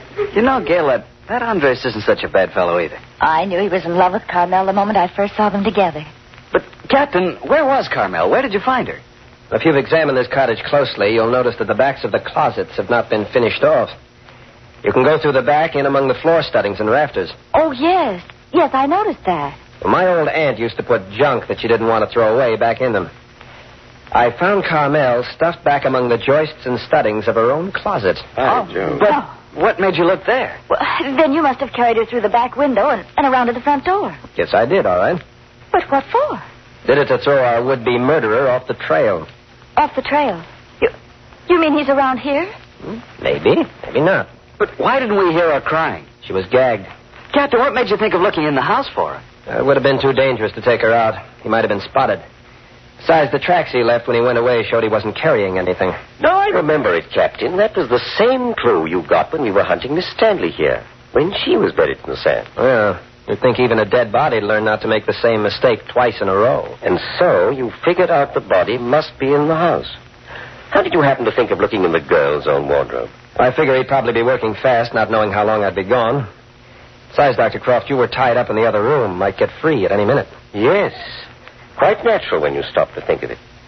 And so, from force of necessity, you figured he'd hide her in the handiest place. Mm-hmm. Force of necessity and craftiness. He'd hardly expect us to look so near the scene of the crime for her. Oh, Andre seems to have Carmel quieted. Perhaps we can talk to her now. We'll have a try, anyhow. And Carmel, you're not going to cry anymore, eh? Oh, we're going to be very happy, you and I. And Chiquita. Well, Carmel, you don't look like the same young lady I carried in a few minutes ago. Oh, but, senor, she understands now that she's going to be very happy for the rest of her life. Yeah? Look here, Carmel, you feel like talking? Yes. Please, you will not bring back bad memories? I'm sorry, Andres, but we've got to get all the information we can. Please, Andres. I don't mind. If you'll sit beside me. Oh, nothing in the world could make me move. Okay. Now then, tell us what happened. I was asleep when something touched me. And I opened my eyes and... Oh, please, Captain. I'm all right, Andres. And there was a horrible face looking down at me. Didn't look like it was alive. There was a rope around its neck. Oh, it is a monstrous thing. What did you do? When he saw I was awake, he put his hand over my mouth. I tried to scream, but I couldn't. He held me so tight, I fought just as hard as I could. Oh, my poor Carmel. And one of his fingers slipped into my mouth. And I bit down on it just as hard as I could. You bit his finger, huh? Yes. And when he jerked it away, there was blood on his hand. Captain, a dead man doesn't bleed. Oh, he doesn't. No. Yes, that's just what I was thinking. What then, Carmel? Well, he put a cloth around my face so I couldn't see or scream after he tied me up so I couldn't move. Carried me someplace. What if it is live, man? Captain, my uncle could not be alive and dead at the same time. Never heard of it being done before. But if there's a live man mixed up in this thing, we ought to get after him. Yes, but where will we look? I think that'll be easy. You mean you know where he is? I have a hunch I can walk out that door into the hallway and march our friend Andrew Walters back in here in jig time. What are you saying? You mean he's listening to us on the other side of the door? I have a hunch he's been listening, all right. Oh. Dr. Croft, you mind coming with me? Not at all. You aren't? No, but... Never mind. I don't think we'll have much trouble. Now, you folks stay here. And I mean right where you are. I'll be back in 2 minutes with Andrew Walters, dead or alive.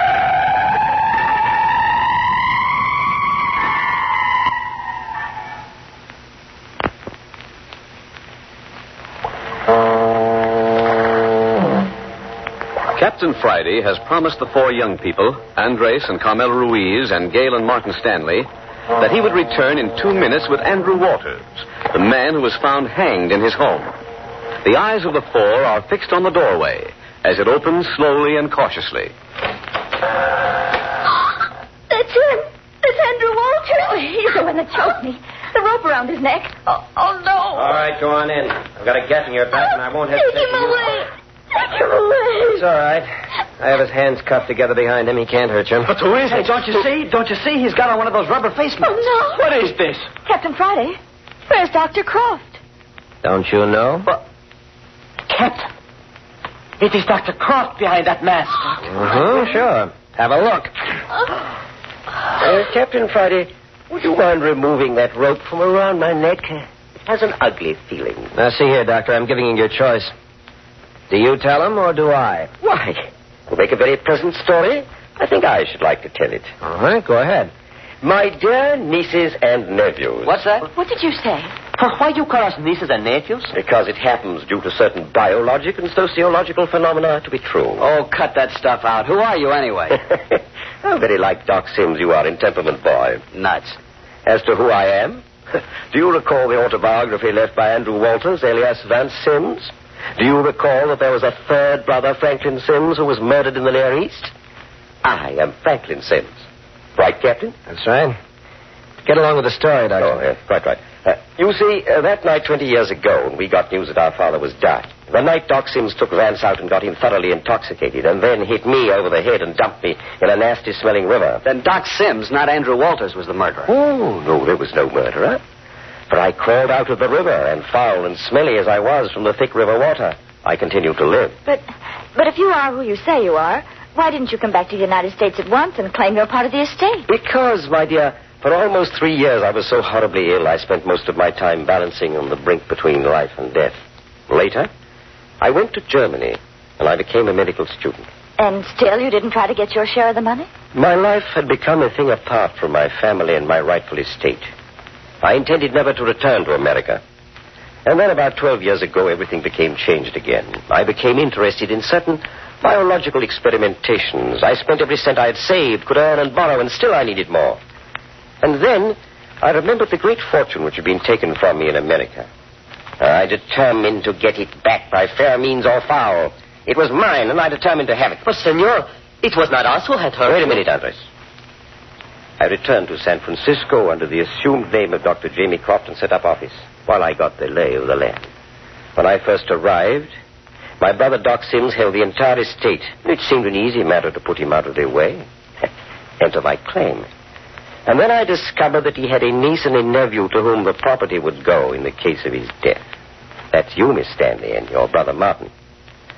And while I was trying to find some means of overcoming this difficulty, who should come on the scene but Andrew Walters? And without any fuss, he took over half the Sims estate. It took me 3 years to discover that he was my other brother, Vance.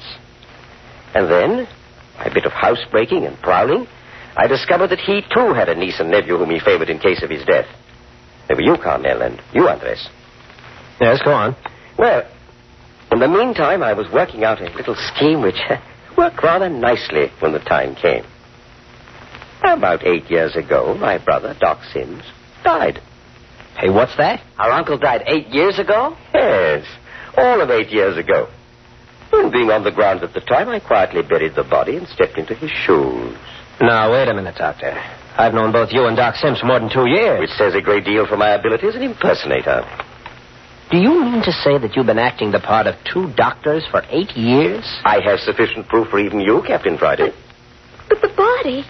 We saw the body of Doc Sims. That, my dear, was also a plant. For the last year, I've been taking care of an old chap over in my San Francisco office.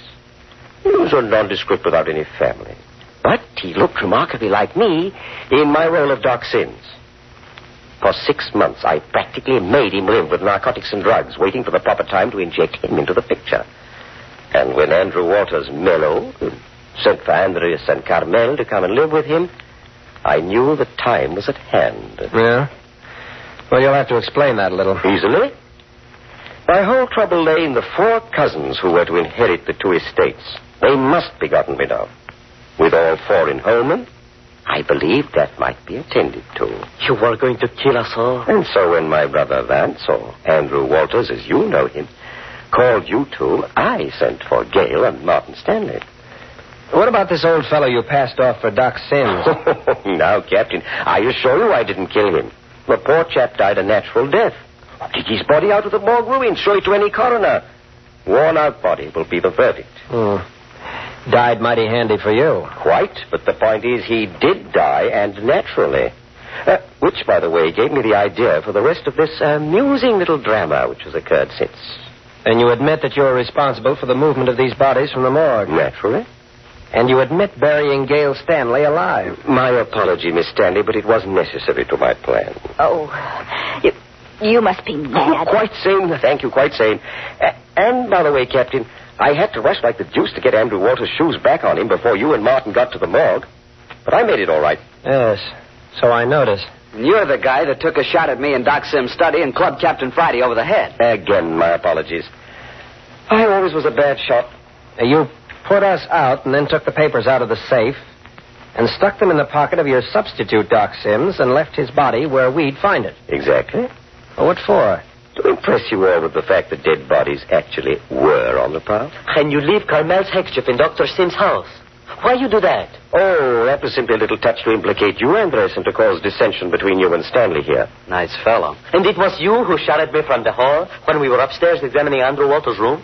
You know, Captain, I think that was my masterpiece. How did you do it? Why, I simply had the Hartley boy's body handy. When you, Carmel, and Andres were in the room, I crept upstairs. I got the body. I took a crack at Andres. I shouted, and I rolled down the stairs with a half-wit's body. Oh, sacrament. Startling bit of realism. Eh, Captain? Dr. Croft, were you the one that got us to go to the refrigeration room of the morgue? I thought I had all of you that time. After knocking the captain out, I ran to the cottage and, changing my voice as much as possible, told you to go to the basement of the morgue. When you rushed in, I swung the door shut at you. There you were. Please, when we liked you so much, how could you do that to us? Oh, let's not go into that, please. Well, then I set the 3 bodies on guard. Startling effect, eh, Captain? Then you came back and dragged me in the closet with you and locked the door. And all the time we were breaking down the door, I had the key in my pocket. Seems to me I'm the guy that told you once that the solution to this business, once I got my hands on it, would be so simple I'd blush to think I didn't get wise to it sooner. Well, get an eyeful of me blushing. Oh, see here, Captain, you're not giving me enough credit. I admit, however, I made a couple of mistakes. One of them was forgetting to turn off the light in the morgue. If I hadn't been in such a hurry that time, you'd never have thought of searching the morgue until it was too late. See here, Doctor. How did you fix it so that the halfwit took a shot at me and then fell down the stairs? Simple. I braced the body against the handrail and hooked the gun in his coat. Fastened the trigger to the door with a piece of wire. Presto! When the door opened, the gun exploded, the body lunged down the stair. Mm-hmm. Good thing for me you didn't allow for the up-jerk of the muzzle of the revolver when it went off. I told you I didn't know much about guns, Captain. After all, I'm a medical man, not a gangster. But why did you kill the half-wit boy? Surely he didn't. Oh, that I know nothing about. You didn't kill the boy? Please, he did not. I did not know it until the Senor Captain told me, but it was I who did this thing. Andres. Andres, you didn't. Oh, please, Carmel, it was most horrible mistake. It's like this. Remember the night you kids saw the skeleton on the beach and Andres shot at it? Well, the skeleton was the half-wit boy, and Andres killed him. His father had given him several rubber masks and some luminous paint for Halloween, and the foolish boy continued to use it to amuse himself. The boy's father knows all about this now. And that, by the way, is where I got that mask you recently saw on my face. I found it lying outside the morgue. Dr. Croft, what was your idea in blowing up the morgue? Oh, Captain, you cannot imagine how uneasy a person grows having a bloodhound like yourself on his trail. I grew more and more certain that you were beginning to suspect the truth. So, I laid the trap and got you and Andres off on a pretext of hearing a woman scream. Well, I'm glad I knocked you over the head. Too bad I didn't do a better job of it. I get your point exactly, Martin. The real Sims spirit. Oh, I never want to hear that name again. You see, you made a big mistake, Doctor, when you kidnapped Carmel here. I was plain crazy. Yeah, you're right, Captain. But I was getting rather upset. Things were growing a little too warm. You'll have to excuse it on that basis, I'm afraid. You see, I'd stolen Andrew Walter's shoes again before I set the trap in the morgue. But I must confess I entirely forgot to make deep tracks in the sand when I left. Juicy thought this on me. Yes. So was that stunt of hiding your mask and rope and shoes in your medicine case after you'd finished with them? Undoubtedly. Oh, I can see a number of things I'd do differently if I were going to do it over again. You know, one thing puzzles me, though. How did you get the body of this substitute Doc Sims on the beach? Captain, I don't know if you realize it, but I angled like the juice to get you to bring me over to Holman on this particular weekend. Yeah, now that I think of it, you were plenty eager to come. Well, I got the invitation. The day we were to come over, I took the body in my launch and I brought it over. The natives seldom walk on the beach, so I felt perfectly safe in leaving it there for a few hours. I got back to San Francisco just in time to meet you. Then we came over together. Oh. I presume you know we've got enough attempted murder charges against you to keep you behind bars for life. But you're not going to use them, are you, Captain? You think not? Drag these children through the mire of prosecuting their own uncle? Bring all his family history to light? Oh, no. We don't want to do that. I couldn't bear it. Exactly. That's just too bad. Now, look, Captain Friday, haven't we gone through enough? Are you folks crazy? I think the police department would like to have a little talk with Dr. Crofts. As a matter of fact... Come in. Hey, crying out loud, Cappy, I've been... Oh, excuse me. I didn't know you had company. Oh, that's all right, Skip. These people are all friends. Yeah? Well, you sure got some nice friends, boss. Now, this is Gail Stanley. Miss Stanley, my right-hand man, Skip Turner. Hello, Skip. Howdy, Miss Stanley. And Miss Carmel Ruiz. Oh, how do you do, Mr. Turner? Miss Ruiz. Well, ain't that funny? You know, I think I remember meeting you before, Miss Ruiz. Carmel? Wasn't it down at, Skip. Huh? Did you come all the way from San Francisco just to meet my guests? Oh, hey, I almost forgot. We got an important job down south. Down south? Where down south? Hollywood. Here's a telegram. Who's it from? No, say. Go ahead and read it. Meet me at Maggie's Intimate Drinking Salon, Sunset Strip, Hollywood, tonight at 8. Signed, A Desperate Sister. And what is this, a gag? Gag? I just got a phone call from the same gal, and she wanted us $1,000 expense money. Why did you phone? Well, just to be sure we'd be there at 8 o'clock tonight. Hey, look, we just got time to catch a 5 p.m. plane south. That's why I hustled over here. I got the ticket. She must be desperate. Come on, we ain't got no time to lose, boss. Okay, Skip, we'll look into it. Oh, by the way, you got your handcuffs? Why, sure, fine. Just slip them on Dr. Croft here. We'll drop them off at the Hall of Justice. You bet you. Here you are, fella. And another one. There you go. Nice little charm bracelet. Well, see here, Captain Friday, I can afford Save it for the judge, Dr. Croft. He loves those little stories. The rest of you check in with the police in San Francisco. I'll see you as soon as I get back from Hollywood. All right, let's go. Yeah. Oh, Carmel, if you should happen to be in Hollywood in the Come on, next few Skip. days. There's a desperate sister waiting for us in Maggie's Intimate